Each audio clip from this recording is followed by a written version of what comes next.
In the criminal justice system, the people are represented by two separate yet equally important groups: the police who investigate crime and the district attorneys who prosecute the offenders.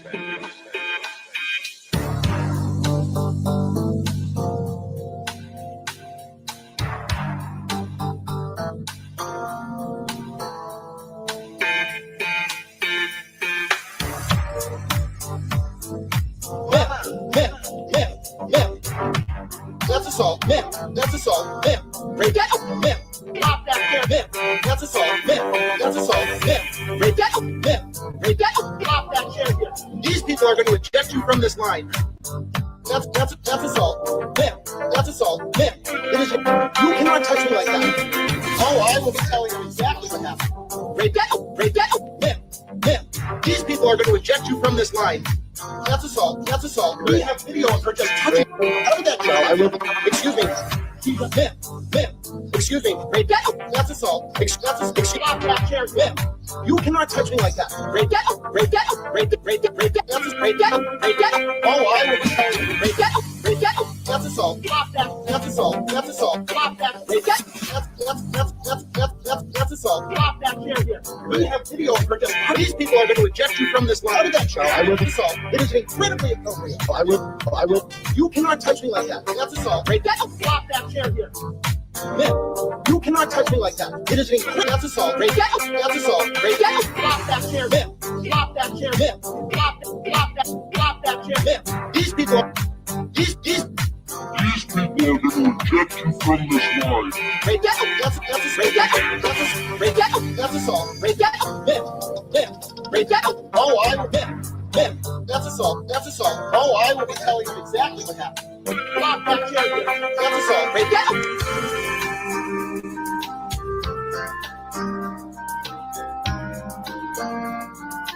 Man, that's assault. Man, break that up. Man, break that up. Stop that chair here. These people are going to eject you from this line. That's assault. Man, that's assault. Man, it is. You cannot touch me like that. Oh, I will tell you exactly what happened. Break that up. Break that up. Man. These people are going to eject you from this line. That's assault. That's assault. We have video of her just touching. How did that go? I will be. Excuse me. Man. Excuse me. Break that up. That's assault. Stop that chair. Man.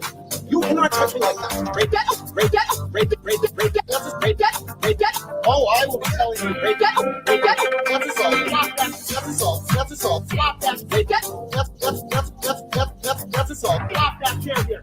We have video of her just. These people are going to eject you from this line. How did that show? I will be assault. It is incredibly appropriate. I will. You cannot touch me like that. That's assault. Break that up. Stop that chair here. Man, you cannot touch me like that. It is incredible. That's assault. Break that up. That's assault. Break that up. Stop that chair. Stop that chair. Stop that chair. Man, these people are. These people are going to eject you from this line. Break that up. That's break that up. Break that up. That's assault. Break that up. Man. Break that up. Oh, I will. Man. That's assault. That's assault. Oh, I will. That's assault. That's assault. That's assault. That's assault. That's assault. That's assault. That's assault. That's assault. Oh, I will. That's assault. That's assault. That's assault. That's assault. That's assault. That's assault. That's assault. That's assault. That's assault. That's assault. Oh, I will be telling you. That's assault. That's assault. That's assault. That's assault. That's assault. That's assault. That's assault. That's assault. Oh, I will be telling you exactly what happened. Stop that chair here. That's assault. Break that up. That's assault. That's assault. Oh, I will be telling you. That's assault. That's assault. Oh, I will be telling you. That's assault. That's assault. That's assault. That's assault. That's assault. That's assault. That's assault. That's assault. Oh, I will. That's assault. That's assault. That's assault. That's assault. That's assault. That's assault. That's assault. That's assault. That's assault. That's assault. A lot of people think that cats can't be trained. Well, they can. As well as dogs, as a matter of fact. And then sometimes cats can do a lot more than dogs can do. Sit, Kit. Sit. Get your butt down. Yeah. I like the way this lady says sit. That's why I put that in here. I quite enjoy her going sit. Oh, my sound is already fucking up. He does look like an infant Neanderthal. This is true. Proctor looks like the baby that Maggie fights on The Simpsons, and it bothers me. I don't even go to mom's anymore. She's a bitch with bad Wi-Fi, and she's always pushing cottage cheese. Oh, I love cottage cheese and peaches, but you know what? We hate it because mom hates it. Bitch, mom, stop trying to feed me cottage cheese. Hi, everyone. Too tired to type out names. Cats sit on command. No, they don't. And that's why I think it's so funny that she's like, you can't train a cat. Now watch this. See it? It's so weird. What a weird video. I'm going to try to fix my board while this plays. I'll be right back. Can't be trained. Well, they can. As well as dogs, as a matter of fact. And then sometimes cats can do a lot more than dogs can do. Sit, Kit. Sit. Sit. Get your butt down. All the way down. Good boy. Stay. Stay. Good sit. Good sit, Kit. Okay. In case you're wondering why he does that, he likes the meat. Cats like to dress up. I've taught many, many, many cats to wear outfits, and they really like it. I think they enjoy the attention they get when they dress up. In training your cat to use the toilet, a lot of times people say, well, what's the secret? Good boy.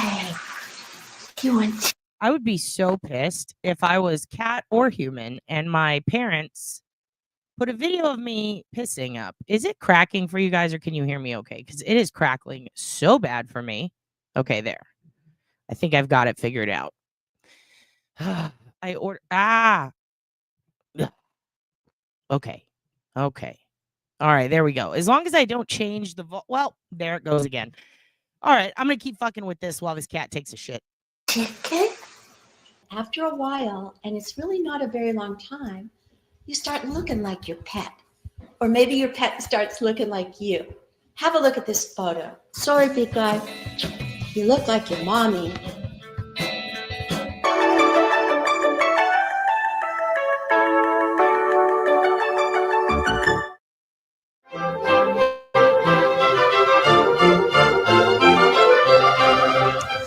Hi, my name is Catherine Lord, and I want to welcome you to the wonderful world of puppies. In this video, we are going to help you understand what's involved in having a litter. By now, you should know your bitch is pregnant. Sometimes a bitch will come earlier, sometimes a few days later. Milk Aid helps aid the bitch. Watch your bitch. What is normal for your bitch? The delivery has begun. The bitch is into heavy labor. Comforting the bitch, you want to reassure your bitch if your bitch lets out a scream. We only usually allow the bitches to eat 1 or 2 of the afterbirths.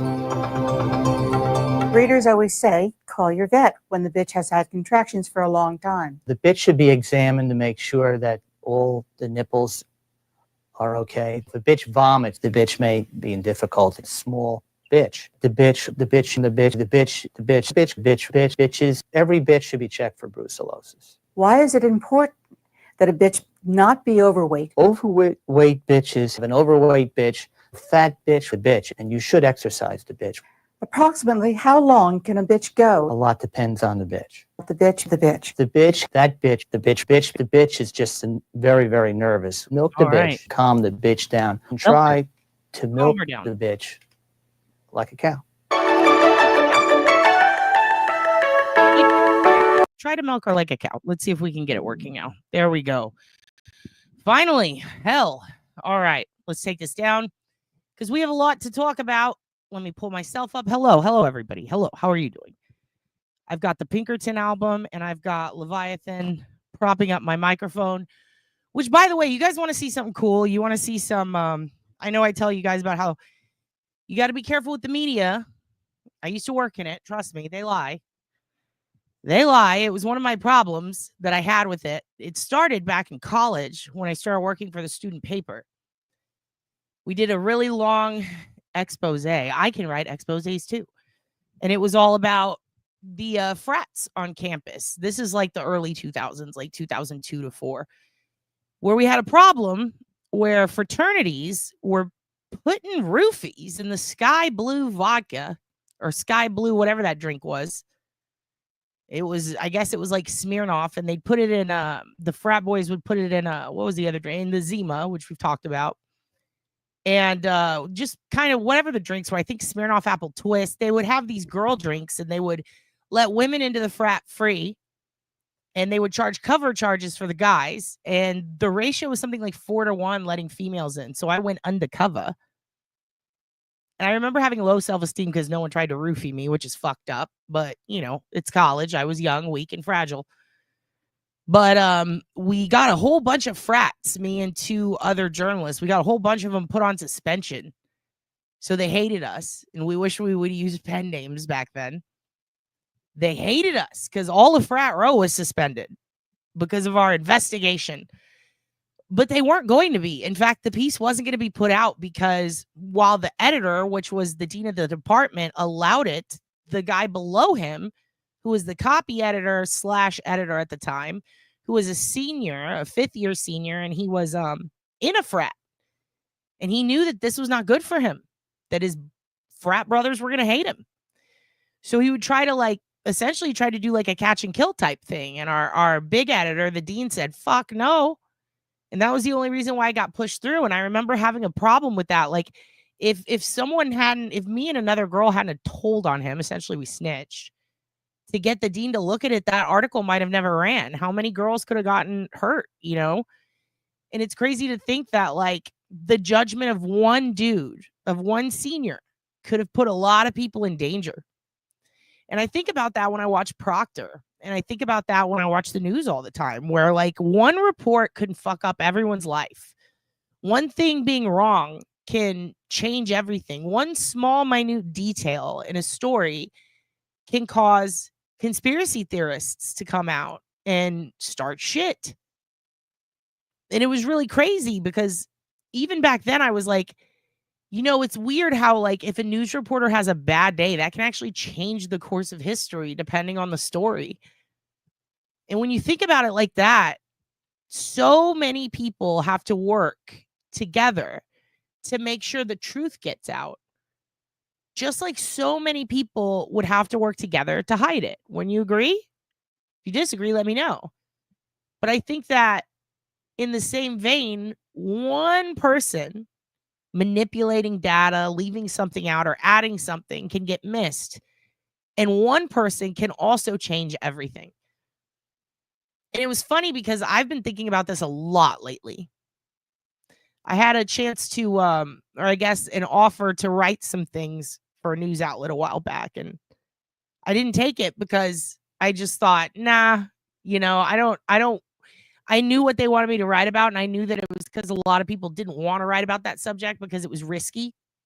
So having someone do a commentator piece or a commentary, if you will, on it, not only saves them from having to pay for lawyers should shit go awry, but it also makes it opinion, right? It's no longer a news story so much as it is an opinion. I didn't really like that idea. It's kind of why YouTube exists. We can have our opinions here, But I was thinking about it, and literally that evening, the old boyfriend comes home from South by Southwest and gives me this. And this is what I'm going to show you guys. You know what this is? Looks like a microphone, right? Notice how there's nothing on the bottom. There's no input. There's a spot for batteries, but when you open it up and you try to turn it on, nothing happens. You know why? It's not actually a wireless mic. This is a fake microphone. Fake microphones are often used. I know that sounds crazy, but it just looks better, right? To have someone doing this, it just looks better. Look, now I'm on a microphone. So sometimes, and this is very strange, especially with man on the street shit, people will wire someone up with a mic under their collar, but then hand them a fake microphone so it just looks presentable. Why would you do that? It's kind of stupid, right? No one's going to question, why does this guy sound good? Why are they clear? They don't have a microphone. No one thinks that. But the trick is having a microphone looks more professional. So there are people who walk around with fake microphones interviewing people simply because it makes other people around want to be interviewed. Isn't that interesting? It's a psychological element of the media that people don't really consider a lot. Like little manipulations like that. Is that a bad thing? No. It's kind of stupid. Sorry, I'm still trying to fix my sound. It seems stupid, but if you think about it, if you were to walk up to 2 people on the street now and someone has their iPhone up and they're talking to someone, it just looks like they're making a video. But if someone's holding a microphone, even if it's fake, you don't know that. You just see the microphone and you go, oh shit, these people are legit. They're important. Let me give my interview. Let me talk to them. And it's a little sneaky way to get people to be interested. Those tiny little mics are stupid, but they're kind of funny. I bought one once, and it's weird because you're paying for shitty quality, but that's the sound on TikTok, right? What drives me nuts more is people who use AirPods in live streaming, or they have the one mic that comes down and they hold it really close and it's crackling, and then they're breaking in and out, and then they're randomly popping around the screen. But then I realized that's a thing. It's its own lane now. It's its own form of editing. There are people who see what I'm doing, how I'm popping in and out. It sucks, but I like the background. But there's people who strive for that aesthetic because it's part of the zeitgeist now, right? It's like, in a way, slacking off and using shitty quality equipment or not investing in a green screen is actually the cool way to go. It's like buying jeans and then cutting holes in them. Why are you doing that? I don't know. It's what everyone's doing. But I think it's interesting that he brought this home, and I was like, I really want to show the viewers. It's just like, it's a fake mic. It's plastic. Like, it's just plastic. There's nothing in here. Hi, what's up? I mean, people are going to know when they hold it. But no one says shit. And at South by, they take these, they put a big South by square thing around it. People walk around with that. You can actually buy the square, the ones that say like the news organization. You can buy one, buy your own sticker, put it on there, walk around, and now you're the news. Isn't that interesting? So yeah, I thought it was funny. I only like Auntie's tiny. Yeah. Well, Auntie's tiny mic fits in the hands. Auntie's tiny mic is really funny. I like tiny mics because I kind of like the aesthetic part. I'm not going to lie. I like the tiny mic aesthetic. What I don't like is having it right here. But if you're doing that to make fun of someone who has it right here, it's kind of funny. Like, not the tiny mic, but the one that's attached to the old iPod earphones. Very funny. But I've been thinking a lot about manipulation in media and how people do stuff, like, especially with the more I talk to Abby about Sallyport stuff and the more we discuss the videos. I'm decent with video. I'm way better with audio. And I know a lot about video, but not nearly as not enough to be considered a professional or to even work in editing for video. No. I'm still very new to that comparatively. But as I learn more, it's very similar. And it's strange to see the blatant manipulation that's gone on in the Karen Reed case with everything video and audio related, because it kind of has to be separated and manipulated on its own in a way. And then you have to take into account who did that. Well, it seems to all point to Proctor, which is going to be, Proctor and his henchman Colleen, which is going to be a big subject today. But before we get into that, let's talk about some stuff coming up, because we have some big stuff coming up I'm going to announce today. Okay. Yes, Uncle Frank. Actually, I'm glad you brought that up, because that was going to be last on our list of house cleaning, because I want to show you guys some stuff. But let's do that first. That's a good point, because you do see up here. Hold on. Right there. That's Uncle Frank's kidney fund. Some of you guys messaged me and you said, hey, I donated to the fund today. I'm going to check it after this, and I'm going to add all the new people. It does go in order, so don't worry. I haven't missed any of you guys. And I think we'll touch base Monday before we do the drawing.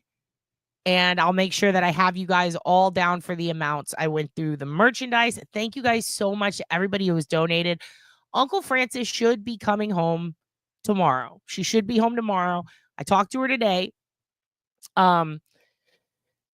If you're going to, I know we say pray and do voodoo for Frances, but also do it for that hospital, because they're so fucked. Poor Frances. They're just fucked. Some of the stuff she's telling me about the way they're treating her, it's pissing me off. It's really pissing me off. And I'm this close to fucking flying up there so I can yell at someone and skin a bitch's back. Like, I'm so pissed off. She seems to be getting good care, and then once in a while they do some shit. And it's like, what the fuck are they doing? Just pointless shit that sets her back a little bit. And it's very hard for her, I think, to put up with it after all she's been through. But she's doing it. She's hanging in strong. She wants you guys to know that she absolutely loves you. AJ, dude, I feel like she'd kill me for telling you guys this, but you know what? The other night, Bridget was going through and saw all the stuff that you guys said about her, her mom. She was going through, she saw everything you guys were saying about Frank, and it like, I think it brought a tear to her eye. Like, she was like very grateful. She's just like, it made them feel so good to know that so many people care about Francis. And I'm like, well, why wouldn't everyone care about you? You fucking rule, you know? But I just want to tell you guys, like, they noticed and they love you so much. And it really is, I think, helping with, you know, it's hard to sit in not a hotel, a hospital. I wish it was a hotel. That'd be nice for Francis, but it's hard to sit in a hospital all day, you know? And I've been there for, you know, when the shit happened to me and for other stuff in my life where I've had to sit in a hospital for a few days, a few weeks, and it sucks. It really sucks. Now imagine that you have to work in a hospital. So now you have to chill at work all the time. It's got to be hard. It's got to be hard. I'm new here, but she's been in my thoughts. Hey, thank you, Life's a Bit. For you guys who don't know, if you are new here, if you came after you saw me on Duty Ron or something, Uncle Francis is the best friend of Aunt Deb, aka Jim, who comes on the channel a lot. Dear friend of ours. We love him so much. Hilariously, he's Auntie Bev. If you guys haven't checked out Auntie Bev, he goes by Auntie Deb, but he does the character of Auntie Bev. For those of you who are new from Duty Ron, I keep wanting to say Uncle Ron. Go look up Auntie Deb. I think it's with 2 B's. I'll link below. If you've never seen, basically like Saturday Night Live, but for fucking the Karen Reed trial. He plays every character. He's Big Mama's house or whatever. He's the Tyler Perry of the Karen Reed trial. And this is his best friend since he was a kid. And Francis came around and would pop in on the streams wearing her Bret the Hitman Hart glasses. We both love wrestling. I get along with her great. I fucking love Francis. She's like my new best friend. Her and Jimmy are the best people on earth. If nothing else, I mean, I've had a lot of hell happen to me since I started my YouTube channel, as have they. And I'll tell you what, if nothing else good comes from it, it's the fact that I got to meet them and you guys and talk to you and spend time with you. That makes it all fucking worth it, times 1,000. Hell, just 1 or 2 of you kids makes it worth it. I say 2 because some of you fucking stress me out. Just fucking with you. But in all seriousness, Uncle Francis is an integral part of this channel. I mean, she hired the audit. We are a fake select board sometimes, BORD, which is it's a satire of the select board in Canton, which we will talk about tonight. We like to rip on them. We like to follow them and see what's going on in their town because I'd never heard of select boards before. Darlene says, I stress me out. But we follow the select board. What are they doing? What are they thinking? Who is this person? And we get upset when they're upset. They're like our twin. But when we were discussing this heavily, Uncle Francis came on. She made PowerPoints for the entire Karen Reed trial. Were they crayon versions of weird thoughts? Yes. Did they have anything to do with the actual evidence? No. But did we have a good time and relieve a little stress? And remind everyone, hey, this isn't something to tear each other up over. And then before you know it, new villain pops in. Who's that? Ipa. Who is Ipa? That's Francis's mom's imaginary friend from when she was little. His name's Ipa. She drew a picture of him. He was in the slides. And when it came time to audit us and determine where all of our money's going, we hired Ipa. We offered him $2.5 million. Do we have that money? No, Ipa took it. So we have an imaginary little guy with weird ears and tiny eyes. No, not Pupatrocta, Ipa. Running around, taking our money. He's very scary. We have this fun, like, kayfabe, which is a wrestling term, not the way the Giardias use it. But we have this fake storyline. It's fun. It's going with the flow of the pod. And without Francis, we wouldn't have that. Francis has brought us some very, very funny moments. Is Rebbit here? God damn it. Speaking of funny moments, where's Rebbit? Rebbit! I feel like sometimes there you are. Rebbit is here. Rebbit's also fucking, you got Lola as your picture now. Rebbit has brought us some very funny moments. Rebbit, can I please show them the painting that you made of Mookie's Conhugan and my boyfriend? Rebbit painted my boyfriend and Hugan, and it is, I sent it to Dylan, and we were in tears laughing at how dead ass it is. Like, it looks just like him, but at the same time, it's like, it kind of looks like it's not Van Gogh or Renoir, but it looks like I don't know how to explain it. It looks like an old school. It's not bad. It's really good. I think that's what's so funny about it. I wish they were nude. No, it's what's so funny about it. It looks like a professional, like one of the old Renaissance painters who's like almost, yes, impressionist. It's like an impressionist painting, and I love it so much. It is the background of my phone. I send an up close pic of his mouth to him all the time. If he says anything weird to me or texts me anything about having a bad day, I just send an up close pic of the face, and we die because it's an amazing it makes me so happy. And Rebbit's really good at painting. And I don't think that she understands that, like, when people like it, it's because it's good. It is the background of my fucking phone, Rebbit. It absolutely is. And when Moogies looks at it, he does this thing where he goes, and he bites at the air and says nothing. And it makes me so happy. Like, he knows it's him. I'm going to find it in a minute and I'll post it. It might be, you know what? I'm going to make it the thumbnail of this episode because it's incredible. Rebbit, we should pay you to paint guests. I'll pay you to paint all the guests when we start having more guests on. Fuck, it's good. So anyway, Uncle Francis, Rebbit, fucking Laura, Sherlock Ho, all of you, Melissa Turd, Reggie. I mean, I wouldn't have met all of you guys if it weren't for the continuation and the things that we've done on this channel. And we wouldn't have a lot of those things, especially the fun things, without Francis. So Francis got a kidney popped in her a while back, right? Your parrot chirps. Hey, Miss TJ, can you send me a link to your book again? Because when I went to go buy it a while back, it was sold out. And I was like, I thought that I could buy it at, like, I think it was Barnes & Noble. Can you resend me a link through email? I would appreciate it because I want to buy one and send it to Claudia. And I want to get one for my niece and nephew. By the way, TJ makes kids books. Isn't that cool? And then Claudia reads them to little kids on her channel. So that's fun. I really want to get y'all together again for that. Okay. So here's what's on the list. I have a whole list of things. So thank you so much, Darcy H. So we're doing a fund right now all week. It ends Sunday. I'm going to draw it all Monday for who wins the box. What's in the box? Is it a head? I don't know. It's not. And we'll go through all the stuff in the box at the end. But we're raising money because they put kidneys in Francis that were bad. And Francis's body said, Patooey, no. And I think she got another one, right? Yeah, Patooey, no. And they don't take your kidneys out when you get a transplant. It's actually not a transplant. You're not like replacing it with something or switching out. No, it's an implant. You're getting one put in, and then the others die off. A Dale Jr. situation. But in her case, no, it's not a dick in the box store.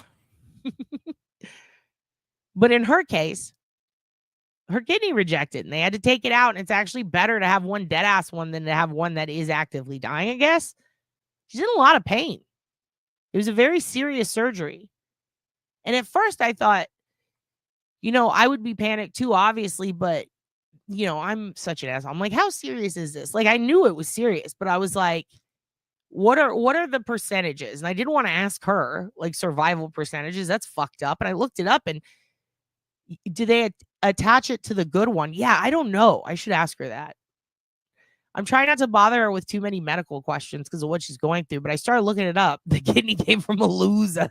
So it's Jesus Christ. I say we look into lemon laws. Do you think they put a lemon instead of a kidney? Fuck. Yeah, it sucks when your kidneys turn on you. It's like when your friends turn on you, but worse. Because you can't live without them. At least not a good one, at least one good one. So we got to get her another. So what are we doing? Right now, she's out of work. Oddly, what does she do for a living? She's a transplant nurse. So when a transplant nurse can't get a good transplant, that is a shit world we're living in. She did get a racist kidney. It's not fair. She's half black. So we need to, if we're not going to give her reparations, let's give her a good fucking kidney, right? Here's the other issue. She's out of work while this is happening during recovery. So what are we doing? We are raising money by doing a box giveaway. And I'm also throwing quizzes in there for you guys about Uncle Francis or things Uncle Francis likes or things that we talk about. So that if you don't have money, but you have the spirit and you want her to get well, you can 100% still get your name tossed in for when we draw the winner. Yeah, she's a surgical nurse. Okie dokie. You want to help? Can I email you? Absolutely, email me. And if you have type O negative blood, which is one of the rarest, but it's the universal donor, right? That's what she needs. She has one of the rarest blood. She needs this rare blood kidney. So until we can get it in her, by the way, we've already got 3 people who filled out the link to get tested just from this channel, which I was bawling at that. If you have a type O kidney or know someone with type O blood and they want to donate, let me know. I will send them a link so that they can get pre-screened for it to see if it would work, because you do have to go through a screening process. With that said, I told you guys every day I'm going to add something new to the box, to the giveaway. Now, we missed last night for a good reason. I apologize. I didn't let you guys know why, but something happened with a case. I'll tell you about that in a little bit. Okay? So I wasn't here last night. I apologize, but I think it was worth it. All right? But let's get back to this. So what's added to the box? I wasn't here last night, so that doesn't mean the box stops getting treats, okay? Kitten mittens for dogs. Kitten mittens for dogs. These are supposed to be kittens. These are the Explorer dog socks. Mookie's got a pair, and now you can have some. Do you have a cat and not dog? Well, I'm sorry. But if you have a dog and it wants some kitten mittens, I grabbed an extra pair for you. I think they're adorable. I think babies could probably wear them. And maybe if you don't have a baby or a dog, you can give it to your local animal shelter, or I can stick it up my ass. It's up to you. You just tell me what to do, okay? Are they Texas-based? I told you it's a Texas box. No, but did I buy them in Texas? Yes, so fuck off. They're cute, and they're fluffy, right? And they're nice and toasty. The Hugin hates them. The Hugin hates them. He has his own pair. He did not like them. It must be the color. He must not be a fan of pink or things on his feet. But everyone knows a dog. Everyone has a dog. That's a good point, AJ. Everyone knows a baby at least. Maybe you can stretch them onto your tiny feet. You went to Buc-ee's? Did you love it? Did you love it? Did you get beaver nuggets? The goal is to actually try to add some Buc-ee stuff to the box before the end of the week, but it is kind of far away. So if I can get there, I will. But I'm adding these. These are for yesterday. So they're going in there. Let's toss them in now. Whoops. I hid the box. Hold on. There they go. All right. Today, what are we adding to the giveaway box today? Because we're doing something every day of the week. So wanted to get something explicitly Austin. Okay. I couldn't get the sweat from under Willie Nelson's balls in a cup. I couldn't do that. I know I promised you guys that, or a jar. Maybe I just thought of that. I don't know, but I couldn't get it. I couldn't get Elon Musk's finger, and I couldn't get Joe Rogan's toe. So, and they're not authentic anyway. They're not authentically Austin. Fuck them. Here's what I do have, though. I have Austin nuts. Chili lime cashews. These are harvested here from the throats of hippies. Do you understand? They're chili lime dry roasted cashews. Is it cashew or cashew? What's in it? Something called malic acid. Lime juice solids. Didn't know that came in a solid state. Citric acid. Seasoning, salt, lime, spices, juices. It says juices. That's pretty weird. Spice extractive, lime oil and calcium. Stearate added to prevent caking. Don't get caking on your nuts. Try Austin nuts. I have had a Round Rock donut, Steve Moore, and if I could mail them to people, I'd give them away. They're so fucking good. Shit, I wanted to go work there once because there's a Round Rock donut shop that pays really freaking well. Hello, Mariah Cheyenne. Oh, that's a good point. I'm going to write that down. I will. Actually, one of the heirs to Lambs is a comedian. One of the kids, his like grandpa owns it or something. Or he's related to them somehow. So this is going to be added. We're going to add this chili lime cashews from Austin. I will get you Is many Austin goodies and treats added into this box before the end. Tesla stocks are crashing and made me so happy. I know. Oh. Also, I have to tell you guys, there was an accident here in Austin a while back where a Tesla ran into a gas pump. It was a teen boy's Tesla. He got out in time. That thing was a pile of dust. There was nothing left. There was like a tire that they were able to get that rolled off. It was a pile of dust. It evaporated. I have never seen a car accident where there wasn't a car left over. That was terrifying to drive by. I will never be getting a Tesla. Fuck that. In the box. And at the end, we'll go over what's in the box. What's in the box? I wish we could make Elon evaporate. I'm in Massachusetts, but I worked in Austin in 2010. Steve! I don't want to ask you where you worked because I don't want to, like, dox you, but damn. I was here in 2010. Maybe we ran into each other, Steven. Did you love it here? It was very different in 2010. I'm one of those people, I don't like how the city has changed. I'm not gonna lie. I don't. I liked it when it was dirtier with more hippies and less shit. And I started working at Strayer University. Oh, interesting. Where is that? Is that out by 620? Where have I seen that before? There was like 3 universities out where I used to live. Interesting. It's changed a lot, Steve. Like a lot in 15 years. It went from, what was that movie they made about it? Slackers? It went from Slackers and East Austin stories to just LA. It's fucking crazy. It's just like LA now, and it trips me out. Hopefully everyone will realize it's too hot here this summer and leave. You lived in Mooresville, North Carolina at the time. Oh, damn. I've never been to North Carolina, but I do watch a lot of cooking shows where they make oysters and shit in North and South Carolina. They always look very good. Okay, so that's in the box now, you guys. So with that said, we're going to be giving that away at the end of the week. I am keeping full track of anybody who donates to Francis's GoFundMe. There is a QR code right there, if my pen will show, that you can use, or you can go to the link, which is right here. You party downtown on 6th Street. I was down there all the time in 2010 because I had a show at the Velveeta Room that was every week. And I hosted it. And it was, I want to say Thursday or Friday night, called Chillin'. And that was very fun. Now it's different. Now, instead of 1 comedy club on 6th Street, there was like 9. So it's very different. But also it's way more violent. Like there's been a ton of shootings and like just so much crazy stuff. You've been drunk on 6th after taking the stable. Oh, Jesus.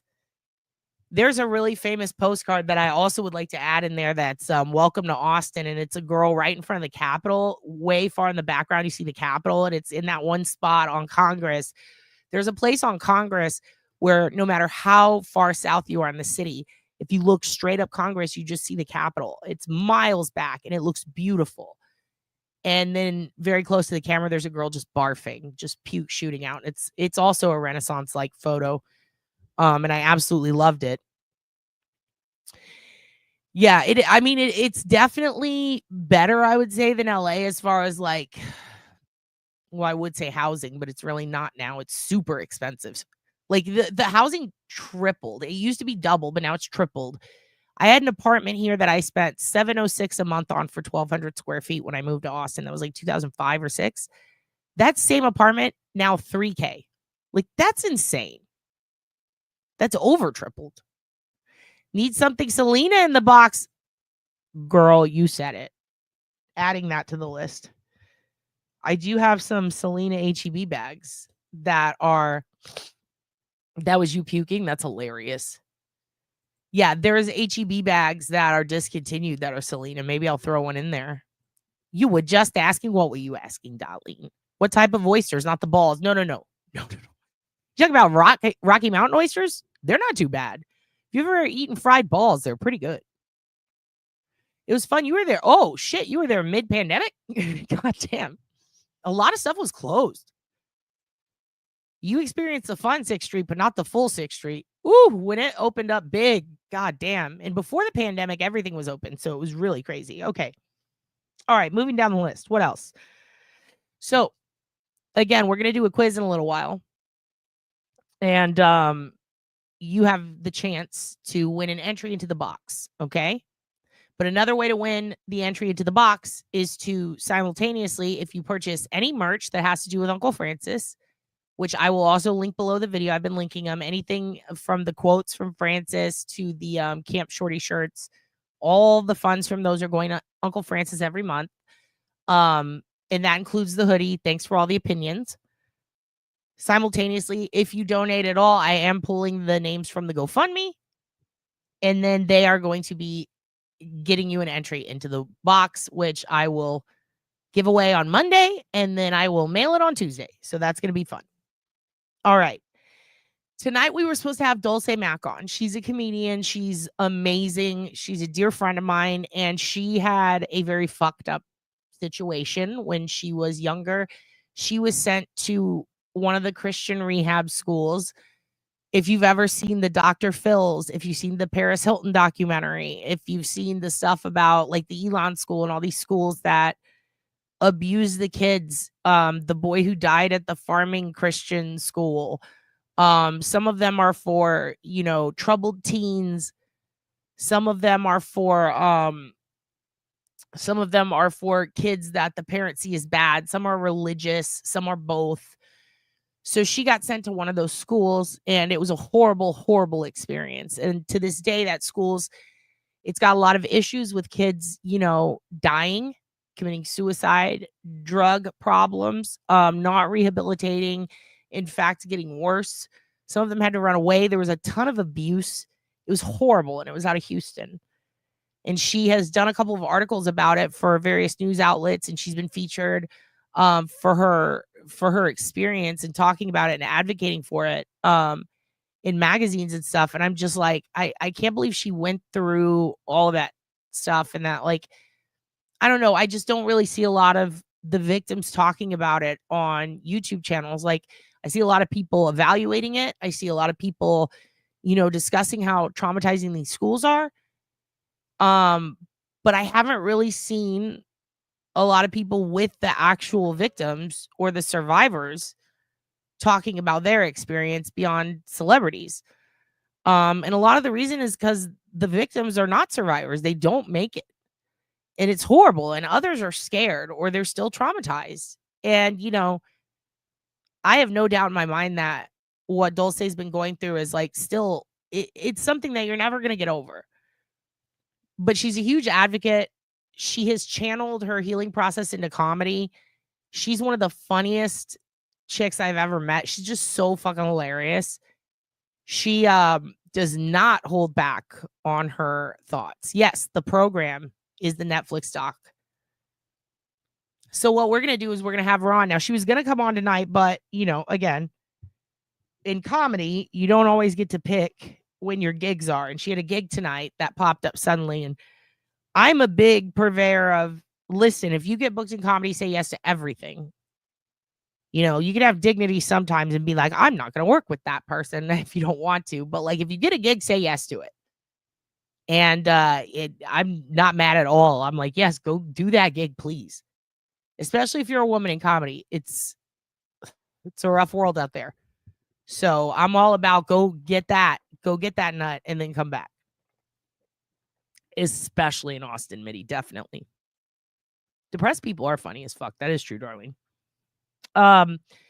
So we've rescheduled with her. She's going to come here on the 25th. So we have Dulce's going to be on in 6 days. And we're going to have her on, and she's going to talk about that school, what she went through. If you're a parent with a kid, what you can do to vet stuff like this. And if you happen to be someone out there who went through the same thing and you just need an outlet or someone to talk to or someone to question or, you know, relate to, I think this is going to be a really good episode. What's happening Friday, though? We need to talk about that. The day after tomorrow, the 21st. Does anybody know who's going to be a guest on Friday? Here's what I'm going to do. This will be quiz question number 1. This is a full guess. There's no way you could know. But whoever guesses who's going to be the guest on Friday first, who's going to be the guest this Friday? If you guess right, you're getting an entry. It's not Ipa. I wish it was Ipa. Mitty got it right away. That's right. Uncle Mike. Mike from the Young Jerks is going to be our guest on Friday. Are you guys excited? Are you guys excited? That's my Kennedy voice. Are you excited about Mike from the Young Jerks? That's right. Mike Crawford is going to be here. It's not Eunice, I wish. Eunice or Eunice, how do you say that? Mitty, you get an entry in the box. Mitty gets an entry in the box. All right. Mike from the Young Jerks. Uncle Mike's going to be here Friday. Now, I know you guys are probably, fuck yeah, suck it, losers. Mitty, Jesus. It will be fun to have Uncle Mike on. Here's what I want to do before he comes on, though. We'll probably do this at the end of the episode. I want to show him a couple of weird videos. I don't want to spend the whole time looking at videos. Maybe one or two with him. What video should we show Papa Uncle Mike? Of all the classics, if you've been here a while, should we show him Check Your Bitch for Brucellosis? Should we show him Tiger Moves? What videos do you think? Clean Your Rooms? So I think the end, what we're going to do is we'll vote on what videos. The latter, doggies. Stupid dogs. Oh, why no? Okay. So we're thinking doggies, plum awesome, stupid dogs, tiger. Okay, tiger, ladder, bitches. Maybe we'll do this in a poll form on the community wall. Flea market, Mike Nastics, all of them. You just want to show. Actually, Mike Nastics and doggies, I think, might be the best because of the theme, right?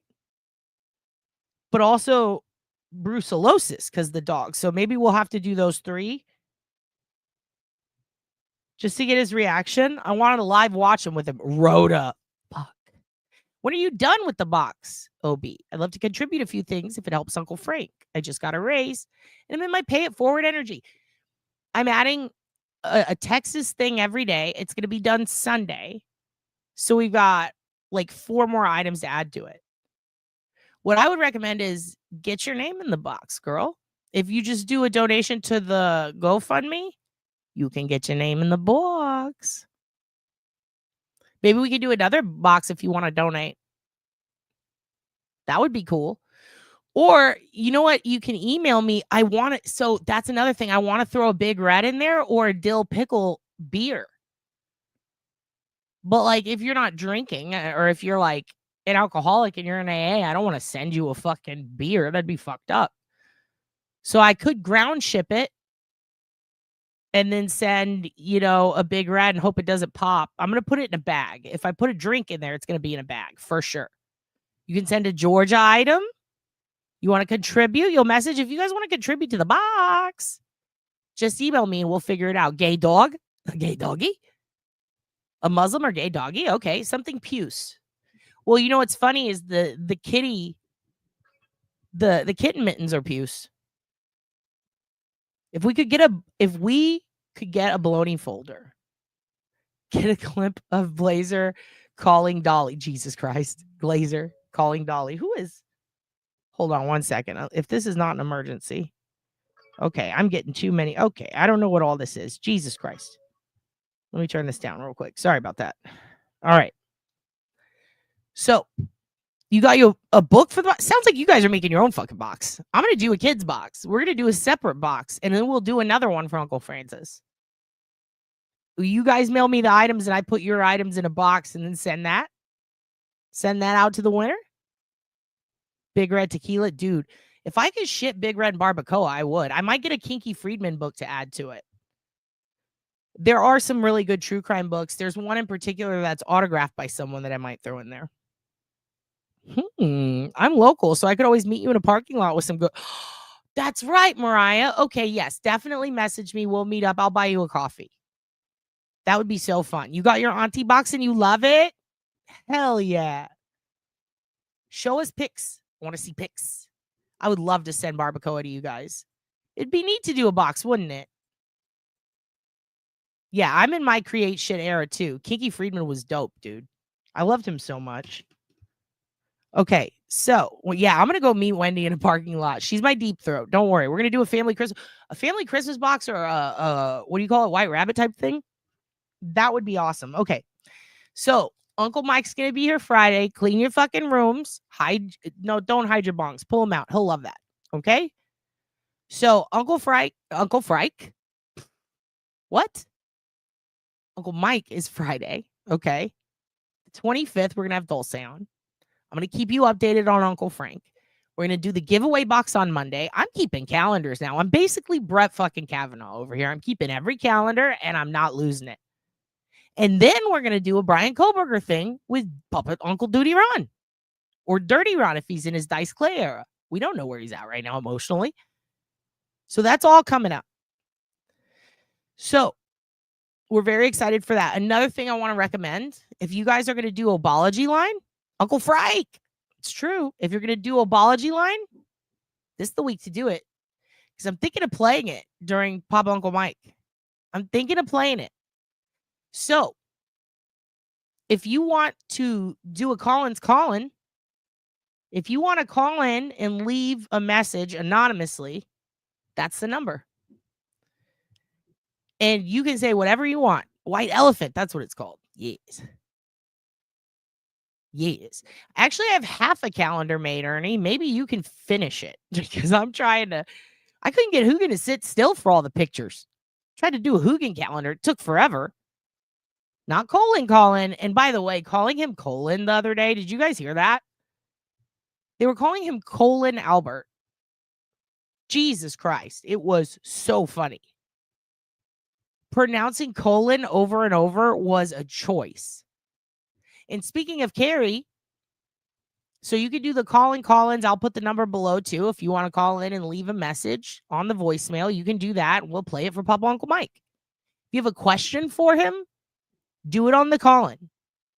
And we'll play it beforehand. It doesn't have to be a question. It can be a comment, a statement, a song, a threat, whatever you want. This is old. Why did that pop up? Oh, yeah, here we go. Don't forget. I'm still trucking through these. They're so fucking good. This is the organic mocha java. This is from Seattle Coffee Company. I'm trying to get it so that it doesn't poke out of the thing. Seattle Coffee Company. San Francisco. Fuck. San Francisco, not Seattle. San Francisco Coffee Company. Carrie runs it. She got docs for us, you guys. What's the best thing to do with a docs situation? Make some fucking money off of it. San Francisco. Yeah, I fucked up. I didn't mean Seattle. I apologize. I deeply apologize. Yes, Uncle Mike is a very bashful boy. Exploit that.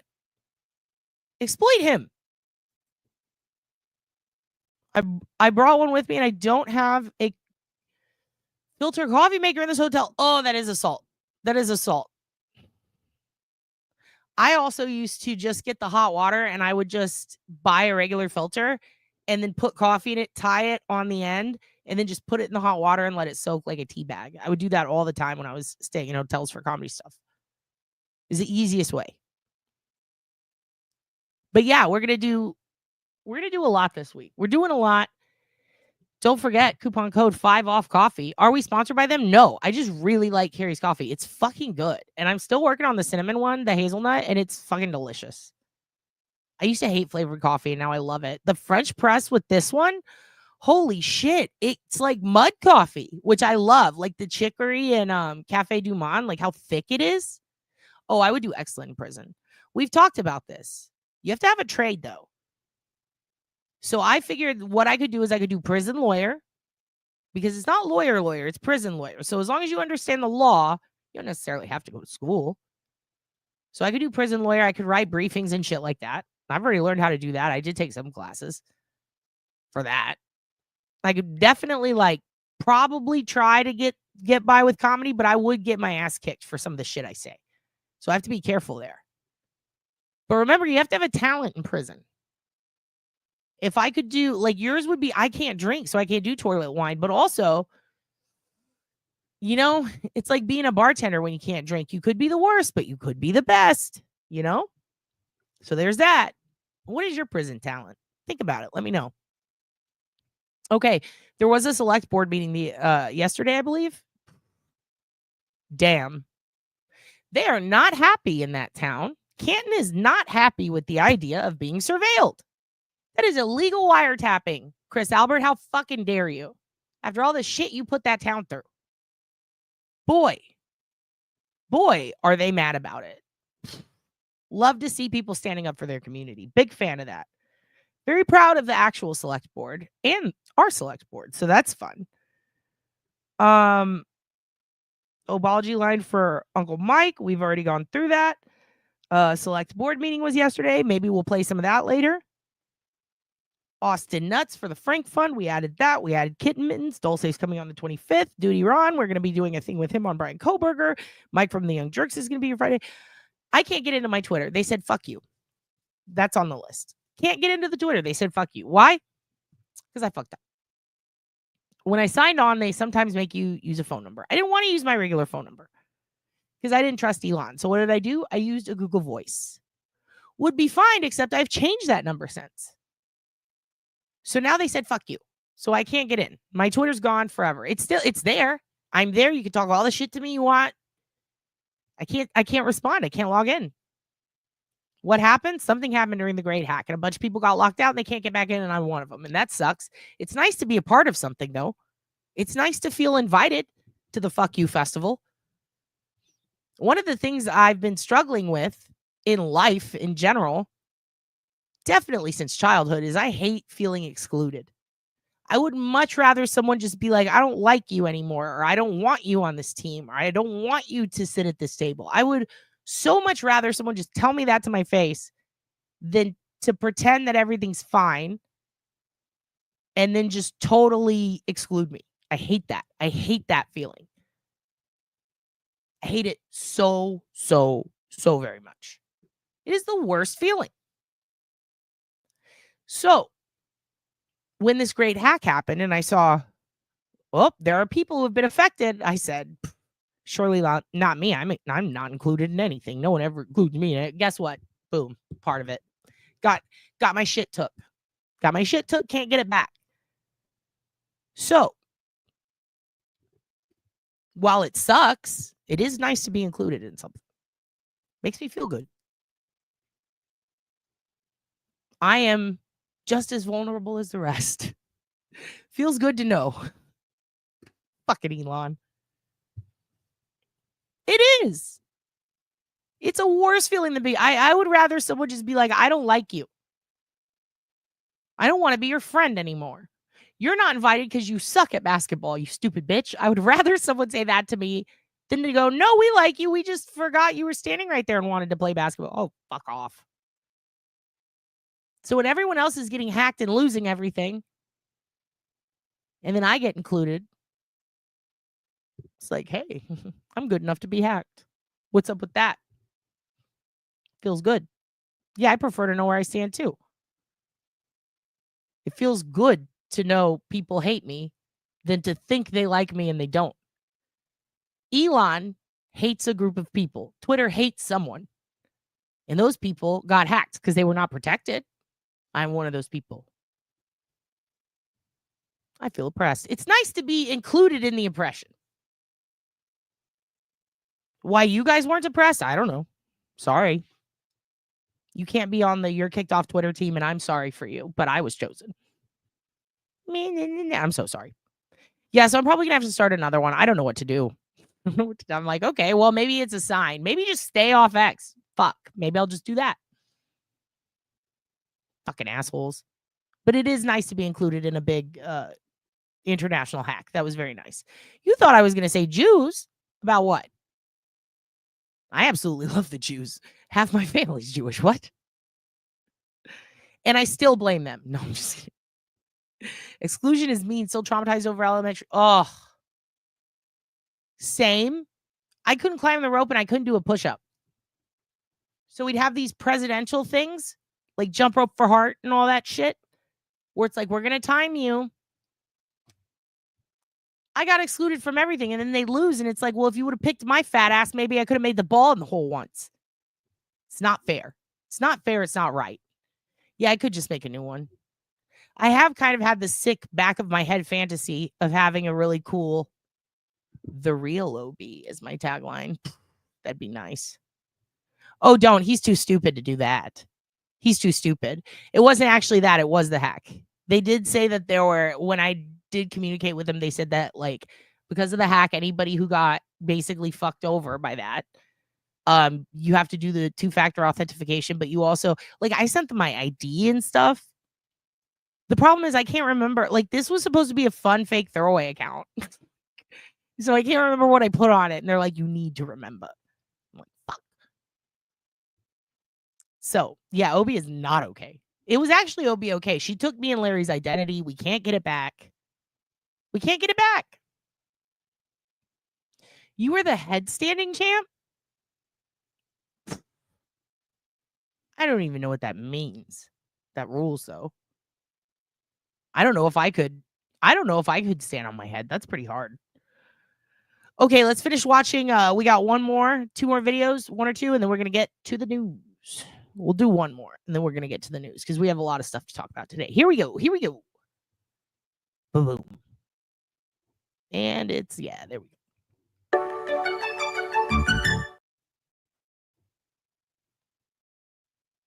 Only have a limited number that we can ship out right now because it is very, very popular. We're going to go to the phones. Hi, you're on the air with Lisa. And Kevin, what's your name? Hi, Lisa. It's Renee from California. Hey, Renee. Chris is over there kind of giving us a look at how to use the ladder there. I got to tell you something. I have this ladder. It is awesome.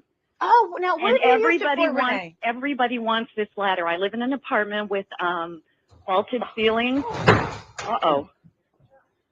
Okay, we're going to make sure that Chris is okay. That's me on Twitter. This is me on Twitter. Let's watch it again because we all love this.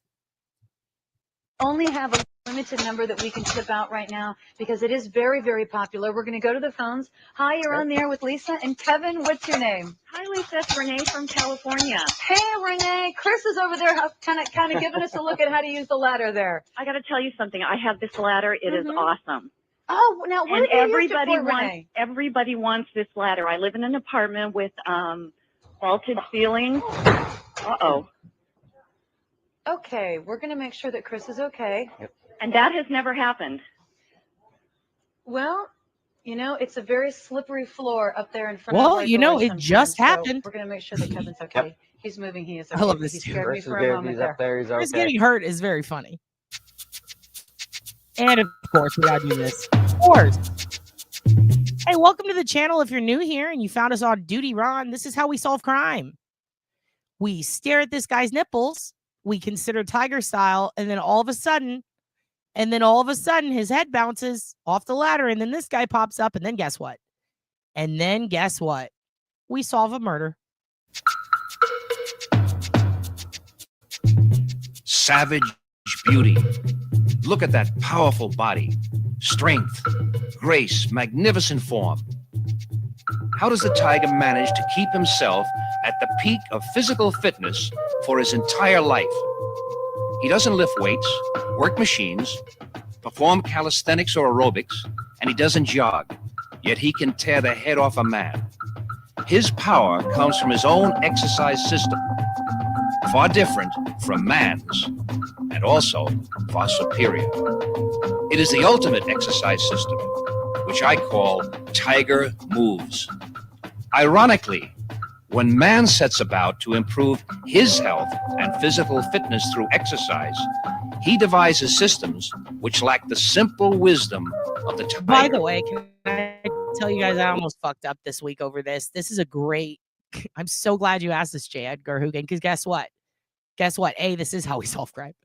And B, there's a comic that I'm friends with who I did not realize he was doing comedy stuff with this, but I just didn't know he was doing this background kind of gimmick, this fun thing online. I was not aware. Facebook filters out some things sometimes, and then when you see it, you're like, what's going on here? And I hadn't seen him update in a while, and then he did, and it's a picture of him holding hands with the Tiger King under a marriage banner, but it's from the Tiger King's account, and it says, I just married my best friend. And it's my buddy holding hands with the Tiger King under an arch of flowers, like they just legit got married in prison. And it had so many comments. And then I thought about my buddy and I thought, wow, this is the type of shit he would do. He would absolutely get married to the Tiger King. This is something he would do to be funny. And I said, wow, that's interesting. You would think it was at a wax museum, but it was not. It was on his Facebook.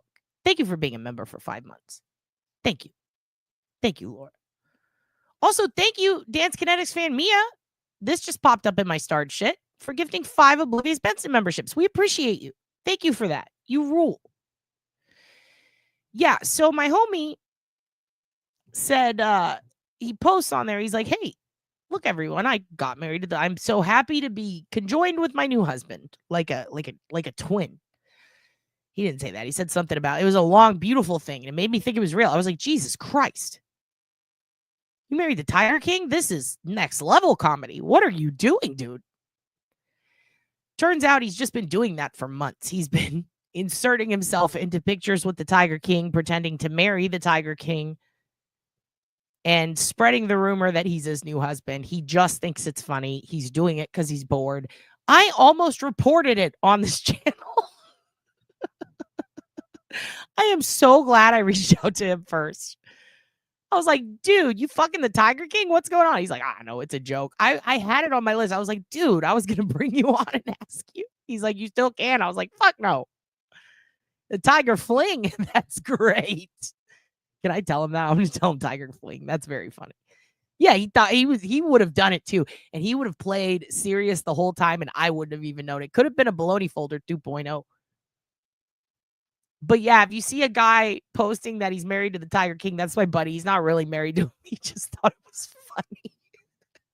Low impact aerobics has far less injuries than high impact, as does belly dancing with its smooth and completely natural moves.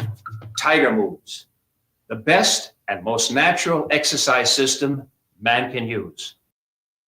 Hold on, where?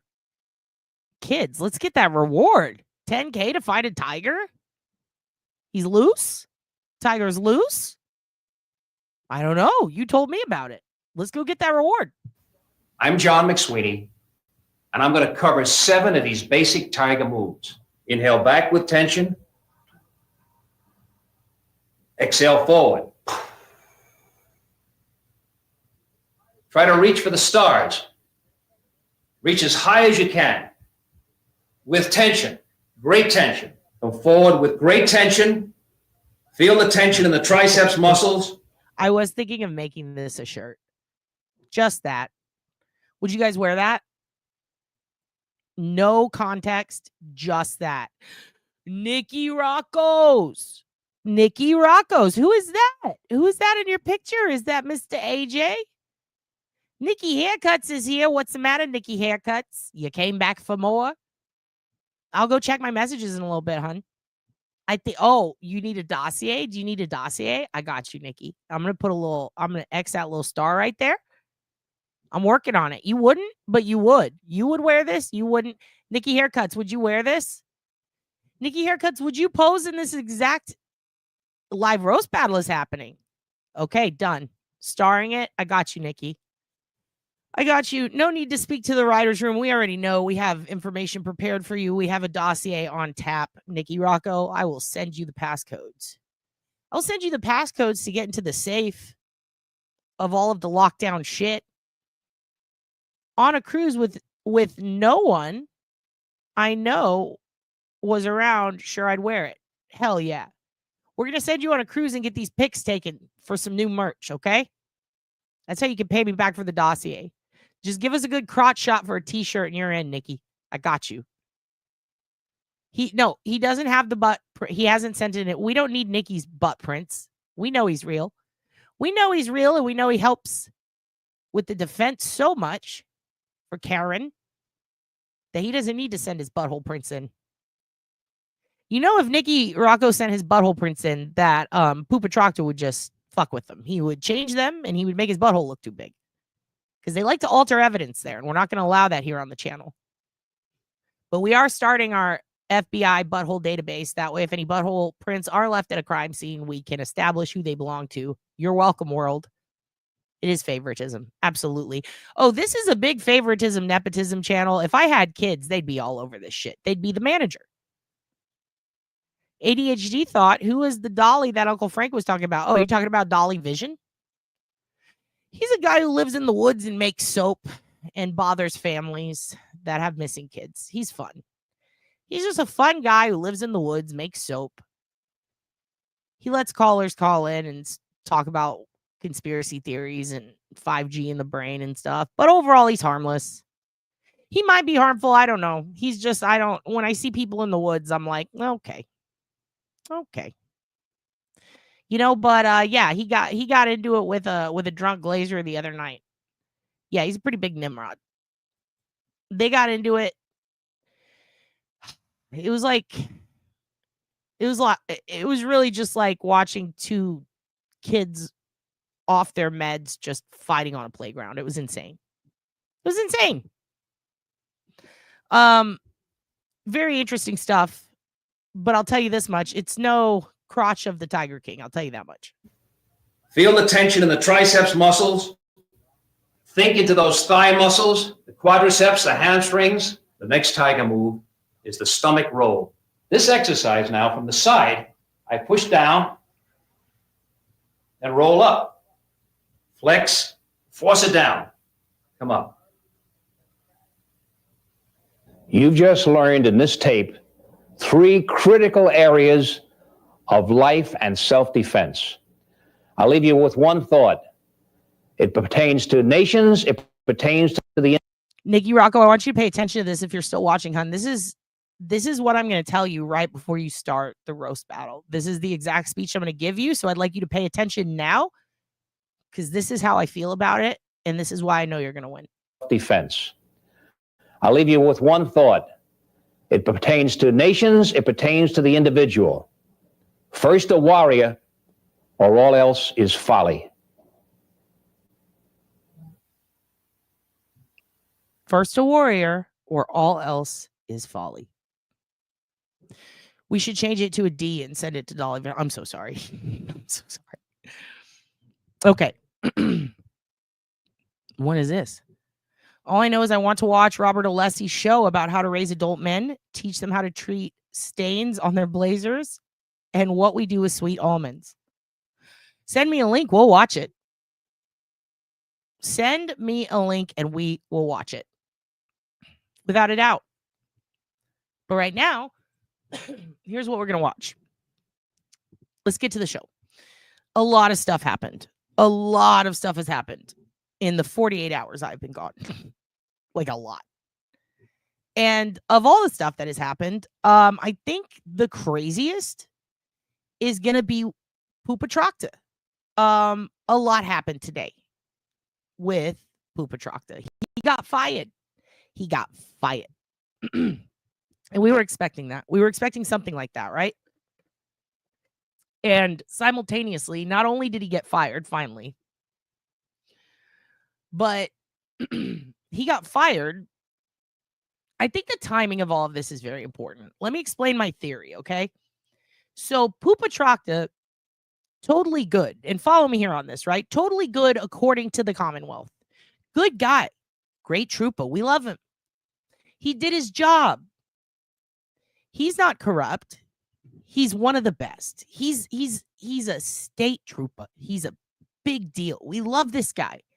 No problem. In fact, so much of the Commonwealth's case banked on him doing a good investigation. They were in no way critical of him when this shit started. And that needs to be pointed out. No one was critical of Proctor on the Commonwealth side at any point when this started. And if you don't believe me, go watch trial 1. Go watch the pretrial motions. Go watch everything we didn't have. Because remember, we didn't have any of the FOIA'd police vehicle cameras. We didn't have anything FOIA'd where we could visually see what happened when they arrested Karen, where we could hear the trooper walking away, him and Bukaki. Why am I calling him Bukaki? Because that's what the Commonwealth's witnesses called him. It's Buchanek, But they called him bukkake on the stand. Insane. Insane. Hello, VDOT. Hope you're doing fantastic. Welcome, welcome. Also, you were probably the last person to ever talk to me on my old Twitter account because that day it shut us down mid-conversation. Yeah, that was me getting hacked, apparently. Nothing I could do about it. But the bukkake thing and the Proctor thing, and by that I mean them existing being people who worked on this case, the Karen case, there were no issues brought up, no criticism whatsoever by the Commonwealth until that opening statement from Yannetti, right? All the criticism was coming from the other side. And then Yannetti popped in, and what did Yannetti say in his opening statement? What did he say? What did he say? He said, you'll find out that Proctor was looking for nudes on Karen's phone. Do you remember the day we heard that? The opening statement? Do you remember that? Everybody went, because we didn't know that. No one knew that. That had not been leaked. That was not something anyone knew. The moment we heard about that was the moment Yannetti came out and said it. You were shooketh. Try to find me anywhere on earth. Try to find me anywhere on the internet. Try to find me anywhere at all where anyone knew that. It didn't exist. No one knew that information. Then Yannetti stands up and what does he say? He was looking for nudes on her phone. And then what do we hear?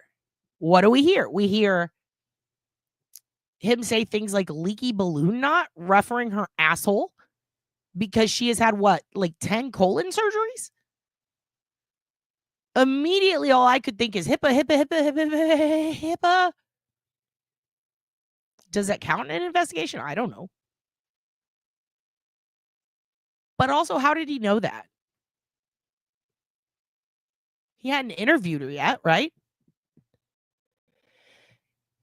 If he did interview her, is that part of it? Because I don't recall that being a part of it, even now. A leaky balloon knot, he said. So how did he know that? How did he know that? Very interesting that he knew that. Very interesting that when he was talking to his friends privately through text, who also were cops, some of them were cops. One wasn't his boss in there? His fucking boss? In that text thread. Yeah, people do try to argue that HIPAA isn't a thing in court, and it's not true. It is a thing. It just depends on how much. I mean, it's Massachusetts. You know, everything's wonky there, apparently. All the different states have different laws and different ways to deal with that. But I believe this is also a federal issue when it comes to HIPAA, right? So I find it strange that thank you, Renee, that none of them said, dude, no. None of them went, you shouldn't talk like that. Don't tell us that. Instead, more questions were asked and more were answered on an investigation that was not public. They were finding out things that he was not supposed to share. This is information that you do not give out. It is a huge no-no. That alone is enough reason to not bring the case. Then you add in the fact that there was blood kept in red Solo cups from a neighbor. I don't give a shit if the guy was a cop or not. That actually makes it quite worse. Never mind the fact that they didn't cordon off the crime scene properly. Never mind the fact that no pictures were taken when an officer is dead on the lawn. They didn't even refer to him as officer or Boston cop multiple times when discussing him, which is strange because that's one of the big stressors, right? One of the big things that they stress. Don't kill a cop. This is a co-op. This is a Boston co-op. Why aren't you saying that now? It's very, very weird. Thank you, Megan, for being a member for 6 months. But my point, come on, soundboard. There we go. My point is, we have a situation where not a damn person knew about Proctor's motivations or what he was looking for until Yannetti said something. And then Yannetti said more and more. And every time he spoke in that opening statement, we went, what? No, it gets worse. I mean, it was fucking shocking. Texting to his sister, his wife, his friends, his family, his boss. Texting with coworkers, saying things like, I hope she kills herself. Mid-investigation about the person he's investigating. Talking about finding her nudes. Saying she doesn't have an ass. She's a flat ass. Talking about a leaky balloon knot. These are embarrassing things. I feel bad repeating them. But let's be honest, they need to be repeated. People need to know what he did. They need to know what he did. And what's interesting is he's the first person to assess that she did it. He's the one who said she did it. The other person who was pretty quick to say such things is fucking Jen McCabe. Not even Brian Albert or the people inside the house who lived at the house where the dead cop, where the co-op. Not even the fucking soundboard. Hold on. Why is this happening? Is it breaking up for you guys or can you hear it okay? Maybe it's just me. Okay, fine. Yeah, Reggie, same. I remember hearing that in the opening and thinking if they had the receipts, then this trial is done. She'd be free. I agree. I thought the same thing. I thought, Shirley, don't call me Shirley. If this is true, this cannot be. If this is true, if this is how it be, then why are we doing this trial? Why is this happening? God, stop breaking up. Maybe it is just my but you guys can hear it okay? All right. My board's all fucked up. It's crackling so bad for me. Hold on. Let me just try to adjust something. There we go. Maybe it'll stay now. So essentially, we have a situation where Pooper Proctor, he's the first person to say this shit. Come on. Come on. Board, you can get us through one more at least. Please. Please. It's an important one, too. Hey, thank you, Ernie. Thank you for the $1.99 super sticker. Is that a croc? Jesus Christ. Is that a croc on a bird head? That's so funny. Feel the urn burn. Thank you so much. Let me see. There. Maybe it'll hold through. We'll see. Fucking. You know what? Give me 1 second. Give me 1 second. Because it's cracking up so bad for me right now that I can't even. I can't hear anything. I'm gonna put on something for you guys real quick. I'm gonna switch out something on this board real quick. Okay. We're gonna watch Christian dating. Well, I switch this out. Give me 1 second. Ernie, this is for you. This is how you date a Christian. Okay, Ernie? If you need to know. It's because I spill shit all over my fucking keyboard. You're absolutely right. I've been spilling coffee and Kool-Aid on everything this month. It's horrible. I'll be right back. Let me fix this. Hold on. Hello, who is it? Barb, what are you doing? Nancy, can you even believe how amazing much we learned at one weekend at Acquire the Fire? About life and love and happiness and security in our faith? And, of course, sex. Nancy, my precious moments are listening. I mean, the absence of sex, silly? Remember courting, not dating? Gag me. Dating? Oh, never. Well, remember that when Kurt calls. Hey, baby. Kurt? What are you calling for? You called me, or am I answering the call of the wild? I don't think I understand. What's that squeaking noise? I'm sorry, that must be my deltoid rubbing up against the phone cord. He's such a sweaty hunk of beefy, my Kismo. Remember what the word of God said. Look, Kurt, I don't think this is going to work out. I knew it! You tramp! You act all friendly like I'm gonna get something out of it, and then you clam up like some holy prude. Wait right there! How dare you demean my Christian beliefs? You need to believe in something bigger than your bicep, buddy. I dare you to treat women with respect.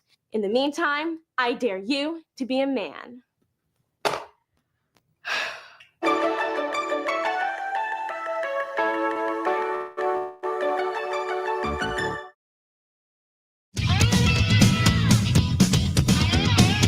We have the most amazing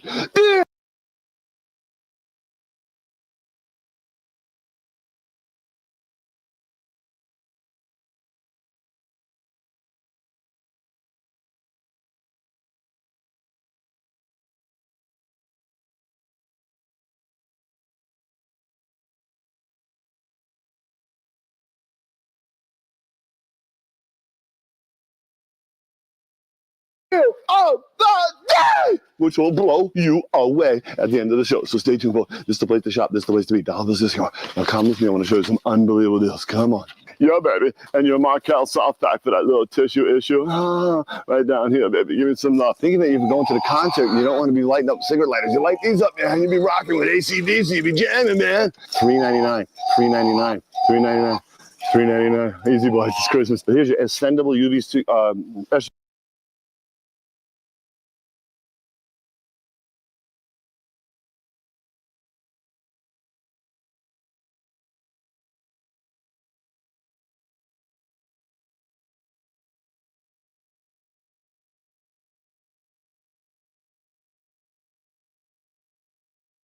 UV scraper. I was thinking the USB port. You're killing me. I'm computer port now. I got a porthole there, like a bottle of porthole. You're killing me, girls. The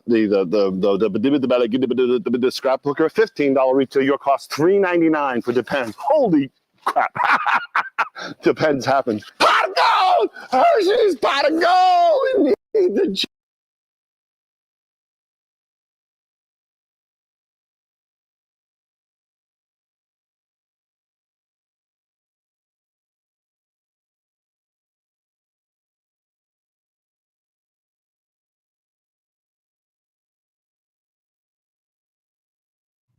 All right. Can you guys hear me now? I don't know if you heard me. Can you hear me? Can you hear me? Can you hear me? Give me a yes if you can hear me. You hear me? Okay, excellent. Good. I'm just going to, you know what? I'm dipping into my savings. I'm just buying a new board tomorrow. I can't do this anymore. It's still crackling. It's giving me like sensory problems. Like I've never been one of those people who's like, I get a sensory overload, but I'm fucking having one now. Ooh, I'm about to have a fit. You're about to see dad do some shit he's never done. I'm about to punch a wall. Getting so mad. Getting so mad I might break some of my own toys. God damn it. It's not crackly for you guys, but it's like hearing it's like the fuzz on a TV just happening randomly. You know, I really don't know anymore because I haven't bought one in years and we have a few of them, but I spill things on so much shit. They're all kind of fucked up. And I've been saving up for a car, but I might just fucking buy a board because this is pissing me off so fucking bad. I'd rather not have AC and drive around in a clunker than have to deal with crackling sound every fucking day doing a hobby that I enjoy. This is pissing me off.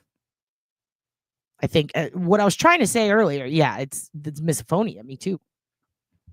What I was trying to say earlier, yeah, it's worse than having analog because it just randomly cracks out. It's driving me insane. Elon really did probably bring some nodes, and I'm just smashing it on the desk this whole time. That's all I've been doing. Is just smashing it on the desk and hoping for the best, you know? And I've got like all sorts of tape holding things together because it is my favorite soundboard. But I have had it over a decade, so I should do that. They should make that. They should make that. Oh, come on. I don't know why. This is the worst it's ever done it. This is the worst. I don't know if we're going to make it through this episode. This is really pissing me off. And I like, ugh. Jen McCabe's tooth. Jen McCabe's tooth. Jen McCabe's tooth. Okay, I'm better. All right, fuck it. I'm just going to let it crackle in my fucking... Fuck it. I don't need it. I don't need to hear it. Fuck it. Ugh. I don't need to hear myself. Can you guys hear me okay? It's not crackling at all. I can't. It's when I have the headphones on, I can hear everything good, but then it goes crack, crack, crack, crack, crack, and it drives me insane.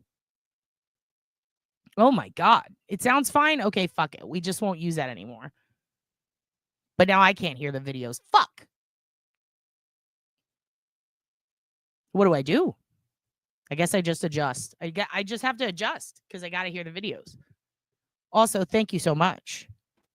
It's cutting out. Good. Good. Good. Excellent. Good. As long as it's cutting out and making for a terrible show, then that's fucking...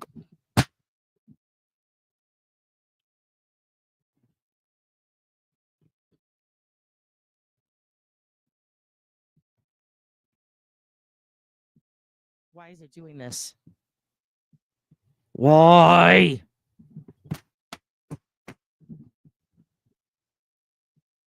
Maybe because I'm smashing it. Hold on. I'm going. I'll be right back. This is horrible. This is really my nightmare. I'm about to cry. Because it's just not right without it. There is time. Hurry up, there's real time. It's unbelievable. Oh, Peter, you smell that? It's Hershey time, baby. It's insane, Chelsea. It's insane. We have your elf stuff. Merry freaking Christmas, boys and girls. While supplies left. Whoo! Oh, it's Christmas all over. My heart is filled, baby. You need to bring more angels into your life. When you go to the mall and you go into the store and it's all nice and smelling, they got Abrahams wearing aprons doing like this to you, making you feel right. You know what I'm saying? It ain't right. The kissing there. Love me sweet. We have the oil for later. It's a beautiful kissing bear. Love Valentine's Day. Great for kids, great for adults. Where's their hood? Oh, they take. It's a titty. Feel how soft this is. Ooh, baby. I can soften this all day. Oh, feel how soft this is. Just feel it. Touch it one time. Thank you very much. That's enough. Not you, baby. Easy down there. Oh, these are monster balls. Oh, I love monster balls. Never touch anything sharp without your parents' help. And some of your parents don't touch anything sharp ever. Oh, they're holding the doll. They're holding the flashlight. They're holding their sister. They might be holding hands with their loved one, baby, doing the love walk. Come on. I do that every day. I used to do this in the movies in the 70s. Oh. Okay, I smashed it upside down 3 more times, and it seems to have worked. I just cannot turn myself down, and now I have an echo. Okay, that's fine. Whatever. I'll echo. I will echo. Am I echoing for you? Soundboards are so disrespectful. So disrespectful. Grounded. You hear me, soundboard? Grounded. I turned it upside down. I smashed it 3 times onto the ground or onto the flat surface, and now it seems to be working. Now I can hear. I sound better now? Good. So I need to turn it upside down and smash it into my desk to get it to work every day. Great. Good.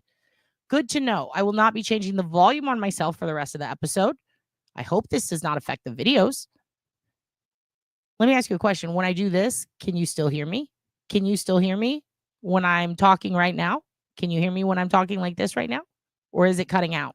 Is it cutting out? If it's cutting out, did it cut me out when I did that? Did you guys just tell me yes if it did? Okay, perfect. Then I'll use that mute button from now on. Then perfect. Then I could just do that so I don't have to turn it down and oh, it didn't cut me out just then. Okay, so I'm going to start talking in a minute and I'm going to hit the mute and you tell me if you could still hear me.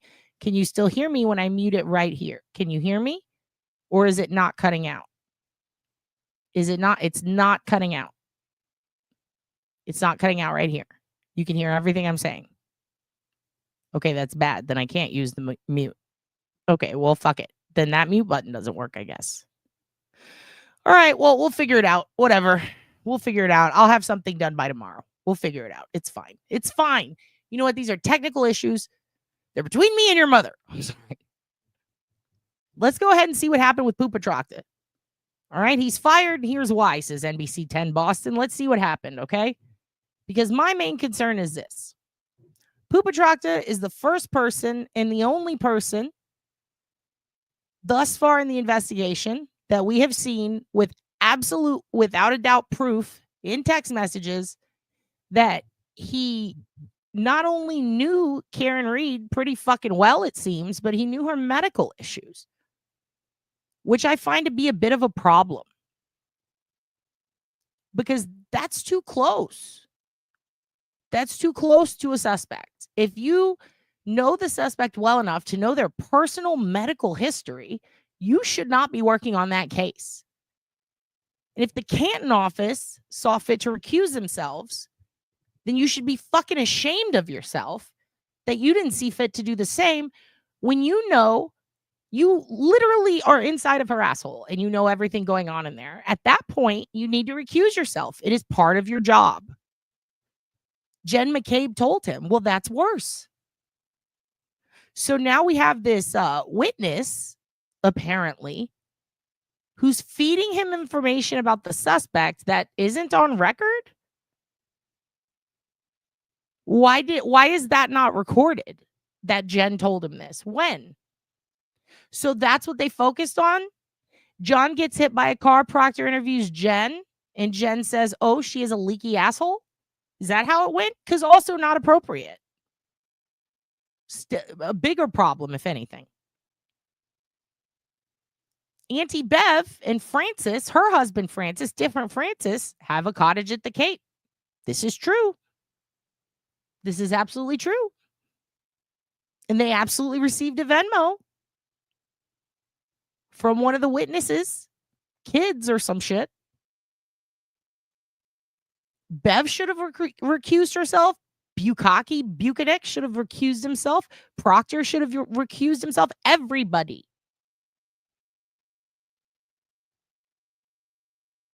Yeah, but I mean, when you think MS, though, Lord, you immediately think leaky asshole. That had nothing to do with her MS, right? She had colon issues. That was totally different. So the McCabe's were interviewed about her medical issues? This makes no sense to me. I still don't think, I'm sorry. I know that everybody says that. I know people say that Jen must have told him. No, I don't think that at all. I think he knew. You got to keep in mind, she even says in the documentary they had only hung out with them one time before. She had Crohn's disease. How would Jen even know that shit? I know Jen knows about the MS.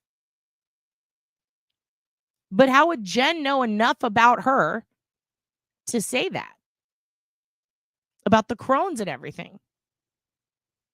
And also, like, what part of the interview went there? That's what I don't get. Okay, let's presume Jen did tell him all this, all right? Why? What does this have to do with John? That's what I'm saying. There was too much gossip and not enough actual interviews going on. It's just gross. It's gross.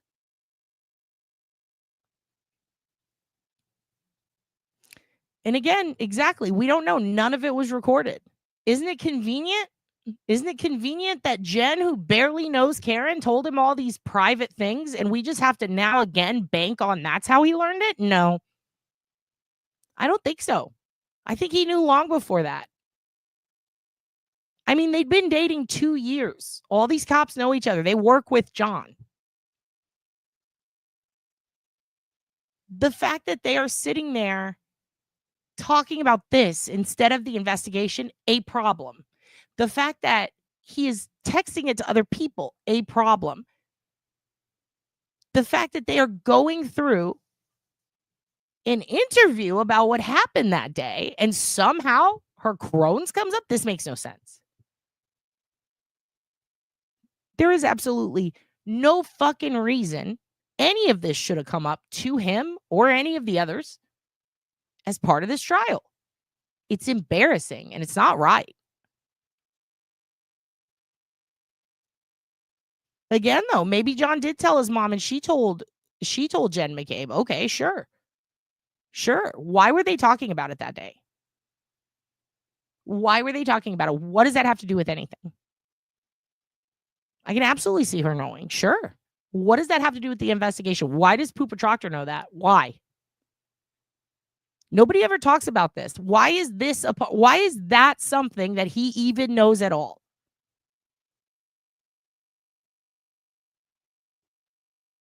I mean, and keep in mind, this is before he has arrested her. Because they're shit talkers, mean girl gossip, sure, but it wasn't a gossip, right? It was an interview. Very convenient that it wasn't recorded. Very convenient that he's finding out all this information suddenly that actually has nothing to do with the case. What did they say in that fucking interview? Because so far, it's been about Karen's asshole and her tits and her ass. What part of any of that has to do with John dying? It's really disgusting. So here's what I noticed. I noticed that Proctor didn't get in trouble until that was done. They had him on the stand, they confronted him, and then he gets in trouble? Well, that's interesting, because you would think it would have been pre-trial. Why was Yannetti the first person to announce this and not the Massachusetts State Troopers? Why did MSSP not announce this before Yannetti did? Why was he not investigated? So basically, it's a situation where let's keep it to ourselves, and if it comes out, then we'll react. That's what I saw it as. What do you think? Well, he's only going to get in trouble if this comes out.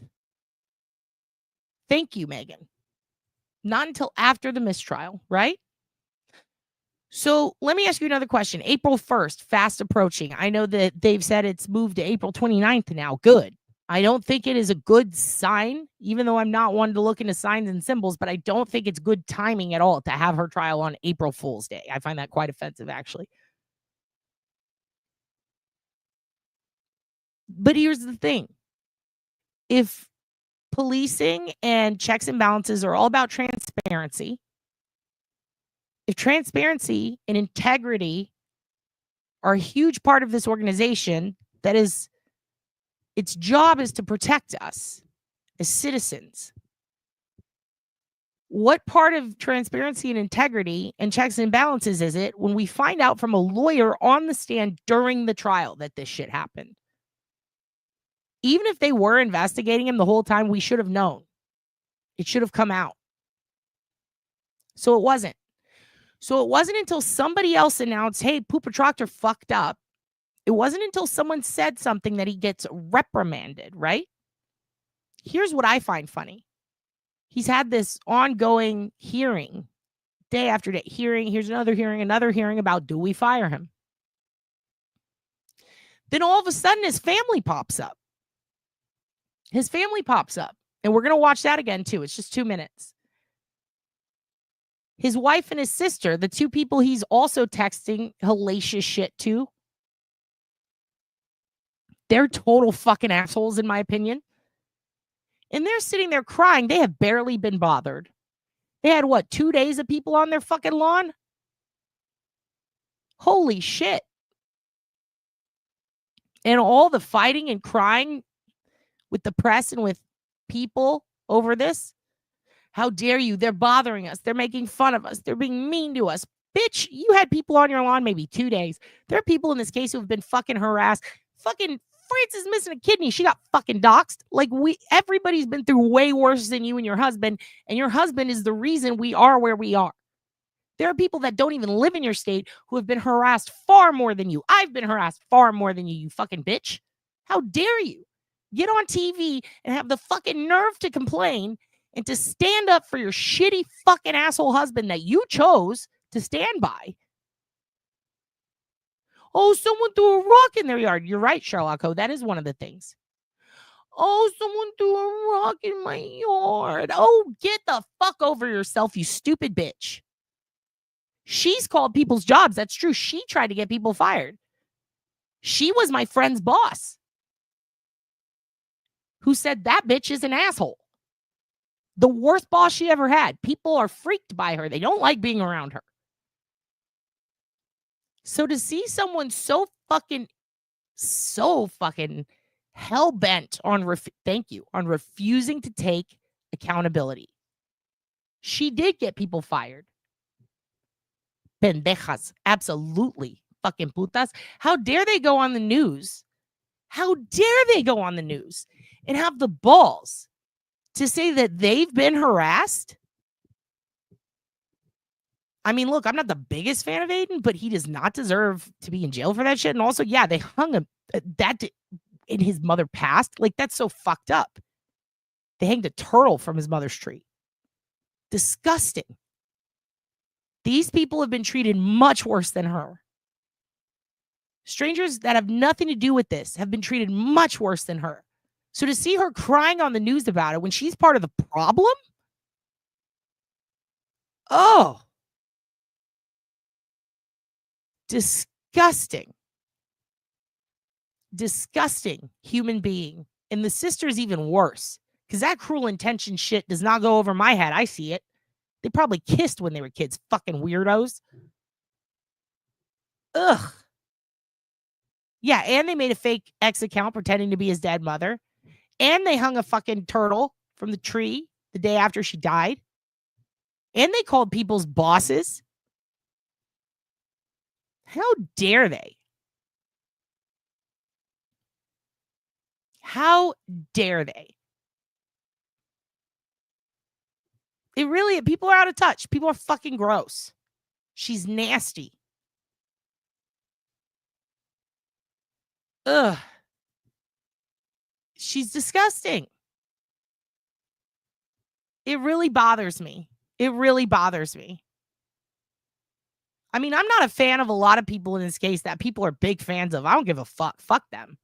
But they don't deserve that. They don't deserve that. Not at all. Do you have the old kind of earbuds to use like Melanie has? Yep, I believe they were all behind killing him and we're just waiting for the right time. Even Proctor was in on it too. I think Proctor was in on it for himself, for sure. For sure. I mean, people say, oh, how can you believe a conspiracy when all these people colluded together to frame Karen? That's a conspiracy. Excuse me? That's the conspiracy? Oh, no. No. I think the conspiracy is how the families of these crooked ass cops are covering for the crooked ass cops. That's the conspiracy. And it's not a conspiracy because there's evidence of it. So now it's just a fucked up situation.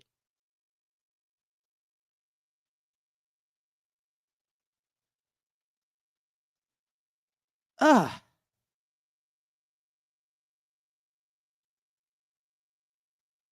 It's really crazy. I can't imagine staying married. I can't imagine marrying someone like that, let alone staying with them and then defending them on the news. 2 cops who worked with Karen have been promoted, or worked with about Karen have been promoted. Jesus. Buchanan had a fucking boner going to arrest her. What a psycho. Disgusting. Disgusting. I can't, Laura. I cannot imagine that. Ugh. So let's watch. Let's see what happened today with that. Breaking news, the state police dropping a bombshell that is just another chapter in the Karen Reed case. Hi, everybody. I'm Jeff Saperstone. And I'm Melody Mendez. We're talking about Michael Proctor, the former state police trooper and one-time lead investigator in the murder trial, has been fired. Let's get right out to NBC 10's Minash Kungwari, live for us with the breaking details now. Minash. Well, the MSP trial board found Michael Proctor guilty of unsatisfactory performance and alcohol beverage charges. The call trooper Michael Proctor to the stand. Terminated, dishonorably discharged. The Mass State Police Superintendent Wednesday making the announcement in a statement that reads in part, quote, "My decision to terminate Mr. Proctor follows a thorough, fair, and impartial process. This decision reflects our unwavering commitment to upholding our values, enhancing public trust, and ensuring the highest standards of service and accountability. This decision..." She's a whack. The highest? I mean, somebody must be fucking high over there if this is the best you can do. Job. Which is, by the way, too little, too late. In part because of Proctor's testimony during the first Karen Reed trial. From all accounts, he didn't do anything wrong. Proctor was named the lead investigator on the John O'Keefe murder case in 2022. Less than 16 hours after being named, he sent texts to his friends that even he publicly admitted were, quote, unprofessional and regrettable. No news so far. Following the trial, he was immediately Let's go back to that little still, because I like that. I'm glad they made a little picture of it so you can see. From all accounts, he didn't do anything wrong. She's a whack job cunt. We're going to lock this whack job up. No nudes so far. Let me ask you a serious question. Let's put this in perspective for a couple of moments, because there are still people. And again, you can feel like she did it. I don't hate you for that. Some people think she did. She does. That doesn't make me look at you differently. You just perceive things differently. You might think genuinely that it's logically, this is what I think happened. I don't even think you're stupid. It's a very confusing case. They do all remind me of Jimmy Burke. But that's what's important here. Some people are in denial because they don't want to have to live under this type of system.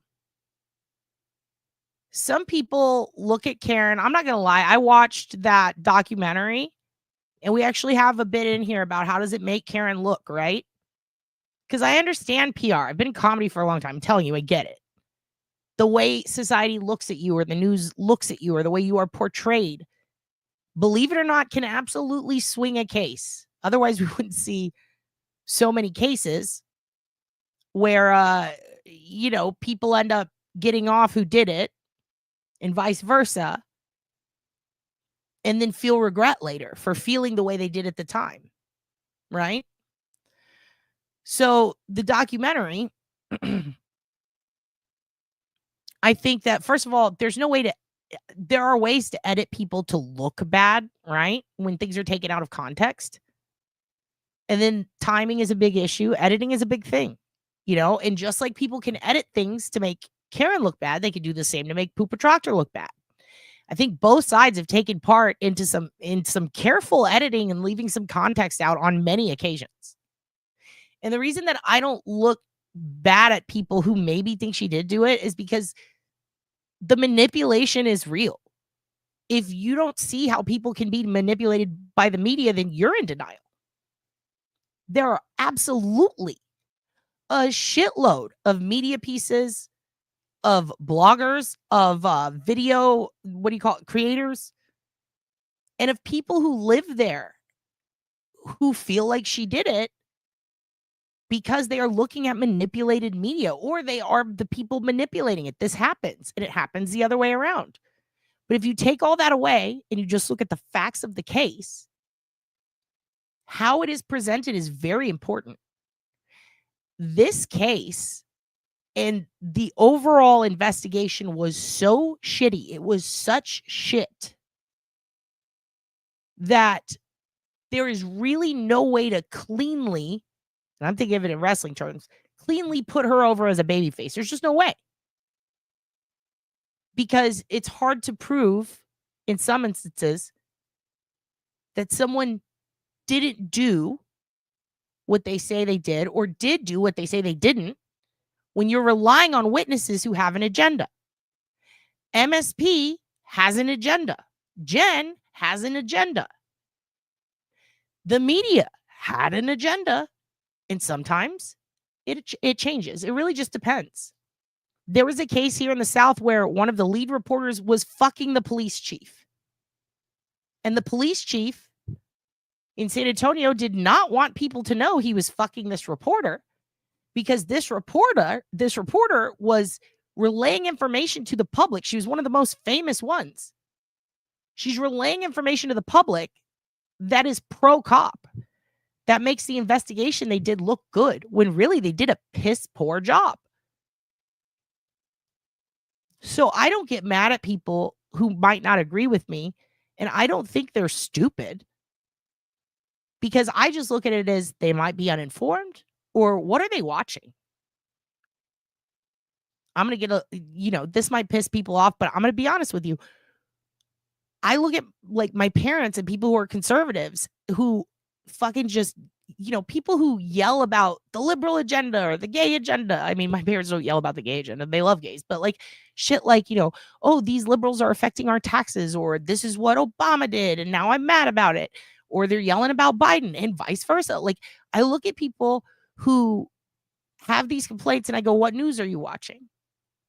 If I was watching Fox News all day and getting all my news from Fox and actually believed it, then yeah, I'd be fucking pissed too. All it is a propaganda train instilling fear on you and making you angry. You're just angry. If I believed every single thing I heard on the news, there is no reason for me to ever be happy. I should be mad all the time.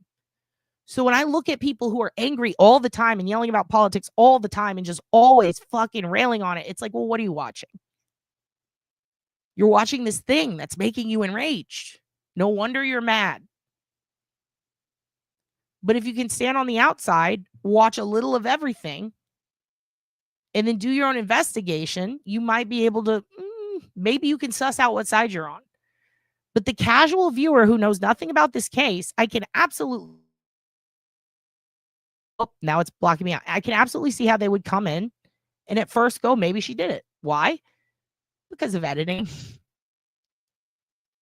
because of timing, because of context. Let me tell you, it has been 2 years Karen's been going through this. So when she gets interviewed by a news station and she's not weeping, people look at her and go, why isn't she crying? If you ask me, does that look bad for her? I'm not going to lie to you. Yeah, it looks pretty bad for her. But if you take in the context that this has been 2 years and they are trying to put her in jail for murder with intent. Oh, now I get why she's not fucking crying. Now this makes sense. Did they say that in the documentary? No, they didn't. 3 full years, actually. Yeah, that's a good point. It's 2025 now. Fuck. So 3 years. Think about if you had somebody that you cared about who passed away 3 years ago. Yeah, it might still hurt your heart. You might still be sad. It might feel like, oh, I still miss them like the day they were gone. But really, like, I'm sure you do, but like, are you behaving like the day they were gone? Are you behaving like the day you found out? No, because it was fresh and you were reacting and you were probably in shock. So when people see Karen now and she's not crying and she's giving curt, to the point responses, I ask you, why is it so hard to believe that this actually makes total sense? Because if you think about it, it's not the day it happened. The shock has worn off. And now everybody that is related to and that loves this man that you loved are now against you, and they're trying to put you in prison for murder. And you find out that they've been fucking with all the evidence, and you find out the lead investigator's trying to see your asshole, talking shit about your tits, and you have that judge. Yeah, I can see why she's not openly weeping on camera. Yeah, that makes total sense to me. But then you have to consider that people who are new to the case, they don't know that. They don't know that. They're looking at this and they could be thinking, oh, this is one of those documentaries where they follow her. They've been following her for years. Why wasn't she crying in that scene? That scares the shit out of me, to be honest. I think that this is really an important thing to consider. Exactly, Ernie. She's probably tired of fucking talking about it. She's probably really irritated. She's probably, I mean, think about it. You're on the stand as a witness. You get prepped, right? She's likely not going to take the stand. I mean, she made that pretty clear in the documentary, right? But she's still got to be careful. She's got to be prepped with, like, this is what you can and can't say. And even as a crime victim, they do that to you. Like, I was not allowed to talk about being stabbed, or I wasn't supposed to talk about being stabbed for a week because they wanted people who maybe saw it or people who maybe were a part of it to have that little nugget of what the knife looked like or what the brass knuckles looked like, because they were very unique. So they didn't want me to talk about it, but I was on a lot of drugs. They put me on like painkillers that I was having allergic reactions to. It was emotional. I was fucked up. I had just been through the worst thing in my life. And I forgot, and I talked about it. And, my cop was really cool. My investigator was like, you know what? It's okay. It's okay. But imagine you're on the flip side of that. Imagine you're the person with the victim and the victim has passed away and you had left and everyone's trying to pin that on you. That is a good point. Any public statement you make. So just like they would a victim, they're going to do that with you too. They're going to say, listen, you can't talk about this, that, and the other. Don't do that.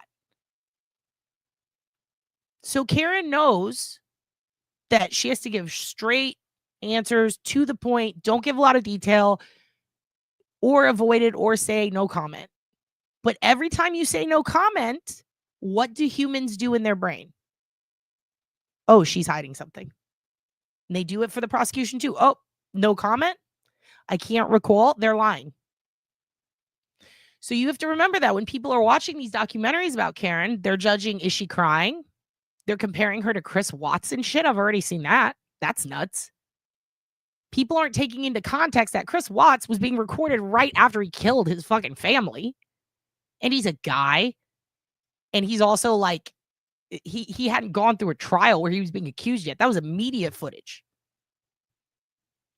Karen is being judged by everything she's done and said over the past 3 years and before that, and a year before this happened in Aruba. It is exhausting. It is exhausting, I'm sure. And she has the medical conditions, and she has MS, and she has Crohn's. And she's not allowed to go to her work. And she's all over the news. She literally can't take a shit without people asking about it. Like, and the reason I said all of that, and the reason I'm telling you straight up that, like, look, I don't get mad at these people, because here's the thing. Once you get mad at someone, you get personally mad, you start judging them and calling them names and making them feel like shit because they don't agree with you, you're fucking up and you're fucking Karen over, quite frankly. Do you think that's going to win people over? Do you think that's going to make people see from her perspective, just immediately blowing people off and calling them names? Do you think that calling them dumb or losing respect for them is going to help Karen in any way? No, it's fucking not. It's just not. It's the same thing with politics. This is a political issue, whether you like it or not. It is. It absolutely is. Think of it that way. Do you think screaming at someone because they're Republican is going to get them to see your side? No, it's going to make them hate your side, and vice versa. So when somebody tells you something that they believe about the Karen Reed trial, instead of going, well, you're a fucking dumbass and I hate you and here's why. Oh, well, I don't respect you anymore. How could you? You're an evil person. No, stop doing that shit. We're adults. Show them. Show them. Well, actually, it's because of this. Oh, you need the answer to that question? Here it is. But have you seen this? Don't you think it would be better for Karen to convert supporters instead of isolate them and alienate them and create an enemy? Especially when you consider how crazy and reactive people are. There are people out there who would rather create an enemy to Karen because they can't handle their own fucking emotions and they can't have a rational thought. And frankly, they're lazy and they don't want to defend her, I guess. I don't know. There are people who would rather immediately pick a fight than give someone the benefit of doubt and say, maybe you're just ignorant. Maybe you're not informed. And I wouldn't even tell them that. That's kind of rude. I would say, but have you seen this? I think that people need a class in communication. It is a gender issue. That is a great point, Sunset Rising. The way she's being treated is totally fucking absurd. And the way she's being looked at is absurd, because how many men do we see in documentaries who had loved ones die who are not crying? Why? Because they're a man and they hide their emotions. They're not good at expressing them. Well, if you're a woman, all of a sudden you're Amanda Knox. All of a sudden you fucking did it. That's crazy. Believe it or not, there are women out there who are like, listen, I don't know how to say this, but like, it's not that I'm over it. It's that I'm kind of focused on something else right now. And if I think about that shit, I'm going to cry. So you don't. There are women who can control their emotions, and this stuns the men. It stuns the world. It's really crazy.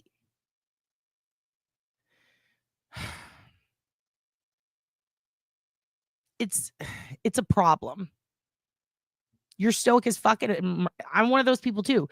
I will either freak out or I'm the one organizing everything, but there's no in between. And there are some people who can decide which one. And there are some people that just go into fight or flight. And there are some people that just lose their fucking mind. I just think it's really important to note that this motherfucker, Proctor, he did not get reprimanded or investigated until after Yannetti said what he said, and then they showed it all on the stand. Oddly, these documentaries come out, and the day after, that's when they finally give their, here's the results of our hearing. Makes me wonder if these documentaries had come out any later, would we get the same result? Now I'm starting to wonder, are they only punishing him because it would look bad if they don't? Because it seems like it's all about public perception with MSSP. That's what it seems like. Because until the public has perceived it, until the public has taken it in, they don't react. I'm really starting to wonder if we're not going to see reactive punishments and or investigations into these people until after it is brought out on the stand, because thus far that's what we've seen. And I find it fucking funny that everyone in this case was drunk driving and she's the only one getting in trouble for it. Very interesting. Very interesting. That's my rant. Let's go back. No news so far. Following the trial, he was immediately suspended without pay. Now he's fired. The MSP trial board writing, when it comes to those inappropriate text messages, him providing sensitive information about a homicide victim to non-law enforcement personnel, or his, quote, unprofessional and inappropriate conduct, he was found guilty of violating MSP standards. But there's a fourth reason Trooper Proctor was fired. On July 19th of 2022, he drank multiple alcoholic beverages while eating dinner on duty and then proceeded to operate his department-issued cruiser. His family releasing this statement after the termination, in part, quote... Which, by the way, I'm pausing one more time to tell you something interesting. When I was going through the criminal justice program a few years ago, I actually ended it when I started this channel. One of the things that I think is very fascinating about criminal justice is the amount of time spent on this little bit. I'm going to go back and play it for you one more time. And I'm going to actually pull from my text so I can show you. Because this is a way bigger deal. In fact, when we talk to Duty Ron about Cobra Girl, I'll see if I could squeeze an answer out of him. But this is a huge deal. They spent a whole 3 weeks going over why we don't do what Proctor did. Why, if you are getting into criminal justice to become a cop or an officer, law enforcement of any kind, or a CO, which the CO class was amazing. That was one of my favorites, and that was optional, and I'm so glad I took it. That was insane. If you really want to know about the prison system, take a criminal justice course that has to do with COs. Not policy policing, but any of them that are like correctional officer classes. They are insane. I had no desire to be one, but let me tell you something. It changes your entire perspective on the jail system. I mean, I've always thought it needed to be fixed, but like, holy shit, we are actually stuck in some really ancient shit right now in America. We have traveled backwards. But also the way that policy is laid out is insane. And you guys know I love policy and procedure shit. I read the manuals. I read the privacy agreements. I'm that nerd. But I'm telling you, 3 weeks were spent expressing to us how to do lunchtime as an LE officer. How to handle lunches. 3 fucking weeks. 3 fucking weeks.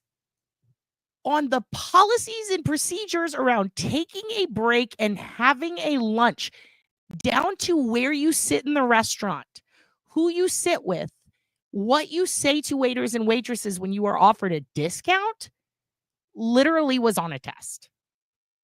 That's how strict it is. And I'll say why after. Let's watch this one more time. I really want to go back to that part because that's very important and it's strange. It's strange to me that they didn't really stress what a big deal this was. Fourth reason Trooper Proctor was fired. On July 19th of 2022, he drank multiple alcoholic beverages while eating dinner on duty and then proceeded to operate his department-issued cruiser. His family releasing this statement after the termination, in part, quote, "We are truly disappointed with the trial board's decision as it lacks precedent and unfairly exploits and scapegoats one of their own. The messages prove one thing, that Mike..." So this is stupid as fuck. It lacks precedent. Do you know why it lacks precedent, Miss Proctor? Because no one has been as dumb as fuck as your husband. No one has been stupid enough to do what your husband did. That's why it lacks precedent. Michael is human, not corrupt, and certainly not unfit to continue being a Massachusetts state trooper. Proctor has the ability to appeal this decision. Now, this all coming as... And he will appeal it, and it will get shot the fuck down. And if it doesn't, that is going to be the most awkward return to work you have ever seen since George Costanza tried to go back to work in Seinfeld after being fired. No one's going to sit with him at the lunch table.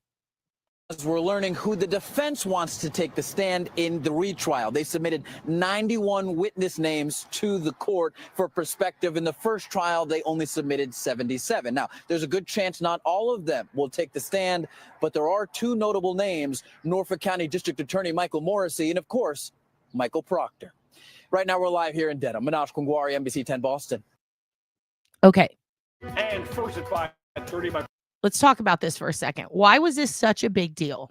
Why was it such a big deal? Because in the criminal justice curriculum, not just in Texas, but you can actually look up the curriculum everywhere in the U.S., and it's pretty par for the course because you are not only teaching criminal justice from a local level, but up to a federal level. One of the biggest things that they stress when it comes to policy and procedure has to do with weapons, okay, your vehicle, okay, and if it's in a jail, it's bringing shit in and out, okay? When you're just law enforcement, in general, you're not a CO in a jail, it's a little bit different. But there are policies and procedures regarding where you sit in a town if you're eating lunch publicly. If you are a beat officer, okay? If you're, they call them like hot zones here in Texas, but if you're in a spot that has a lot of crime that is committed, if you are on a beat or in like a sector, if you will, like Charlie sector, where there's like a fuckload of shootings and gang violence, you are often considered in a hot area or a high traffic foot patrol area. You are actually encouraged to eat quicker lunches, sit closer to the door, sit with your body facing a window or the door, and your back to the rest of the patrons in the restaurant. If they offer you a table because you are a cop, no matter what the reason is, but simply because you are a cop, would you like to sit here? You're not allowed to take that. You have to say no. If they say you have to put your service weapon or your jacket over it, you can't wear it to the table. Nope. Sorry, can't eat here. If you stay longer than the allotted amount of time in your policy and procedure manual, you can get written up. In some places, you're not supposed to eat at places where there is alcohol served. Especially, a lot of these places have a deal. A lot of states, at least in Texas, you're not supposed to bring a gun into a bar. You just can't do that. It's illegal. So if a cop is entering the bar because of a call, they're allowed to have it. But if you're going there because you're on break and you're sitting down to eat, you're not. So you can't eat at bars. A normal lunch, AJ, is a huge deal. Like, it's a consideration. It's a whole chapter. It's like actually technically 2 chapters. It's 3 weeks of teaching. This is how you eat a normal lunch and dinner. What happens if you get a call and you are in the middle of eating? What happens if they offer you a 15% discount? It is actually written down in the law. This is how much you are allowed to take. This is when you are allowed to take a discount. And even then, they encourage you not to. Why? Because of public perception. Exactly, Miss TJ. You used to be able to. They changed the laws. You now cannot do that. And you have to sit either facing the public if there's no windows, or facing the windows or the door. And why? Because you are still technically serving the public, even though you are eating. even though it's your lunch. If you are facing away from the door, you now have your back to people entering a building and seeing that you're an officer. They could easily sneak up behind you, take your weapon, and shoot you in the back of the head. And they make it very clear to you in class that that could happen. So don't do that. When you are at a parade and people are walking by, you have to stay 3 to 6 feet away from the person closest to you. If you are in a group of children and there is something going on, you have to keep your back to where the kids aren't. How you walk, how you stand, how you appear to the public, where you sit, what you eat, what credits you take. Here, let me give you a free dessert because you're an officer. Nope, can't do that. You can lose your job because you ate a chocolate pie. Like, that's a huge fucking deal. You know, D, it's interesting because I was asking that question, and my professor who used to be a cop told me 45 minutes is insane. Because it said 45 minutes in our manual, but that's insane. And it also varies because it's pretty much like as quick as possible. Think of the lunchroom, how you had to eat really quick in between classes in some schools. It's like that. Like, you have 15 to 20 minutes. You have 45 minutes. It depends on department. It depends on how many people are working that day. Some people don't take lunches. They'll take them in their cruiser, which in some places, like, that's a no-no, but it's kind of strange because it's like, yes, but you have to be parked, and also, like, you have to be off the clock, and there's just different rules about lunch, about dinner. And it's so strange to me that and also, can you be in uniform? No, not if you're off the clock and it's the end of the day. If you get off of work and you are stopping to pick up lunch somewhere, there are rules on whether you are allowed to go inside and sit down or not in your uniform.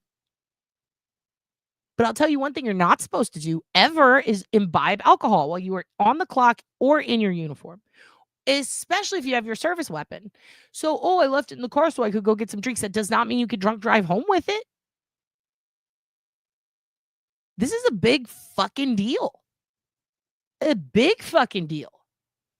In fact, it's kind of strange to me how it seems that the altering of evidence is not as big of a deal to them as him drinking and then driving his cruiser home. I mean, it's really wild. It is really wild that, like, that is I bet you $1 million that if he hadn't have drank on the clock and then gotten in his cruiser and drove home, bet you $1 million he wouldn't be fired. For everything he didn't care, I bet they just cover up. They wouldn't give a fuck. But that's actually a huge no-no. Like, a huge no-no. And I didn't know why until I took those classes. And then after, like, seeing that, I'm like, oh, he's fucked. And a couple of my friends who talked to me about this case were like, why? Because the Karen Reed shit. I was like, well, he's just fucked public-wise for that. But I think because of this, he's going to get fired. Doesn't surprise me that all the news kept stressing that too. I think he will. If he doesn't, that's insane. I think he will. I really do think he will. If not now, soon. If not now, soon. Sean said in his last live that if you use your vehicle off duty and you get caught doing yeah. No, it's a big, like, there was a cop in Texas. I wish I could find the case. It was a long time ago. His wife is having a baby and they call him and he's off work and he's like at a drive-thru on his way home. He gets home, he puts her in his cruiser and he uses it to get to the hospital. That motherfucker got fired. I mean, come on. They are so strict about this shit. They are so strict. I heard that he wasn't getting his pension, but I'm very interested on whether or not he will. You know what I mean? Whether he will. Let's see. Friends, Massachusetts State Police say they have fired Trooper Michael Proctor. Of course, you may remember he was the lead investigator in the Karen Reed murder case. He will still be allowed to testify at the upcoming retrial, but not in his role as a trooper. Good to see you once again. I'm Dan Janey. And I'm Emily Bowles. This retrial is scheduled in less than 2 weeks, but the defense has just filed a motion to push that back until the end of April. NBC 10's Katie Benoit has reaction from his family and law enforcement experts. Also, Michael it's Proctor not dishonorably- Benoit. It's Benoit. It is Benoit. That is how it's pronounced. Why does she do that? Why? It's crackling again. Why do her coworkers call her Benoit? It is not Benoit. It is Benoit. That is how you pronounce your name, ma'am. What the fuck? Discharged from Massachusetts State Police for violating the rules. After 3 days of trial board hearings, Proctor was found guilty of unsatisfactory performance and an alcohol charge. I really don't see where Colonel Noble had any other decision to make other than termination. You may remember he read inappropriate texts on the stand he sent about Karen Reed and the investigation to friends and family. Trial board documents say his conduct created an image that he was biased in his dealings with the homicide suspect and/or brought himself and state police into disrepute. How serious is that? Well, anytime you see this type of behavior coming from public safety, regardless of the agency, the general public their trust is going to wane. Proctor was also found guilty of driving his cruiser after drinking at dinner. His family saying in part to NBC 10, "We are truly disappointed with the trial board's decision, and it scapegoats one of their own, a trooper with a 12-year unblemished record." Proctor is a potential witness for both sides in the second trial. Reed's team has him on a list of 91 names that could be called. I've never seen anything like this, not to mention on such a high-profile case. When you have the lead investigator that will be testifying as Mr. Proctor instead of Trooper Proctor, that obviously is going to give some level of advantage to the defense. By law, all trial board decisions can be appealed to the Civil Service Commission. Katie Benoit, NBC 10 News. More than 3 years after Trooper Michael Proctor got a call to investigate a body in the snow, his wife Elizabeth and his sister Courtney say they had no idea how much their lives and their families' lives would change, including for their young children. But that's sort of what breaks me, is when I see them playing and so happy, and I'm like, God, they have no idea that their parents' world is crumbling. Karen Reed's defense has accused Proctor of trying to frame her for the death of John O'Keefe, including by planting pieces of her SUV taillight at the scene. Is there any doubt in your mind that Michael Proctor might have framed Karen Reed? No doubt whatsoever in our mind. No doubt whatsoever, and the evidence shows that. The investigations show that. During Reed's first trial, Proctor did admit to writing insulting text messages about her, including that he hoped she would kill herself. Because the evidence pointed to this woman killing a fellow Boston police officer. So he was angry. He was upset by that. So I understand the need that he had to vent to friends, whether it was appropriate or not. Elizabeth and Courtney Proctor say those messages do not justify the harassment they say they've received from Reed's supporters, including rocks thrown in their yards and anonymous voicemails like this. I'm going to be your kid's new mommy, and I'm taking your kids and I'm taking your dogs. A blogger named Aidan Carney, who goes by the name Turtle Boy, has been charged with witness intimidation in this case, but the Proctors say he's not the only one responsible. It seems like Karen Reed and Aidan have been conspiring and colluding. Now, prosecutors have said that Carney and Reed have been communicating, but at this point she is not charged with witness intimidation. Recently, the prosecutors confirmed that a federal investigation into potential misconduct connected to the Reed case concluded without charging Proctor or anyone else. His family say that the feds checked 5 years worth of personal emails and text messages and found no other problems. Live in Canton, David Bienick, WCVB News Center. I want to say what happened exactly. Okay. And we were up. It's fucking up again. There we go. And we were just talking about this. I wanted to show this. I get so annoyed at Court TV. I don't like a lot of their reporting. But again, I do think that it is really important to pay attention to this. Pay attention to public perception. Pay attention to what's being reported and why and by who and the information given. And I do think how Karen, God damn it, why won't this thing fucking just work? How Karen comes across in this docuseries is an issue. Hold on, I'm still trying to fix it. Come on. Come on, sound.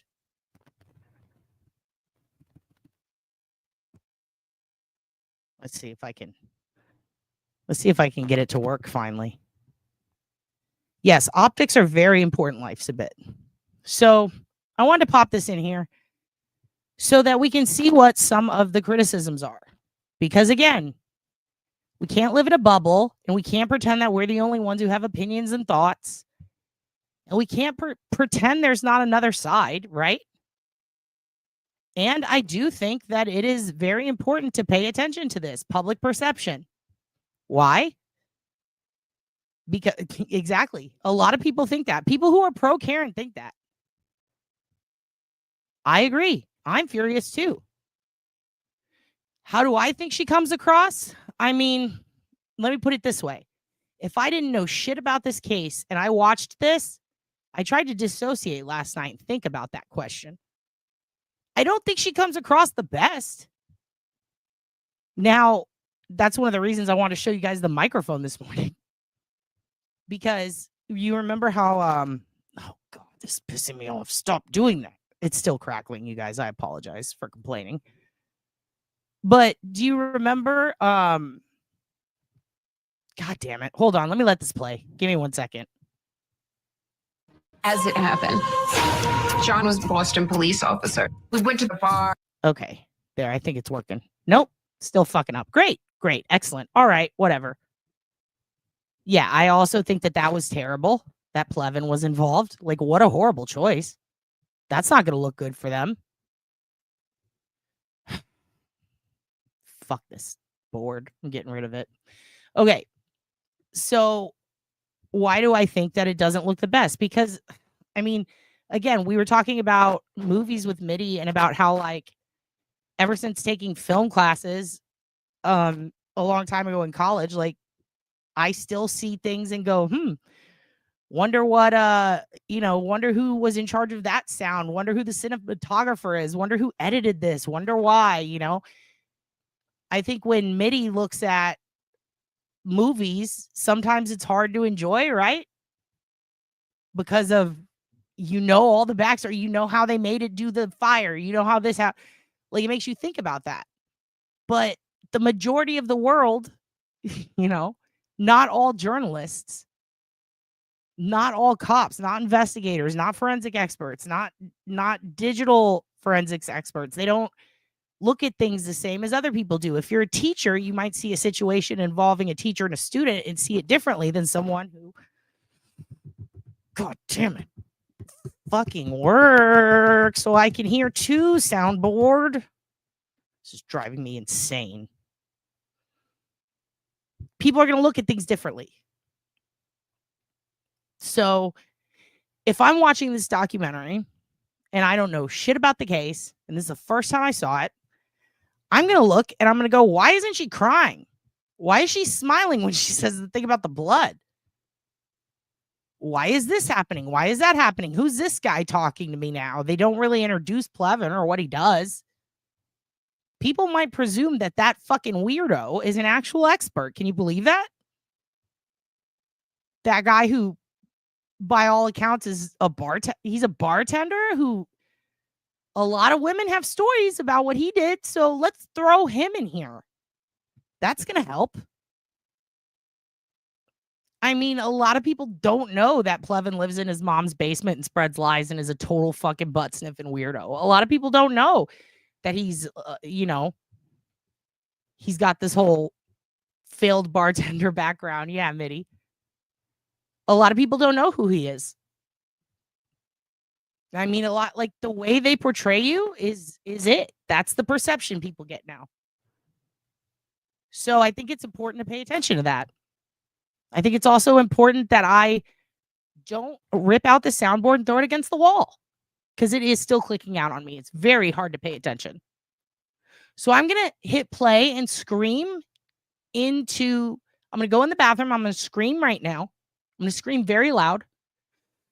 I'm then going to go in my bedroom. I'm going to find the softest pillow and I'm going to start punching it repeatedly because I'm so angry right now at the soundboard. Okay. And then I'm probably going to hit my vape to calm me the fuck down so I don't smash this thing. And I'm going to let you watch this and tell me what you think. All right, with a bunch of cops. Jen McCabe invited us to the Alberts. Last I ever talked to him when he got out of my car at Brian Albert's house. Now for what's trending in true crime, defendant Karen Reed's retrial is fast approaching.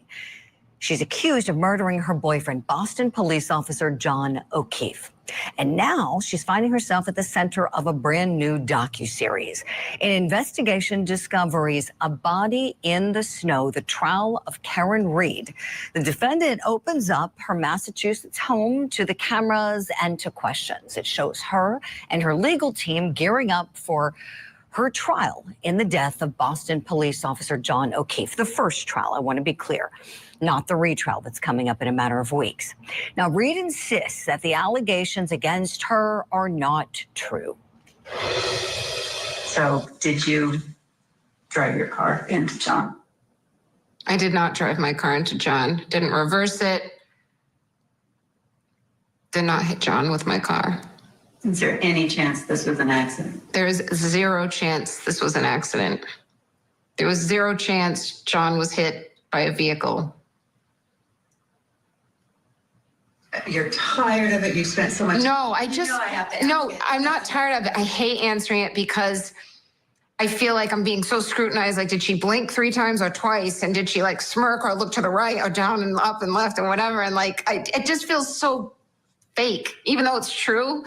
I rather like explain everything else and like, I did not hit John with my car. Like, okay, this part right here, and this is the whole reason I showed you this video. I love this part. This is what they did right. This is what they did right. You think it's awful? I think this is great. Let me tell you why, because she's right. It is so fake. It is fake. It's set up. Let me tell you why, because they rent Airbnbs to do these interviews most of the time. Or they say, hey, can we meet you in this room? And then they go in there and they go, are you going to wear that? Could you not? Because it has a brand on it. Could you not? Because it affects our lighting. You know what I mean? Hey, you know what? Can we just get you to say that one more time? Because we didn't catch the end. I mean, I worked on a true crime documentary and I was interviewed for it. And they wanted me to say something specific that was not true. And they kept trying to feed it to me. And I said, no. And little did I know that they were recording me at that very moment when I said no. You realize they could take that, they could snip it, and they could just put it over a part where they say, do you think he did it? And I go, no. Well, that's not the question I was answering at the time, but they can do that. They have that power. I am now pushing down the soundboard.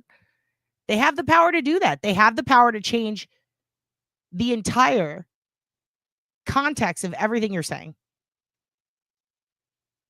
Simultaneously, she's been asked this question a million times. It's been 3 years, right? She knows what question is coming. Why? It makes me wonder if this is the first question of the interview. They are, I believe at this point, they're like halfway through the documentary or some shit when they ask her, or maybe all the way to the end of the first episode. So when they're asking it and it's that late in the documentary, in our brains, we see it as boom, boom, boom in order, right? If this is the first question they asked her, then she might know right away, oh, fuck, they're going to ask me that right up. And she might have rolled her eyes or something. If they ask her last, just to get it out of the way, after all the time they've been interviewing her and gotten to know her, it might be kind of funny to her. Like, oh, here we go. Usually what they do is they would just have the answer. And then while she's staring at the camera, they would keep recording for 3 more seconds. And she thinks they're going to end it right when she finishes the question, but instead they give it that extra 3 seconds. And that could be the difference in the public liking you and not liking you, because when they go cut, she might go, oh. If they left that in, she'd look terrible. If they didn't, she'd look great. It's really all the power's in their hands. There is a lot of trust here. So I'm sitting there going, I wish they wouldn't have put this documentary out on this day. I wish it wouldn't have been halfway through, but We know AJ and Yannette. We know they're smart. We know they're also in the documentary. So is Little. So if they're all in it and it came out, and I can tell you this much, you know when these are coming out. They told us with ours, it'll be out February. And we were like, oh, that's quick. They go next year. And we're like, what? Well, we have to do all these interviews and there's editing and post-production. Fuck. And then as that time got closer, we said, is it coming out yet? And they said 3 more months, 2 more months. And then finally, the day before, hey, it's coming out tomorrow. What? They don't give you a lot of notice, but you generally kind of know when it's coming out. They had to know. And yes, he's and remember they kept saying, this is what we did with Spacey. This is what we did with Spacey. They know what they're doing. I think this part where she's explaining why it's so dumb is great. I really think this is like one of the beneficial things for her in this, because it's letting you know, hey, my behavior looks this way on camera because it's silly to me at this point. This is all fake. Like this whole, like the way she's explaining the way people psychoanalyze, she blinked, she looked that way. Ugh. That does not determine if I killed John. Like, that's a really good point. You think it was an error, Bubsy? A lot of people, I thought so too. I thought so too at first, but then I started thinking about it and I'm like, no, this has to be good. And here's why. This is why I think it, would I have done that as an attorney, or would I have done that if it was me on the stand, like on the fucking chopping block? I don't think so. But also, you have to keep in mind, she's finding a lot of this shit out for the first time during the trial. She would have never known that Proctor was looking for nudes had it not been for her attorneys. She would have never known that Jen lied or the 227 thing if it wasn't for her attorneys. Like, a lot of the things that she's finding out for the first time after a night she was drunk. And yes, Sassy, that was my next point. Yes, they put this out because she's not going to testify on the stand. She's just not going to. It's not happening. Oh, I don't think she will. She already said she won't. And also, it is too dangerous. It absolutely is. And I think that, oh yeah, he will. He'll show this stuff in court. But here's the problem with that. If he shows it, here's why I think they put it out. Because whatever they put out, it is going to be fodder as fuck for the prosecution. They're going to use it. So why would the defense put that out? Because if the prosecution gets to use it, the defense gets to use it.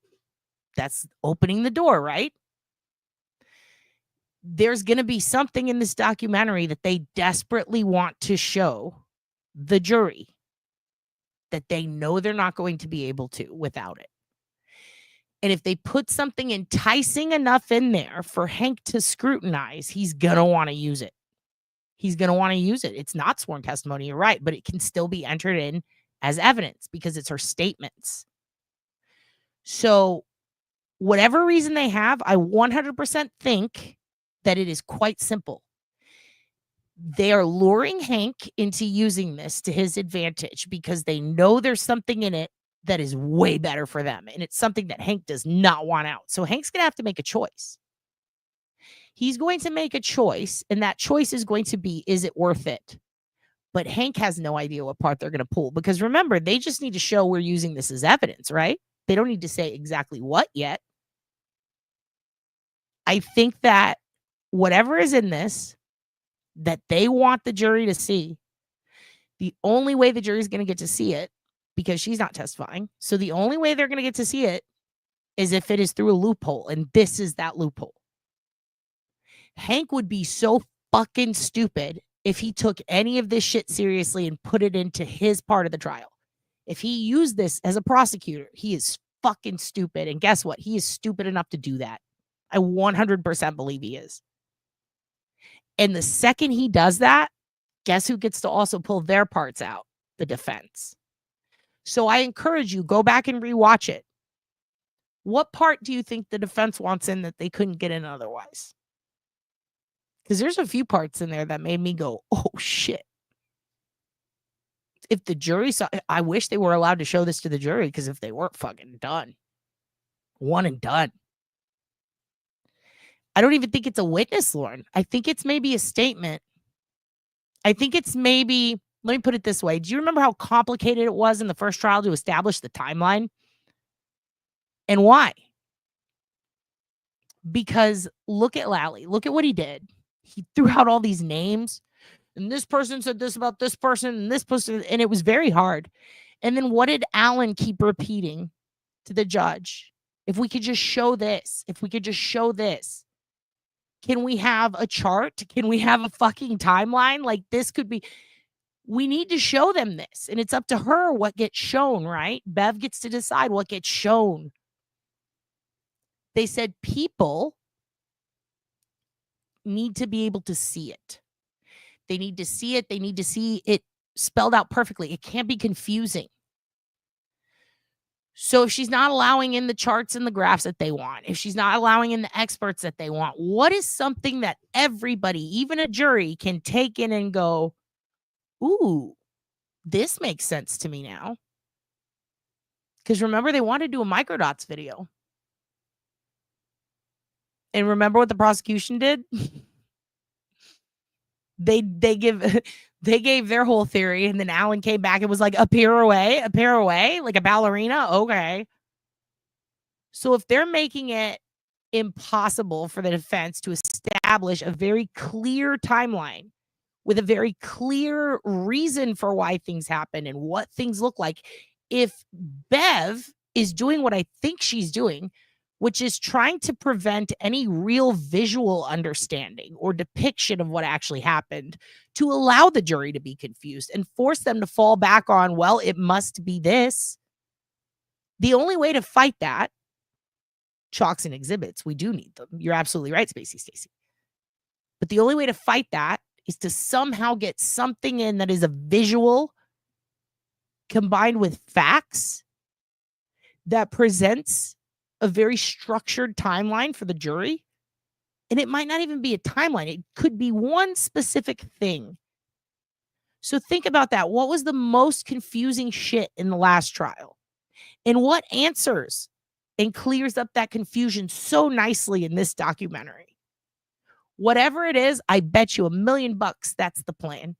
If Hank tries to pull this out, which he's going to want to, then we get to put this in. There's a lot in there. As much as there are maybe 3 or 4 parts that could make Karen look a little bad because of her facial features or what she fucking reacts to or how she reacts, there is a much more incriminating shit for the prosecution in here. A much more. The timeline at the bar, yes. The timeline of discovery. I think one of the parts that's the most important is the 2:27 Haas long to die.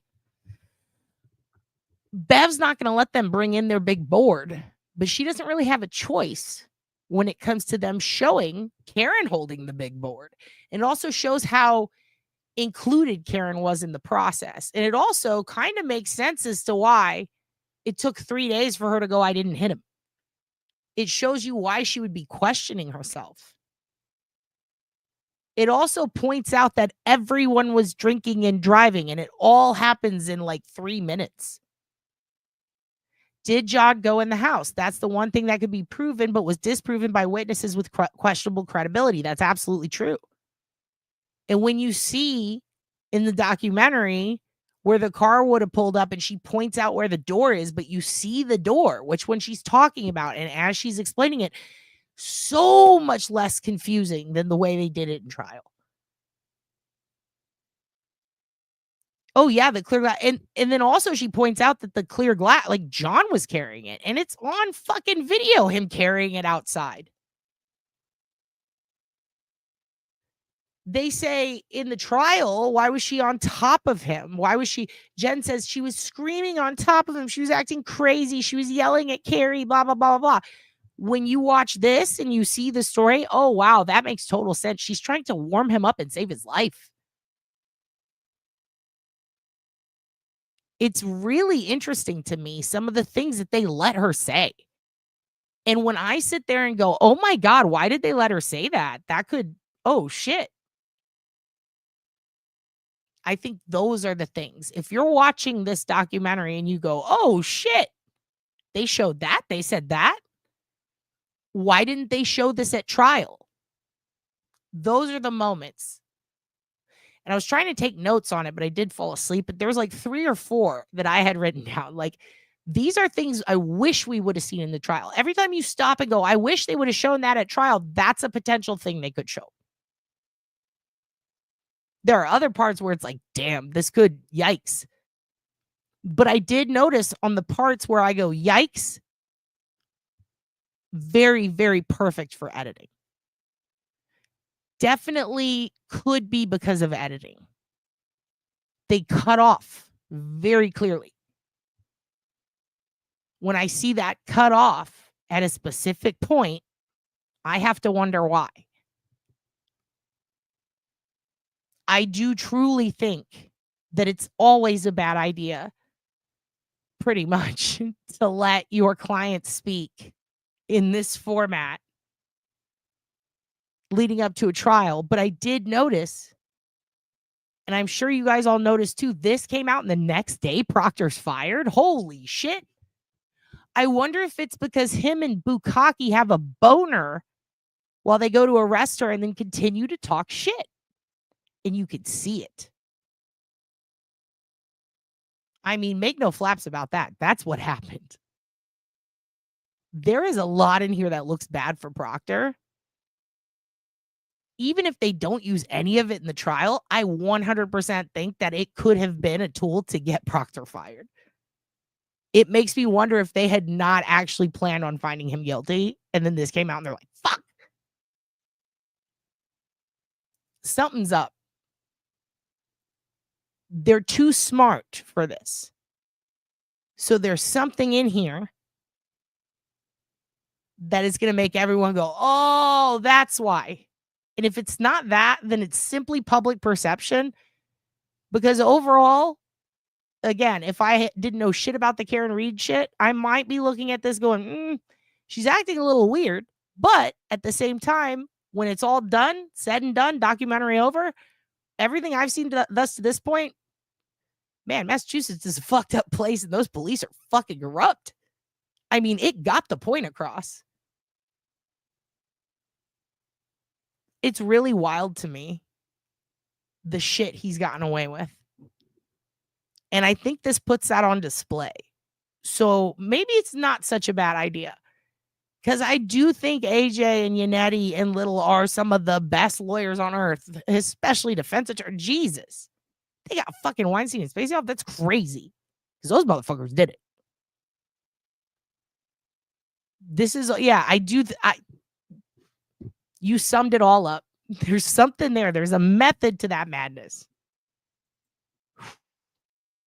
This is going to be a crazy fucking trial. You thought the first one was crazy? This one's going to be crazier. There's no way it's not. I can't make it sincere enough. The 5-episode ID docuseries continues tonight. And of all the people, this judgmental bitch. And then look who pops up. Oh, look who pops up. Look at this guy. Now, if you don't know who this guy is, his brother was dating a woman a long time ago, and his brother treated that woman like shit and was awful to her. So to get away from his shitty brother, she runs off with this other guy. That guy ends up in prison. She ends up murdered. And this, her brother-in-law, who she did not like, decides to constantly bring her up for clout. He constantly talks about how the reason he does everything he does is to fight for victims because he says his sister was murdered. Nope. At best, your sister-in-law. And here's another funny thing. He never names her. Have you noticed that? He never names her. Because if he did, he'd be found out. He'd be found out and people would know this guy's a fucking fraud. Imagine taking a family member's ex who died, who did not like you and you didn't like them, and then using them to skyrocket your fake career forever. Want to talk about grifters? Anytime you see M. Phelps up there talking about And this is Raven. He's from that show. What is it? Evil something. It's some show where it's him and this investigator, and there's a bird in it. And he's like, I got this inmate named Raven, who's a serial killer. And I talked to him so that he can give me advice on how to solve crimes because my sister was murdered. Okay.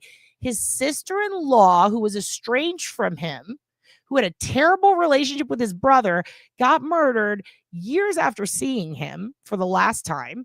And he likes to use his sister-in-law, who barely talked to him and hated him. He likes to use her murder to plateau his career. And he constantly references it and how he's seeking justice, but he never names her. So if you're seeking justice for someone, the least you can do is fucking name them and say what happened. And if you don't know what happened, here, I'll tell you the story real quick so you can know. His sister-in-law, married to his brother, had a shitty relationship. That guy always trying to take the kids, making her life hell. She had to get away from him. So she goes to an apartment and lives on her own finally. She's trying to get back on her fucking feet, right? She's got kids, okay? She also has a bit of a drug problem, and it's bad. She starts dating a guy. He is abusive as fuck. He's terrible to her, okay? He also ends up robbing someone else one day and then goes to prison, okay? So he's in prison. So now her boyfriend is in prison. Her baby daddy, who tries to make her life hell, won't talk to her, lives in another town. She's got a kid. She's in her apartment. And then all of a sudden, she ends up getting murdered in a very brutal, bad, awful way. Okay. Right before that happened, she had gone on a drug deal with someone who was giving her rides because she didn't have a car and she couldn't get around. And it was very, very cold. Someone gives her a ride. Right? Because they said, you can help me get drugs. Help me go get drugs.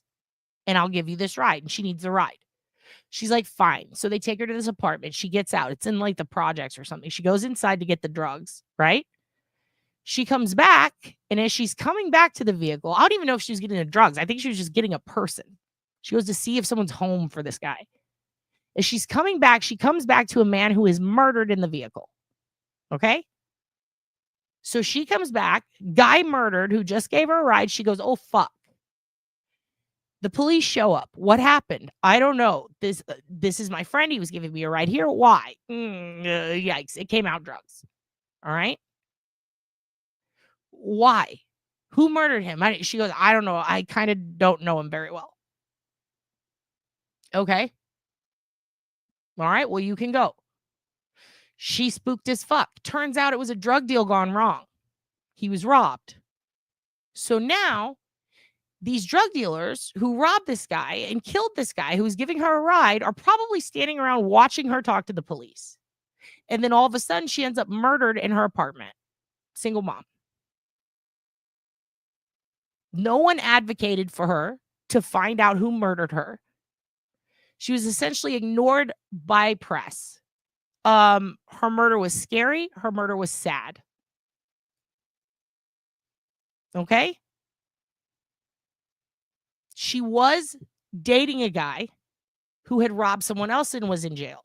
She was terrified of people who were sitting in who were robbing this guy while she's sitting in the car with him. And she did give conflicting statements. And later on, when asked why, it was predominantly because she was scared. So for her to end up dead in this apartment in the brutal fashion she was, very sad, very scary. Fast forward many years, decades later, and this fucking fool with his frosted tips shows up on TV with a show. What's it called? What do you guys named it? Dark Minds, where he calls the happy face killer, true, that's the guy, calls him on the phone, puts money on his books so that he can ask him about who do you think did it, about famous crimes. And what is the intro of that show? I know because my sister was murdered and I've spent all these years trying to get you. No, you fucking haven't. No, you haven't.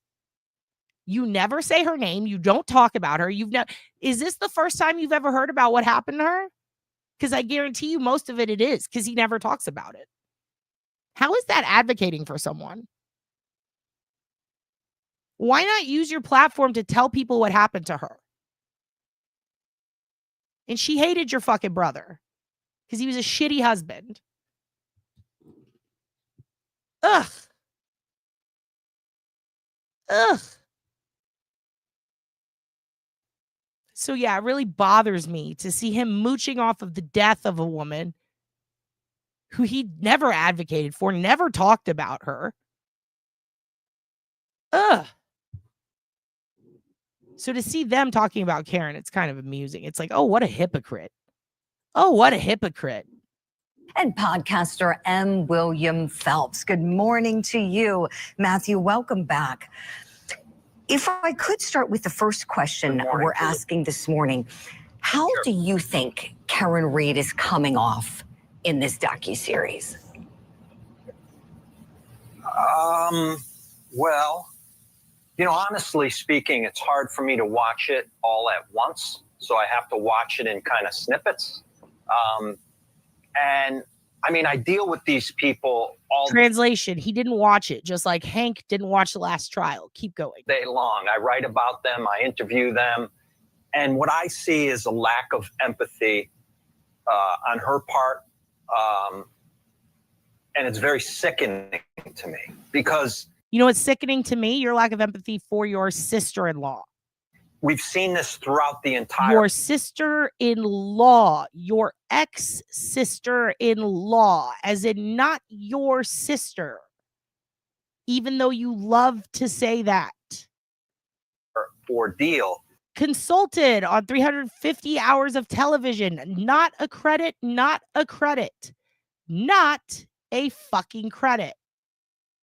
Best-selling author of one book that was not very good during a low time, during a low period in true crime books where people were starving for content, also put out under a ruse and a lie. Where she minimizes her role and kind of maximizes the victim's role and the victim's family's role and the witness's role. So how does she maximize the victim's family's role? I've never seen her do that, and I've been watching this since the beginning. You are an idiot, sir. it's hard for me to watch that with any sort of credibility, if you will.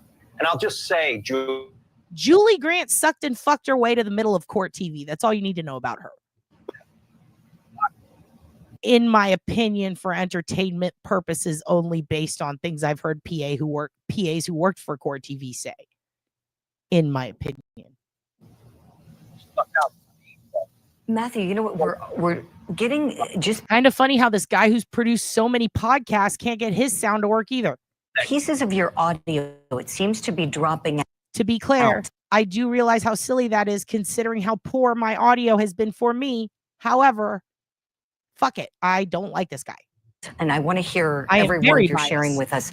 Let's do this. We're going to take a look at your audio. No, that's okay. We're going to have Court TV is going to take a look at your professional audio, Mr. Producer Man.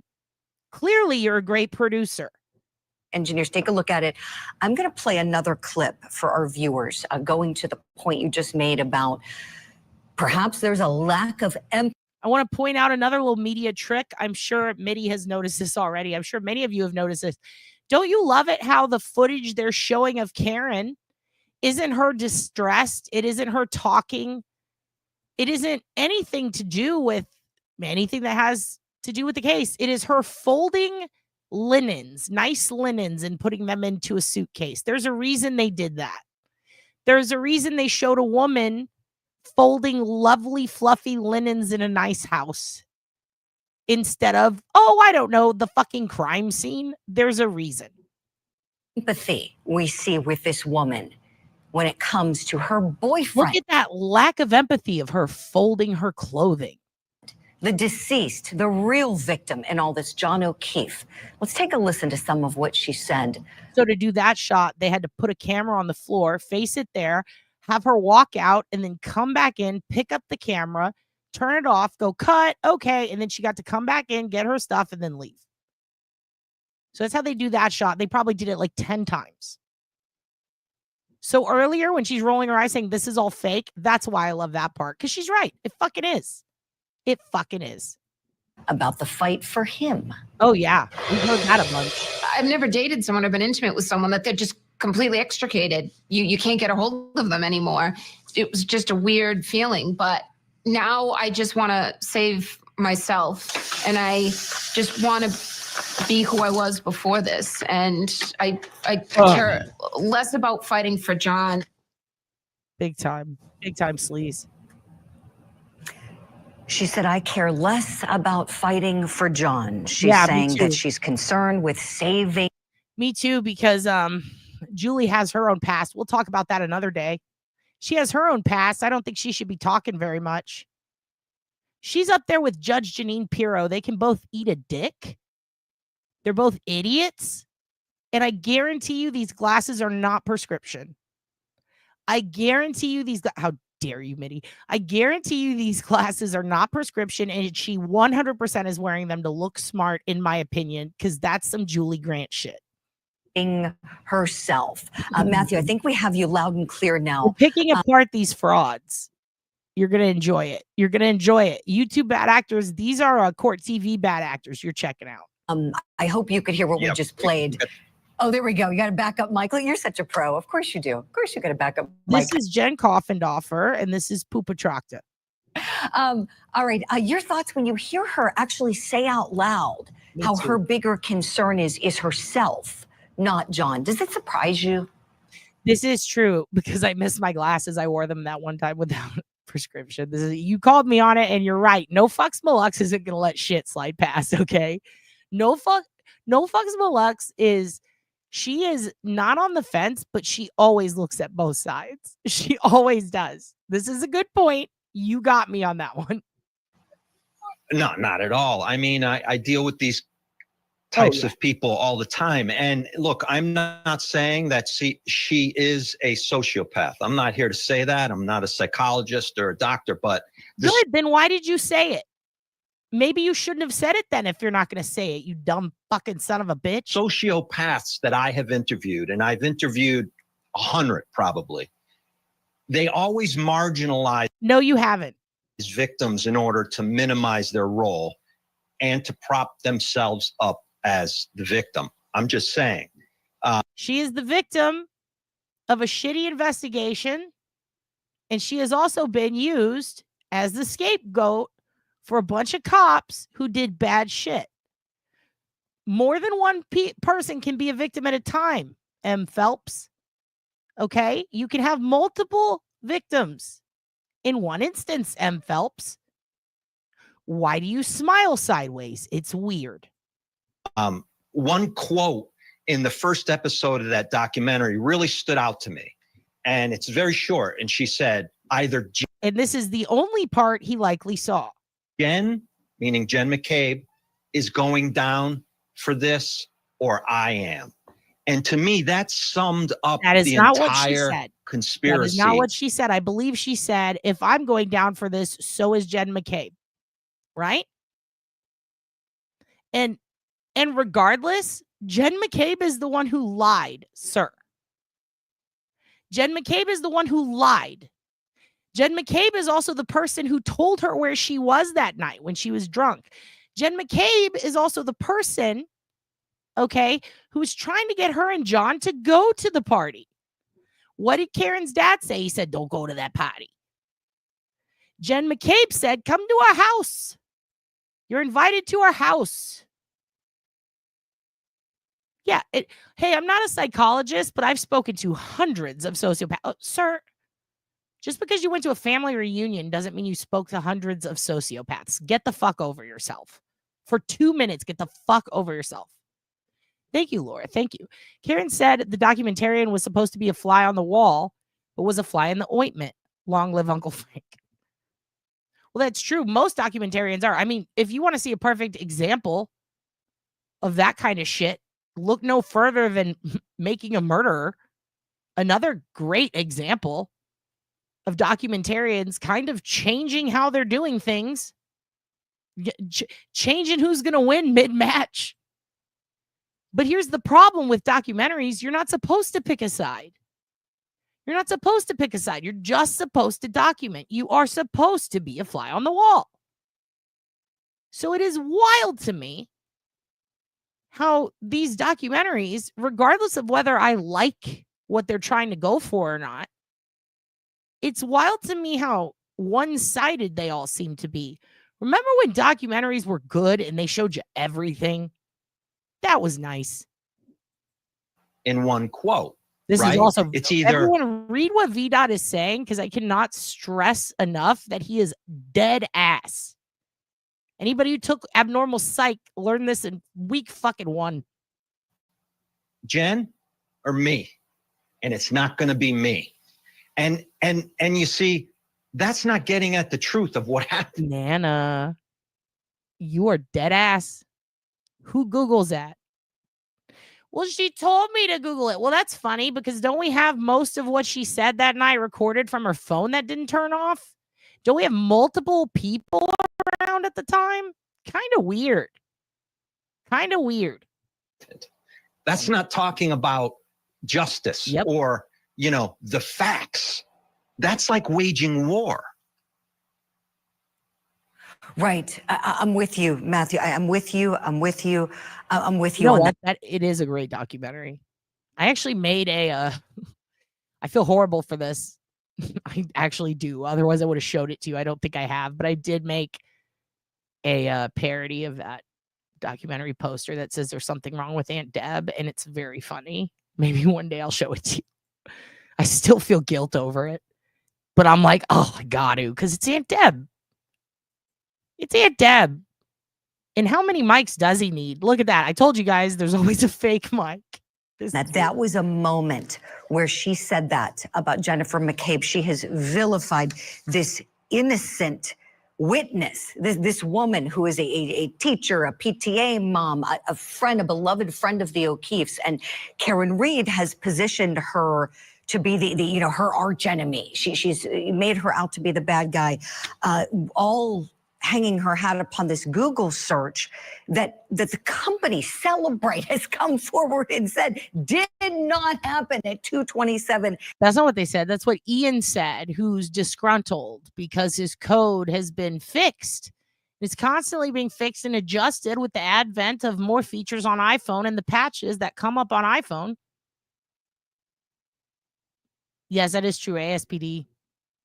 But here's another thing about antisocial personality disorder and stuff like that. A lot of people will tell you that, you can be born a sociopath or you can be born psychotic. And there are a lot of examples where it's like, damn, maybe. But with science constantly, and really with forensics constantly evolving when it comes to neuroscience, there are mood disorders and tumors and things in your brain that can absolutely affect your behavior, your thought process, your ability to do certain things.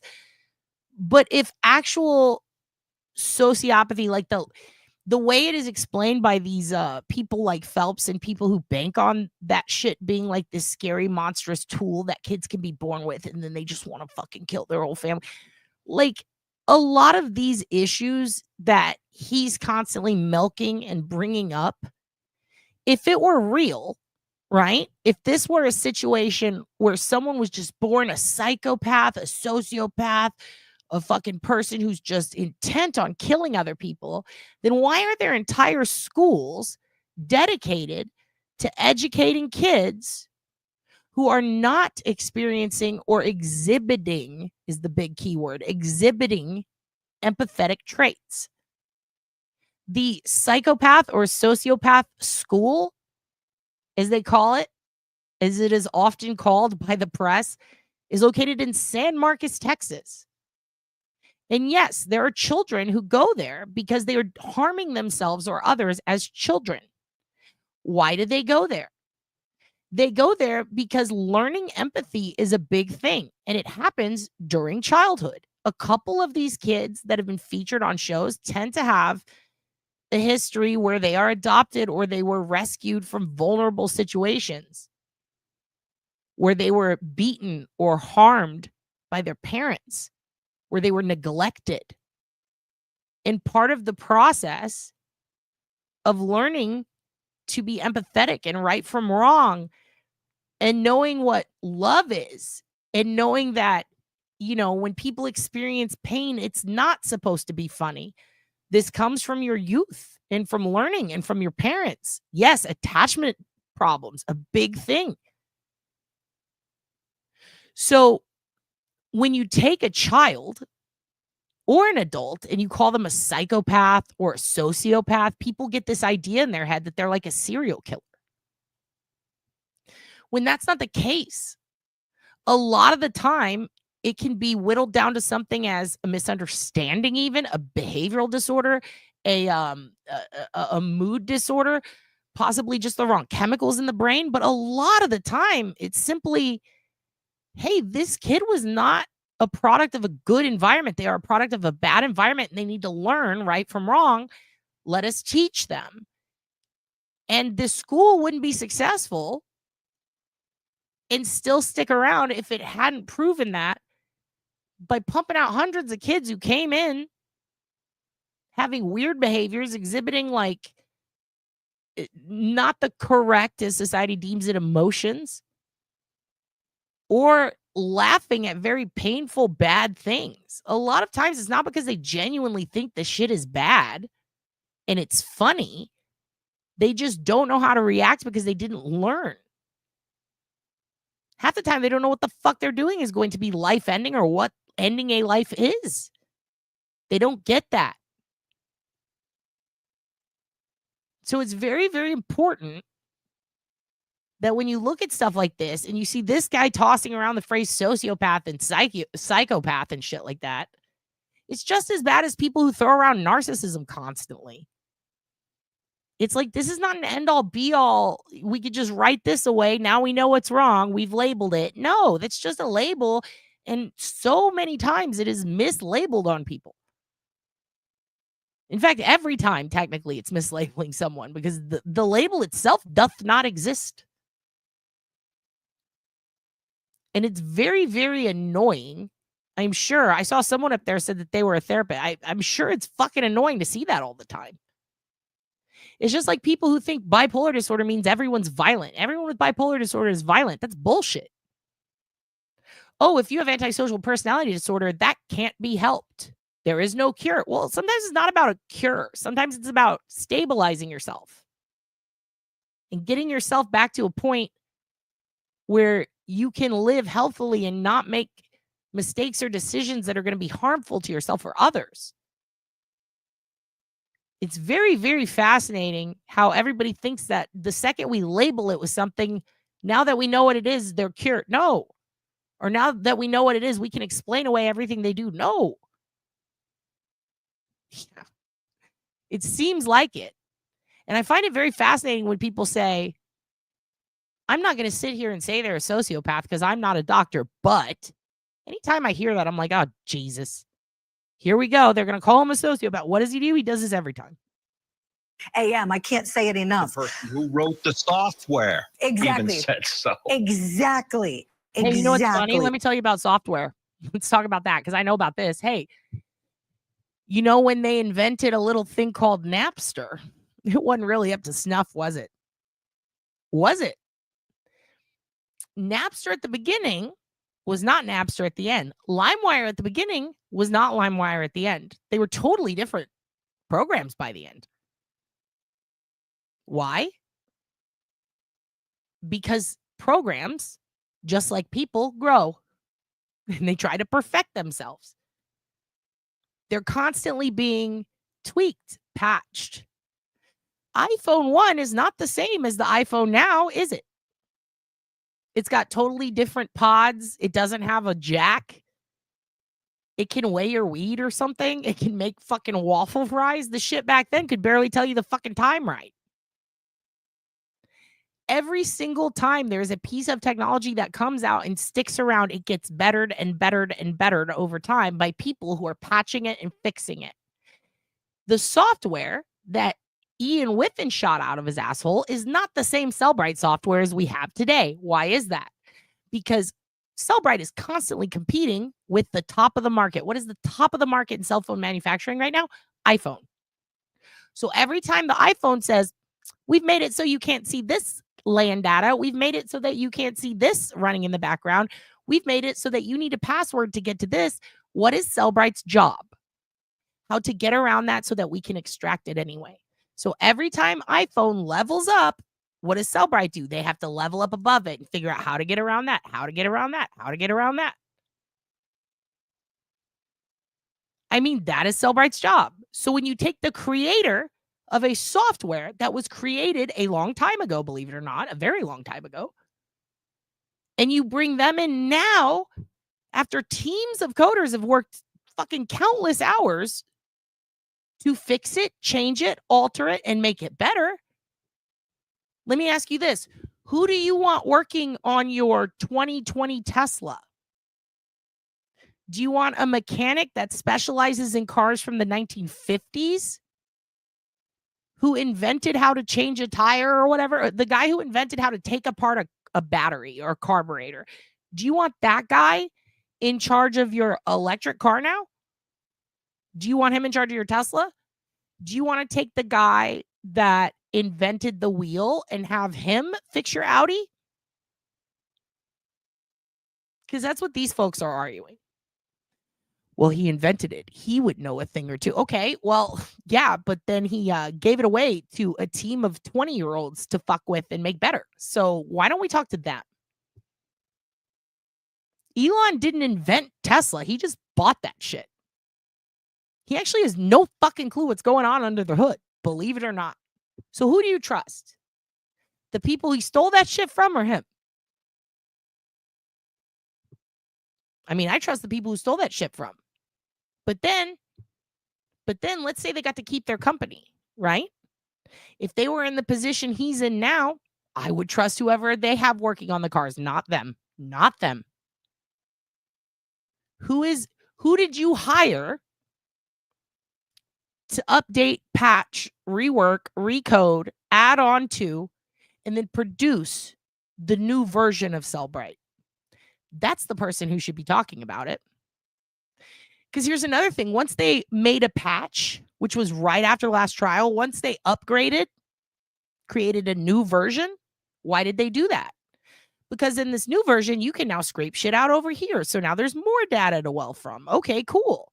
But you know what it did? It prevented this. It prevented this. So now you can't see when a timestamp was created and deleted. But before, on the old software, you could, but then you couldn't see this stuff. So they compromised and they took this and then they said, we don't need to see those timestamps. So it's not that search didn't happen. It's that the software changed and it no longer recognizes that. But then guess what happened? It changed again. And now you can do both. So that's why I'm saying bring up the newest Sellbright coder. Bring up somebody who is working in tech support at Sellbright. Bring in somebody who is helping to do the workarounds on those patches. That's who you need to be talking to. Because now the newest version is out, and that, again, benefits the defense. Why? Because they went back and they said, whoops, we fucked up on the newest version. We lost the ability to do this. Let's integrate that now. So now that they have fully integrated, done all their updates, yeah, you got to do things a little different, but now you can get more data. This is important. Don't give me the old guy who knows the original software. Give me the new guys who made it better. Ask them to verify if what Ian says is true, because the chances that he just doesn't realize that the reason it's not showing up now is because of this upgrade, or he's in denial because it wasn't his, are very, very great, in my opinion. Anyway, let's finish this, and then we'll move on. Matthew. All right. I want to show you something else, how these two things intersected. Karen Reed's trial and this new docuseries. Yesterday, as you know, she was in court for a motions hearing ahead of her trial. And Hank Brennan, the brand new special prosecutor, took note of another change in Ms. Reed's story. Let's take a look. We learned last night for the first time on a public hearing of an episode that the defendant suggests that Mr. O'Keefe took her vodka soda glass out of her car. Now that I would argue that we didn't learn that last night. The information was always available. Lally blamed it all on Karen. Lally blamed it all on Karen. So what does the defense do? They defend, and they did. And they explained that your argument that Karen broke this glass and cut him with it is fucking stupid. And here's why. Just because the prosecution did not bring up this issue, nor did the defense want to push it because they were clearly experiencing a shitload of pushback, does not mean that they lied to you, sir. There's also quite a bit of evidence that was not allowed into trial, sir. And you would know that, sir, if you watch the fucking trial that you're supposed to be redoing. That is the first time we've had any statements from Ms. Reed suggesting that. And also, there was another statement regarding a claim that Ms. Reed pulled glass from John O'Keefe's face. So another version of events from her. And Matthew, for any of our viewers who may not know, you did a brilliant podcast series on this case called... And this is where we end it because we're not promoting that and it was not brilliant. Next. All right. Pausing it for a second. We're going to move on. We're going to move on. Okay. But I agree completely. Hank might have just learned about it. And here's another thing. The glass. Let's talk about the glass for a second. It is significant that Brennan represented Whitey Bulger. It takes a particular type of attorney willing to take on a mobster client. I'm glad you said that. I'm glad you said that. I've been pointing that out for a long time. And the only reason I even stuck around with the Karen Reed shit, because everyone's fucking covering it, and that's not what I'm here for. But the only reason I did is because, A, it's so atrocious and disturbing, and I've made friends there, and I don't want them to live in a place that is atrocious and disturbing. But B, because I'm super obsessed with Whitey Bulger and Brennan and all the mafia shit. And let me tell you something. Not only does it take a particular type of attorney to do that, but it takes a particular type of man to say that this client and any client he takes on, including Whitey Bulger, who he names, the moment they become a client of his, in that moment, they become family. And if my family called me at 2:00 in the morning because they needed something or they needed me to go there, I wouldn't ask. I would just be there. I would be there in a second. I would answer their call. I would want to help them because they are family. And he sees no problem with that. So just to be clear, Hank saw Whitey Bulger, who, by the way, again, in no way said, I didn't do that. Oh, he copped to everything he did. He was pissed off that he was being accused of being a rat. He didn't deny any of the crimes he did. He didn't deny the RICO charges. He didn't deny the murders. He put the blame on other people, but he was there. He was fine with it. He didn't shed a tear. The only time he cried, by the way, the only time Whitey cried was when discussing Catherine, his girlfriend. He didn't want her to get in trouble. That was the only time he experienced emotion. He got in a fight in the courtroom and screamed, "You fucking rat." They got in a fight over his buddy, Kid Diddlin. And he stood there and didn't care. He didn't care. They all fucked teens. Let's be honest. They raped teens. He didn't care about that. He didn't care about the cord put around 2 victims' necks and killing them. Or no, it wasn't the cord. He choked him with his bare hands. That's right. It was more personal. He didn't care about that. He didn't care about the fact that one of the victims he killed was not only the daughter to one of his henchmen, but that guy was sleeping with her. So his enforcer was sleeping with his own fucking daughter, his stepdaughter, I think. And she was a prostitute. She went to jail. And the next day she got out. She's like, I didn't tell nobody nothing. Guess who picks her up? Whitey and her stepdad, who raised her. It was some Woody Allen shit. And he said, listen to me. You got to kill her now. And then he said, I can't do it. I can't do it. And then Whitey did it. And then he said, you got to get rid of her body. Finish the job. Yeah, VDOT. And that was the, what was it called? A Halai or whatever. It was this whole like Jai Halai or something. I can't remember. Jai Lai. It was a sports organization. The guy was in Oklahoma by way of Florida. They went all the way to Miami to meet with him, and Whitey was pissed off. He had that guy killed. He had people killed who were totally innocent just to steal money from them. He had a guy who ran a liquor store and finally bought this liquor store after, it was Jai. It was literally the first time this guy ever owned a business. He had a family, he had a baby on the way, or he had a baby that was already born. That was like a toddler, and then a baby on the way. And they get this fucking liquor store. And finally, it's like, we have a family store. And he sends his goons in to shake them down, steal the store from them. And the baby sitting there has a gun. It's like chewing. It's like teething on the gun. And he's laughing, and he's telling the guy basically that I could kill your whole fucking family right now. Hank knew all of this. He saw the wiretaps. He saw all the evidence, and he knew that Whitey was not only complicit, but he was proudly complicit. He was proud of what he did, and he was not denying it. So this was maybe one of his only clients he's ever had that is like, fuck yeah, I did that shit. But you're not here to prove I didn't. You're here to prove that it's their fault because they let me. Can you imagine that? Having a client who's like, yeah, I killed everyone. I killed them all. Like Robert Durst. Yeah, I killed them all. I don't want you to defend it. I'm proud of what I did. But don't you dare let them call me a fucking rat. I want you to blame the feds because they let me do it. They said I could. That was the entire defense. It wasn't my client's innocent. He knew he was going to lose because his client admitted it. It was literally, yes, it was a Taylor Swift argument. Look what you made him do. Look what you made him do. That is literally Hank's entire argument. Well, sure, Whitey did it, but the feds were worse because they fucking let him. They protected him.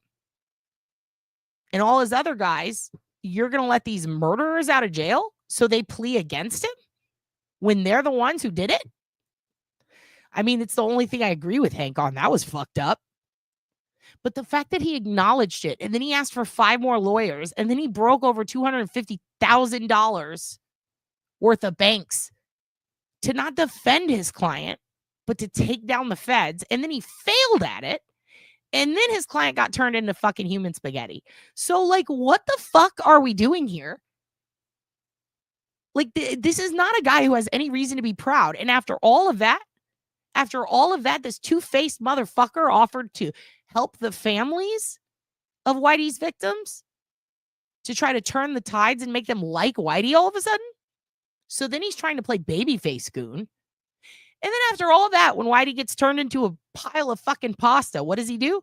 He cries at the fucking funeral, which he didn't have to go to. The dude's dead. He's not going to hire you anymore.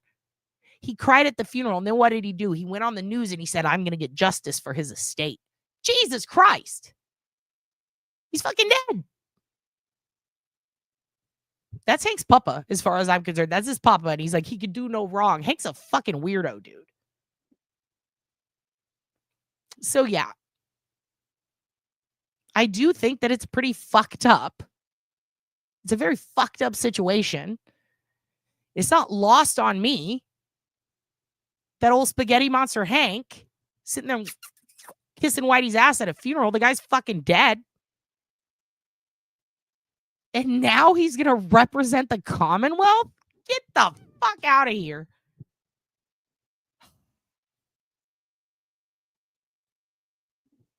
Yeah, it does speak volumes. He's not even that special. That's what pisses me off. By justice, he meant get me paid. Okay. Oh, damn right, because Morrissey's probably going to throw some people under the bus. I mean, for him, what? What? Gabagool. You went to AEW? Fuck yeah. Tell me about it. Suzanne Simpson's case happened today. Suzanne Simpson's husband, Brad Simpson. Ooh, bad Brad. Hold on. Let's watch this. This happened today. Ready? And first at 5, a new development in the Suzanne Simpson case. James Val Cotter, the longtime business partner of Suzanne's husband, Brad Simpson, has been indicted in the case of the missing Almost Park woman. According to Bexar County jail records, Cotter was indicted by a grand jury on charges of tampering with evidence with the intent to impair an investigation and possession of prohibited weapons. He's accused of going into Brad Simpson's gun room the day after Suzanne Simpson was last seen and removing an AK-47 that was illegally modified. Investigators believe Cotter then hid that gun in his own home, all at the request of Brad Simpson, who was now charged with murder and his wife's disappearance. The investigation into Cotter's alleged involvement centers around text messages from Brad Simpson to Cotter.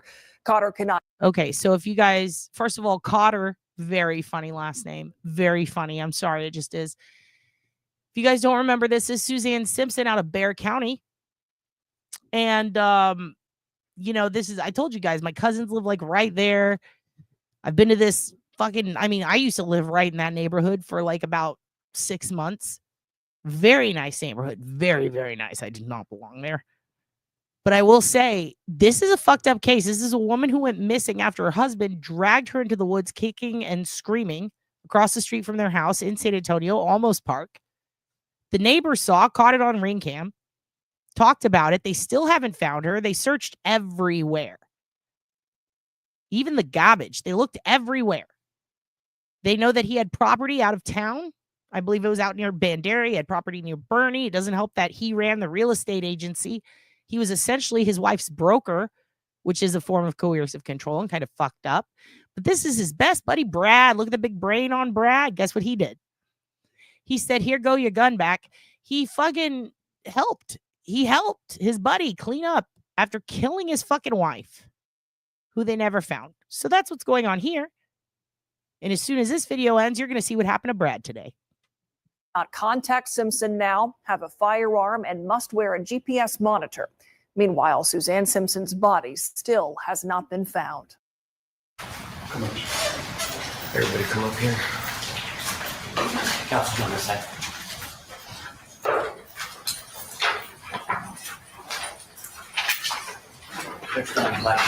Speak loud, everybody hear you if they ask you questions, please. Okay, will the lawyers please identify themselves for the record? Casey Sandoval for the state of Texas. Stephen Gilmore and Tanya Rivera for Mr. Brad Simpson. And sir, are you Brad Chandler Simpson? Sure. Okay, so last time we were here, I think there was still some discovery issues. Where are we with that state? Judge, we have, we're getting close to completing discovery. We have about the majority of the digital evidence. And the Rangers right now are working on completing reports. We're expecting thousands of pages. That they're about halfway done with those. We've got 5 binders to defense, and we expect those, the rest of them to be done hopefully within the next 30 days. But as the court knows, this is still an ongoing investigation. So as more is done, we will get that discovery to defense as soon as practicable. Okay, and defense, do you have any issues as far as how discovery is going? Not at the time, Judge. The Rangers are providing the reports as they're completing them now, so some of my concerns have been allayed. But I do think I have enough evidence to proceed with the motion to quash now. So I would just ask for a hearing on that within 30 days. Okay, so... By the way, for those of you who don't know, he looks really bad. This is not how Brad looked less than a year ago. Just a few months ago, Brad looked totally different. Brad looks like he spent a night in Canton, okay? Brad looks like he just came out of the waterfall and Jill just attacked him. Welcome to Bexar County, by the way. This is the most quiet you're ever going to see the courtroom there, and you'll see what I'm talking about when the next video plays. I believe it might be 2 after it, but we got a nice long video of what happened in court, and you're going to see interesting behavior. Bexar County, by the way, where I grew up, well, where I grew up for 10 years, then I moved, but I'll tell you this much, went back, not good either time, but I'll tell you this much, this is the loudest courtrooms you've ever seen. This is the place where, hair nut, it's so funny.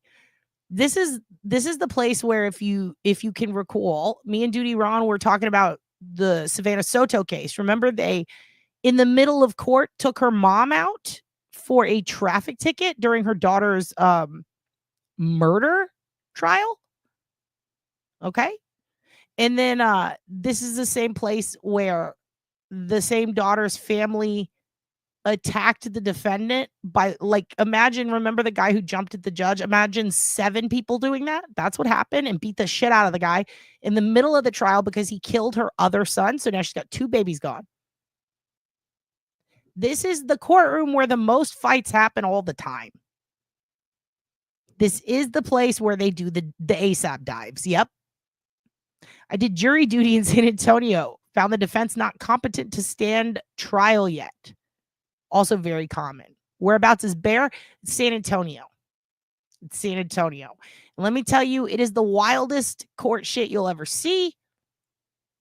24/7, 7 days a week, 365 days a year. They also don't have rules about talking in court until the judge starts talking. So when they go, all rise, that's when everyone shuts the fuck up. But before, they are so loud, and sometimes during. It is nuts. You're about to see when the next video starts. I believe it's the next one. Just continue with the discovery state, and let's go ahead and reset this case for 30 days. And at that time, we'll schedule the motion to quash. I imagine, are you going to have witnesses for that? I'm not sure yet. It depends on what the motion. Okay, well, the motion's on file. Have you filed a reply to it? Not I don't yet. think so. Okay. Why don't you just give me some case law on that if you don't mind? I'll do my own research, but regardless. Okay, so the motion to quash in 30 days. Anything else for me to say? Nothing from the state. Nothing from the bench, Judge. Okay, then we'll come back in 30 days for the motion to quash and just figure out whether we're going to have an evidentiary hearing or just argument. Okay? Okay, thank you all very much. That closes the record on this case. Thank you, Judge. Thank you, sir. Mr. Kelly.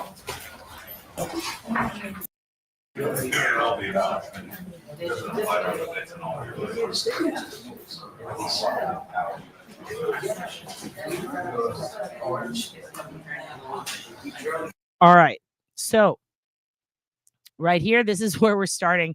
I'm going to actually go back a little and I'll skip forward to this, but I just want you to see this is how loud courtrooms are. Check this out.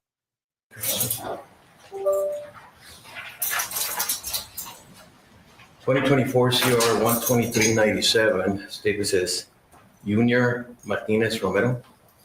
Junior Martinez Romero. Bond forfeiture? No call? No cost. Also, look at the setup. You got 2 tables. Their backs are to the judge the whole time.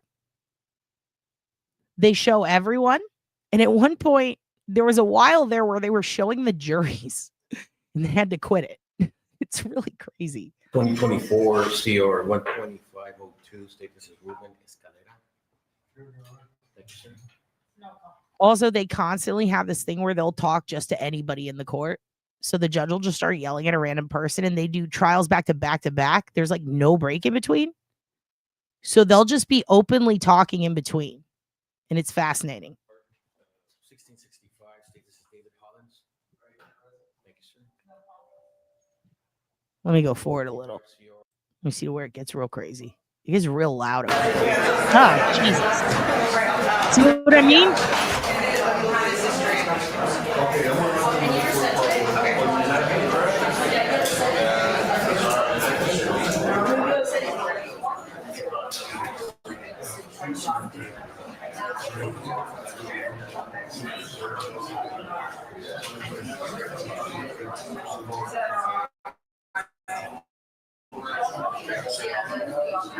This looks like a taxi cab.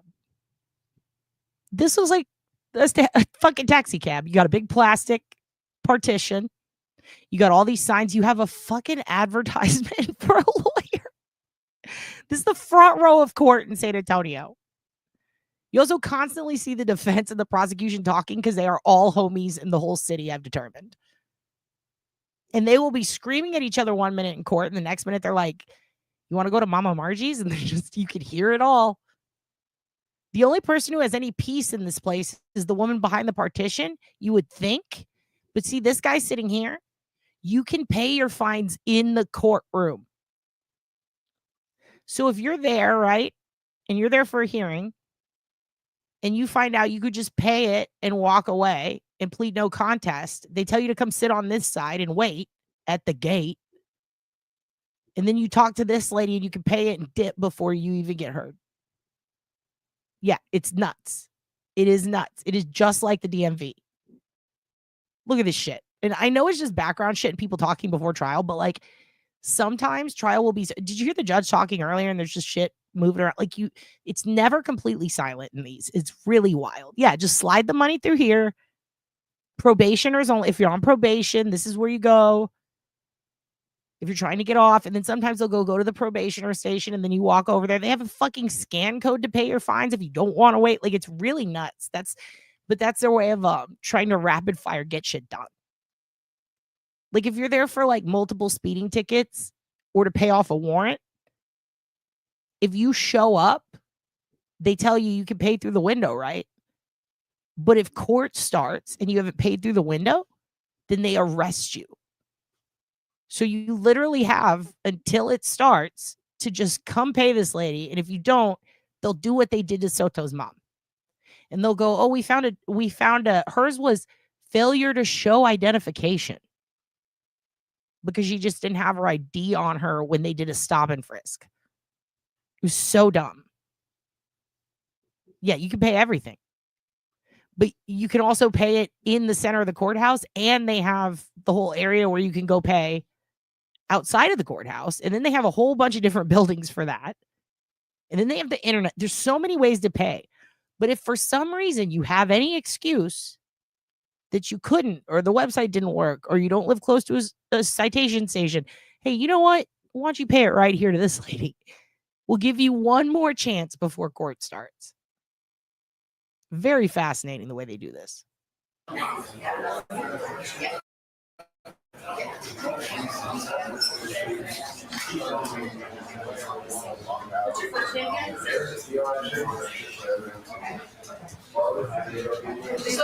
Also, if you want to see the most uncomfortable places to sit on earth, aside from a Catholic church, it's this. It's right here. They went to a Cracker Barrel and they said, we'll take that uncomfortable set of benches, please. And they put them in all the courtrooms. You will get a hemi. You will get a hemorrhoid just sitting in one of these chairs. The only padded chairs in this whole fucking place is plastic box lady, the jurors, and the judge. That's it.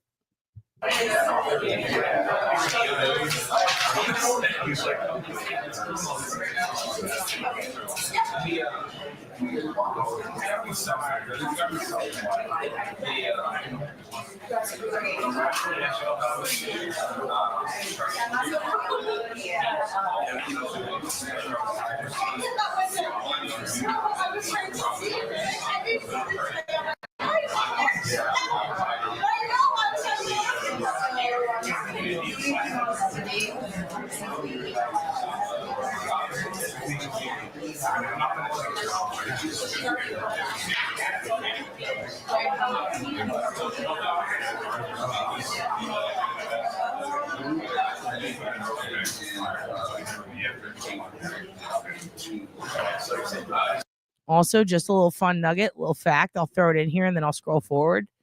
See how this lady has a lanyard? San Antonio, they love lanyards. This guy has a lanyard. Everyone has a fucking lanyard. Everywhere you go, you got to get a lanyard. Hey, do you have a thing around your neck with a picture of you? You don't? Put one on, bitch. You're going to jail. Like, you have to have a lanyard. It doesn't matter what you do, why you're doing it, or who you're with. Lanyard. Lanyard up or get the fuck out. That's San Antonio's rule. In fact, they're so obsessed with lanyards that they used them in a very clever way once. They said, wow, it's weird. We have these all new strip clubs.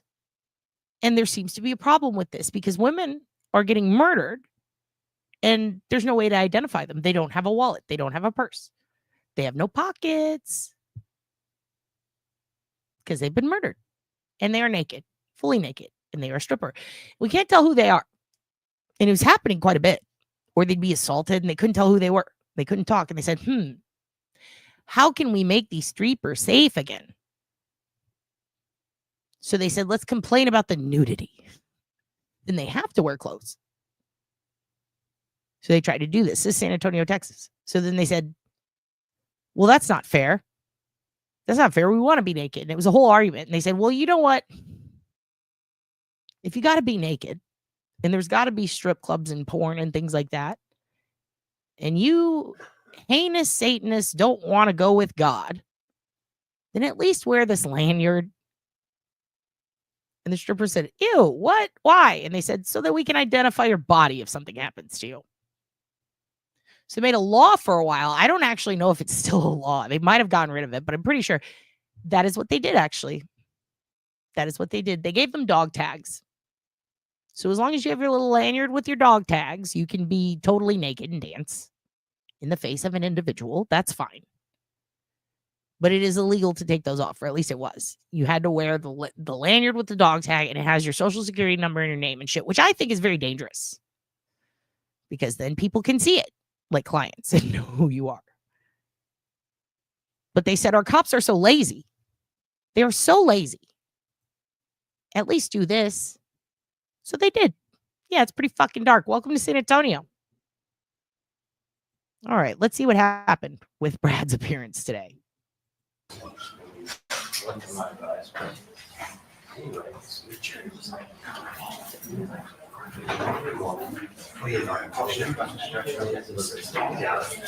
just realize you can't see it. I'm trying to see if it's, I think it's not crackling anymore. Something happened when I smashed it last time. It's pretty cool. Now it's working again. Bed's boyfriend came home and now it works. My mic, it was popping and cracking out and I couldn't hear through my or my headphones weren't picking it up. So it'd go. It was really annoying. It was like when the old when you try to log into the internet and it's like bong, bong, bong. It was like that kind of annoying. I couldn't get it to change. And then you come home and then boop, here we are. Now it's fine. Here we go.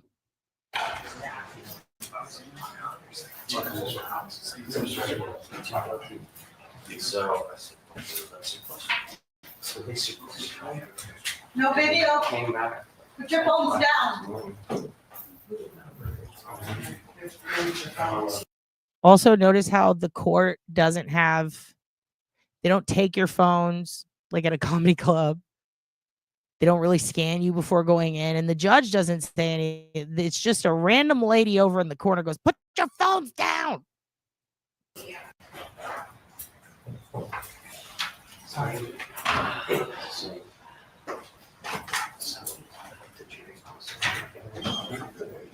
Yeah.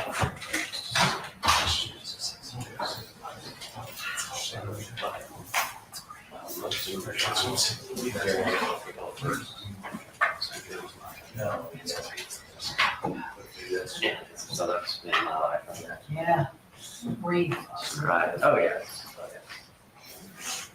Also, you like how there's no guards kind of standing around him. They just kind of let him wander around wherever he wants. They go, come sit over here. They put him right next to all this equipment and this cool stuff. And they just put him in one pair of handcuffs. They're like, he's going to be fine. He looks fine. It's fine. Yeah, he definitely. I told you, they're Lincolning on us. They're all going Lincoln. They're all just like, I'm going to turn gray and look real old now. It's been 6 months and I've aged 70 years. Which, by the way, totally understandable if you ever know anyone or have been in or seen the Bexar County Jail. This makes total sense.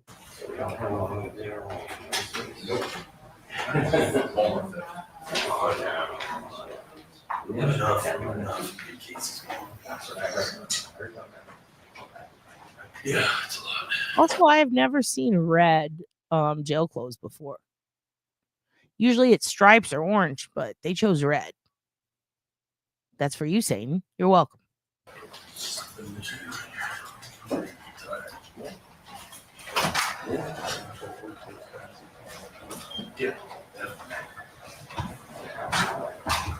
By the way, if you're wondering how Satan knows when people want to commit crimes, it's because he's the one telling them to.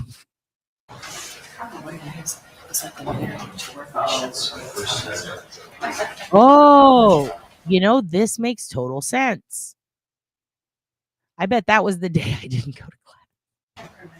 I had no idea. I have no clue. That makes sense now. Because everybody's so sweet here at work. I have to file, discovery. You'll follow this up in the chat. Just, copy. Oh, so that was when we were back.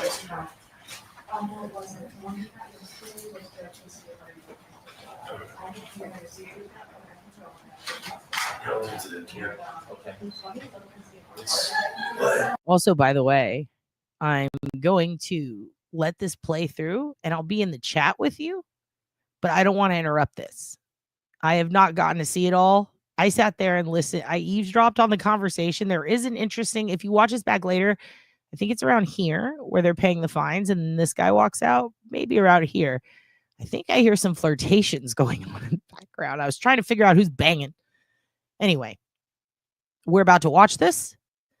This is the first appearance other than Cotter that I think has been publicized yet. That wasn't just like a nothing burger is in like 2 minutes, I believe the arraignment was the other one. But either way, this actually could be the arraignment. I don't know, but it was like a 2-minute one. So now this is like the extended one. I'm very interested to see what happens. And I'm going to let it play through and I will be in the chat, but I will not be pausing it. Okay. But if she's with the city, this can be really, she want to do that today. So you have a child. Yes. So let's look at it and see. I don't know if I want an office, but I want to look at it first and see what's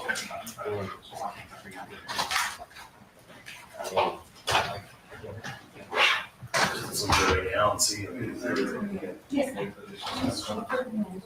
Okay, because I looked at yours like, yeah, and I asked for motion to withdraw the treatment record. So it can automatically print it on, but it doesn't, and then sometimes that's the issue. And I'm like, can I have Yes. this on there? Yes, so if I catch it, I'll change it, and if not, then I'll leave it. Yeah, but yes, that's what it is. And he's ready to. Yeah.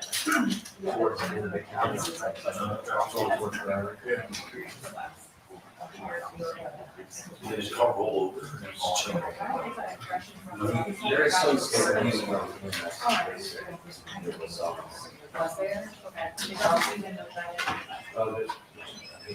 I'm trying to look at it here.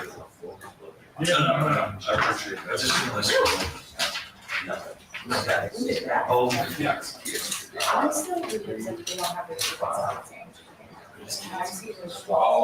What a time to perfect. I know.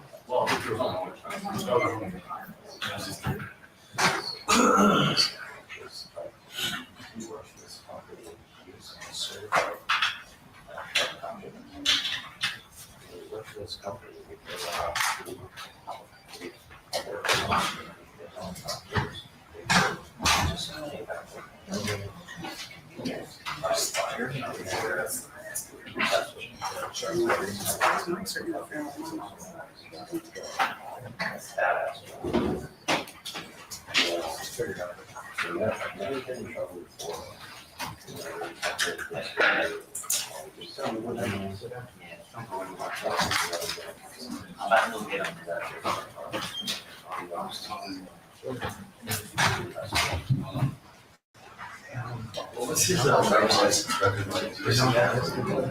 And see what they would.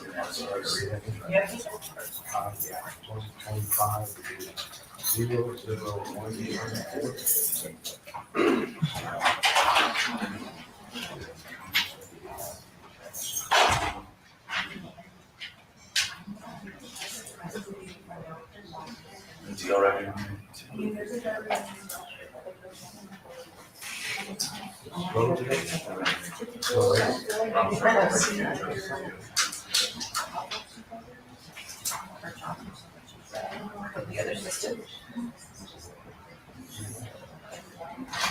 What are you PCs to do that? Could be. Yeah, there is. It says.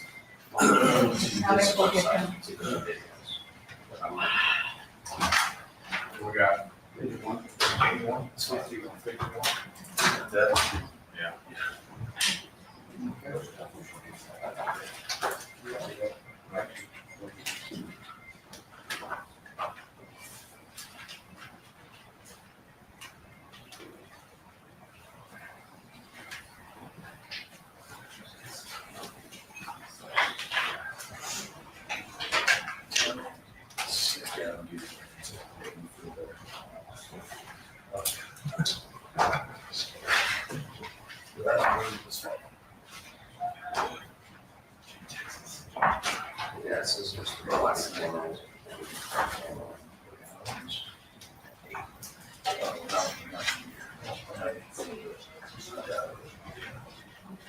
I follow you to work a lot. I didn't get to go with my kids now, and so I feel better about it. So I'll probably stay with, pass like the bedtime. So, it's still more, I kind of click with that top sometimes.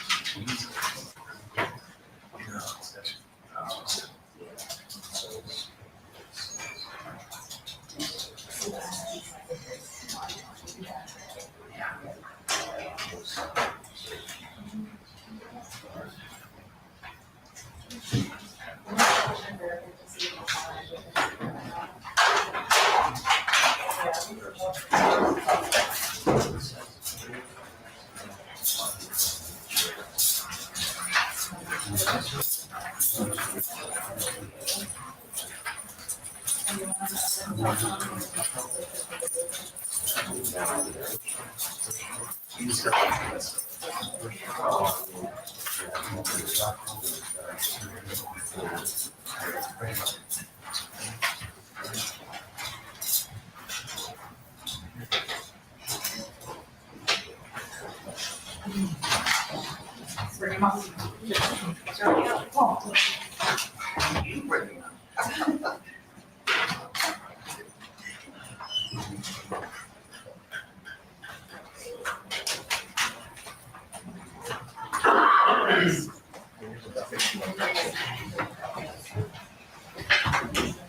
Everybody may be seated. Thank you very much. Oh, wait.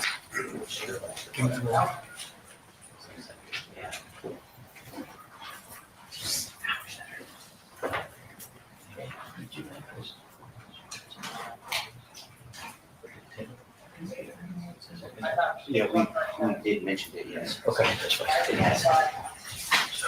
Okay, you ready, Karen? Simpson? Simpson? Is she ready? Is she here? Okay. Okay, we're gonna go on the record, 2024 CR 012097, 2024 CR 012095, and 2024 CR 012094. State this is Brad Chandler Simpson. Everybody come up here. Council on this side.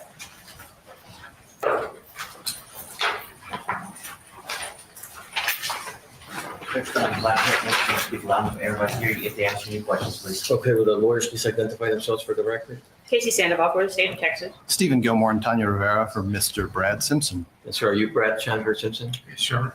Okay, so last time we were here, I think there was still some discovery issues. Where are we with that state? Judge, we have, we're getting close to completing discovery. We have about the majority of the digital evidence. And the Rangers right now are working on completing reports. We're expecting thousands of pages. That they're about halfway done with those. We've got 5 binders to defense, and we expect those, the rest of them to be done hopefully within the next 30 days. But as the court knows, this is still an ongoing investigation. So as more is done, we will get that discovery to defense as soon as practical. Okay, and defense, do you have any issues as far as how discovery is going? Not at the time, Judge. The Rangers are providing the reports as they're completing them now. So some of my concerns have been allayed. But I do think I have enough evidence to proceed with the motion to quash now. So I would just ask for a hearing on that within 30 days. Okay, so just continue with the discovery state, and let's go ahead and reset this case for 30 days. And at that time, we'll schedule the motion to quash. I imagine, are you going to have witnesses for that? I'm not sure yet. It depends on what the motion. Okay, well, the motion's on file. Have you filed a reply to it? Not I don't yet. think so. Okay. Why don't you just give me some case law on that if you don't mind? I'll do my own research, but regardless. Okay, so the motion to quash in 30 days. Anything else for me to say? Nothing from the state. Nothing from the bench, Judge. Okay, then we'll come back in 30 days for the motion to quash and just figure out whether we're going to have an evidentiary hearing or just argument. Okay? Okay, thank you all very much. That closes the record on this case. Thank you, Judge. Thank you, sir. All right, that's it. Mr. Gilmore. That's it. So he murdered his wife. He got his buddy to help. They still haven't found her body. He got the chillest judge on earth until sentencing. Let me tell you, this is called a bait and switch. Judge looks chill. Judge looks like Judge doesn't have any feelings. Judge looks like he's not really overly concerned. He's not mad. He's not happy. He just exists. He's going through the motions. But wait until you get to sentencing. It is like a good church sermon, but about how this guy deserves to be turned into spaghetti in jail. It is dramatic. It is nice. It is, sir, may God have mercy on your soul. I will say 10 Hail Marys tonight that you never get released. Like it is, he's really good at speeches. This is Catholic Latino dad, Steve Buscemi judge, who is going to let you goddamn well know that your mother was so disappointed you were not there for Christmas and that you have not given them grandchildren. He's going to take one look at Brad's hips and he's going to go, you could have gave me grandbabies, but you didn't. And then he's going to sentence him to a lifetime of getting butt fucked. And you know what? He kind of deserves it. He really does, because he abused his wife. He fucked over their kids. He was a pretty bad dad. And look at him now. Even the gang members didn't want to sit with him. They were like, get the fuck out of here. This guy's weird. They were all looking at him like, ugh. Nobody likes Brad. Oh, Mokies. They're getting feisty. All right. I got to go soon, you guys. I think tomorrow we're going to talk about Wilma. We're going to push Wilma to tomorrow. I want to talk to her daughter first. I've been talking to her. And yeah, oh, no, Mokies. I've been talking to her. I want to show her some stuff. And then tomorrow, maybe I can show you some stuff. Okay. Okay. He does not look like a Brad. He does not. He absolutely does not. It was a stunt. Oh my God. How are you going to spring that on me now when I got to go? Holy shit. Yeah, that's the Hoogan, you guys. The Hoogan is calling. The Hoogan is calling. Hail him. The Chelsea Gallery. Oh, was it an art thing? Were they doing art? Oh, I hate art. It makes me mad now. Now I hate art. Now we're anti-art. No more heists for us. That was a boring fucking heist. There was no release on that heist. Oh, he is. He's the best judge. You would never know. He's actually the most mild, calm, chill judge in Bexar County. I've seen a few cases with him. The one lady is real dramatic. She'll be rubbing an egg on your belly and screaming at you at the same time. This judge, by the end of the case, I mean, you really don't know where he stands, but at the end, he'll just spin around in his chair, look right at the guy and be like, what is wrong with you, sir? And then he just fucking tears into you. It's a great monologue. Here comes the judge. He's ready. Do you hear Hoogan? This is Yo-Yo. Remember I told you guys how he pulls the yo-yo out? The yo-yo. And I wish you could see it, but the background's up. But he's a yo-yo master. That's the yo-yo out right now. No, there's no more if you're holding the yo-yo. Yeah, I know, Hoogan. I know you got excited. You saw the yo-yos.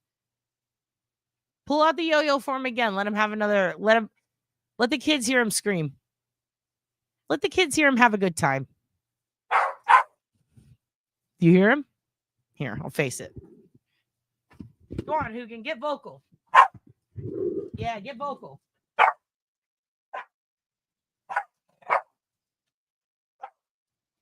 He's yo-yoing behind him.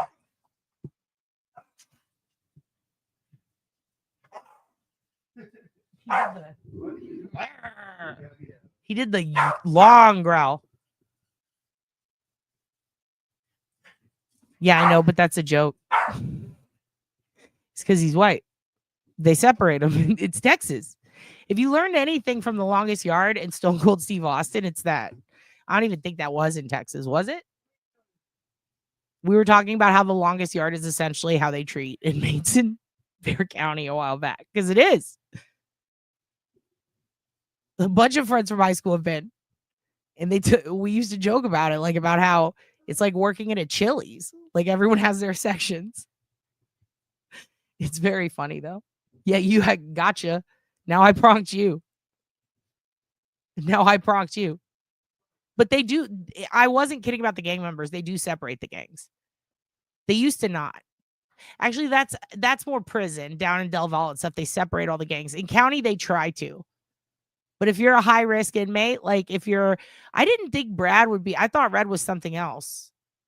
I really did, because sometimes the high risk inmates, I think they'll be. I thought they wore all black, but they do. Because I know the Michael unit. This is shit that like we'd have to do the tours and stuff. But the Michael unit is where they put the pedos. And oddly, they also put another group with them who gets religious freedom. They get like, I think it's they put the pedos in with who was it? It was a specific religious group that they put in that had to do with, I'm not even kidding, it had to do with like a Native American religious practice, and there were enough inmates that they were like, fuck, well, they have to be over in this section, because oddly they all go on the same day to go do their church and stuff, but on those days the pedos have to go different of everybody else, because then everybody else will try to attack them. But this one group gets to smoke from like a peace pipe thing, and it's a very small group. There's a handful, and so they don't want them also to be attacked or have any contact with other inmates, so they have to go separate. The only time they can go is with the pedos, so they house them close to each other so they can do that. And that's something I learned that was really crazy. And I was like, wow, that sucks. So like, if you're like a part of this very specific, significant Native American group or tribe, you have a very specific practice. So the only time that you can go for this church service happens to be at the time the pedos go. So they house them together. Yes. I thought that was really wild. But yeah, they do. And they do so they separate the chomos, and then they have to separate, I think, specific groups of like trans people have to be separate from certain other groups, because there's like extreme amounts, a high probability for violence against them. And then in some cases they will actually separate by race depending on where, just because it is a gang issue. And that's within the gang facility, so it's not the whole prison, it's just in the gang facility. So in the gang housing they separate them, and that's just because it's like they're trying to kill them and vice versa. So they can't really help that. They kind of have to. But then in Gen Pop, they kind of self-separate. But yeah, it's very interesting. I'm telling you, the corrections classes are wild. And if you're, like, I believe if you're a cop or you're a high-risk offender for being attacked, I thought that's what the red meant, honestly. I really did. I thought that was like, you are high risk from being attacked. Which is why I was thinking it was probably the chomos that also were wearing it, because they're at high risk for being attacked. So interesting enough with the pre-op post-op thing, like that's not really a thing. It's just if you identify as that, like legit, regardless of where you are in your journey, you just all get housed in the same area.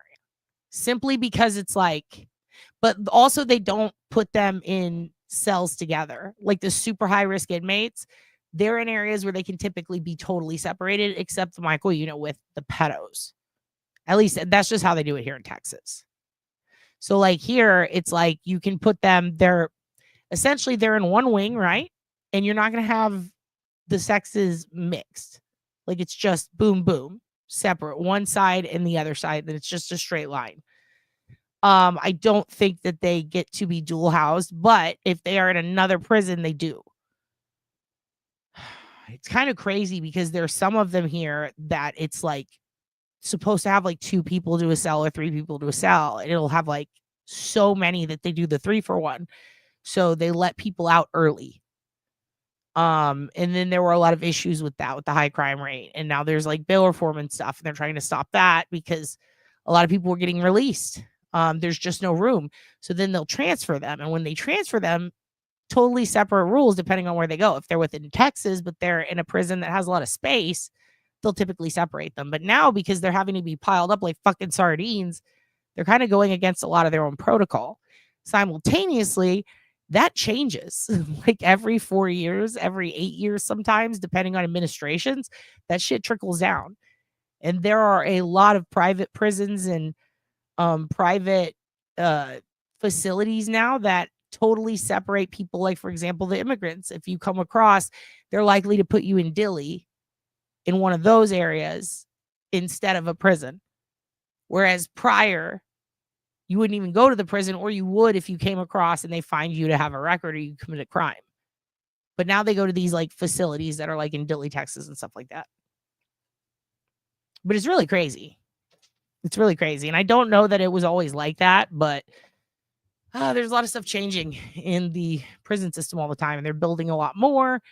So it really just depends. And some of them, it's like all about just separate everyone that you possibly can so that they're not fighting each other. But when it's crowded, shit changes. What the hi, Mookies? Is he done freaking out? He got it out? Got it out of his system. But yeah, I was pretty sure that Brad was wearing red because he was a high risk inmate, as in like other people could attack him. Him being violent towards others, I didn't think about that. I mean, that makes sense, though. But yeah, Dollar Bills Discount World, we already watched that. Also, I have to point out, Texas is like way fucking different, it seems. Like when I'm looking at a lot of these, like when I look at Florida and how they do it, when you watch like 60 Days In and shit like that from other places, and then when you see like Duty Ron when he has the prison guys on and they're talking about how prison is there, you look at the conditions of Rex and Riverhead and Suffolk, and then we saw the IDOC stuff in Indiana. That shit fascinates me. It's all totally different. Like it's really weird. And I had a friend who was an inmate, Chaz. He was supposed to be in there 25 years. He got out after 12. He was in there for buying acid. In Texas, they treated it as a manslaughter charge. If you get busted with acid in Texas, at least it used to be, it's a manslaughter charge. So yeah, he just possessing a bit of acid. He got put in prison for a long time. And the stories he was fucking telling me are fucking wild. It was really crazy. I mean, this is a dude who did see people get cut up with tuna cans and shit. But also they'll give you crayons and some people are nice. Like, it's fucking nuts. Okay, let me see. That's pretty much it for today. We're going to definitely talk about, here, let me close this out. We're definitely going to talk about, Wilma June Nissen probably tomorrow, because I want to talk some more with her daughter. And I'd like her to come on. But she did get an email yesterday for the first time ever, I think, or in like over a decade. I don't know how long it's been, but she said they have not communicated with her. I tried calling them a bunch. They did not. They hung up on me pretty much. They put me on hold and hung up on me. And then like when we were chatting, in the middle of chatting, she's like, hold on, I just got an email. And they sent her an email and they set up a fucking meeting. But also I did find a lot of crazy stuff that has to do with her mom's case. And I really just want to present it to her before I present it to you. But I was hoping that I could do that before the end of the episode. And I didn't get to. So we'll just do that tomorrow. Here's what I'm going to do. I'm going to pop on for you a little something, something as a goodbye. And I want to remind you, Uncle Francis, you can donate to Uncle Francis. I am going to go collect everything. I'm going to put 2 quiz questions with instructions on the community page within the next 30 minutes on how you can get your 2 entries. Because we only did 1 quiz question tonight. And I wrote down who won that. And I'm also going to have you guys probably vote on what videos to show Papa Uncle Mike. Okay? So we're going to do that. Your rule of the best. God bless. That Chelsea thing was a coup. It was just fake. It was not real, I guess. The whole raid. So art heists, I'm disappointed in you. I thought the art heist scene would give us something, but it didn't. Oh well. That's why we can't have nice things. Good night to everybody. All right. You're the best. Bless you. Be good to each other. Get in fights on the internet. Have fun. Do your thing. Send me all your Frasier manifestos. Maybe I'll pick a new Twitter. And then we'll do that. How do I fucking present this thing? Everything is different on StreamYard. I'm going to get a different board. That's going to be great. The select board. We will talk about that tomorrow because we don't have time. I have to go play with my Hugin. Why did you do that, StreamYard? Everything's fucked. Bye.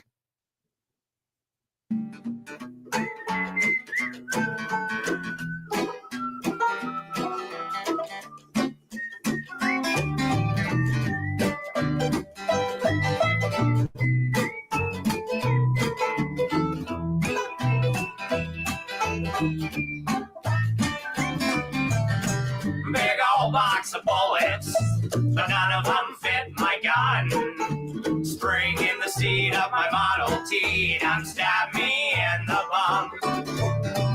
Got caught jerking off while visiting my mom. My goodness. Family dog done bit me, gave me rabies and lockjaw. I'm up shit creek.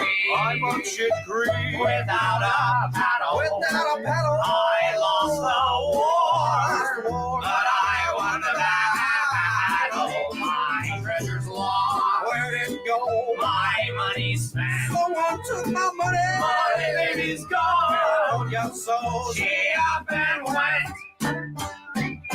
I'm on a one-legged horse without a saddle. I'm up shit creek without a paddle.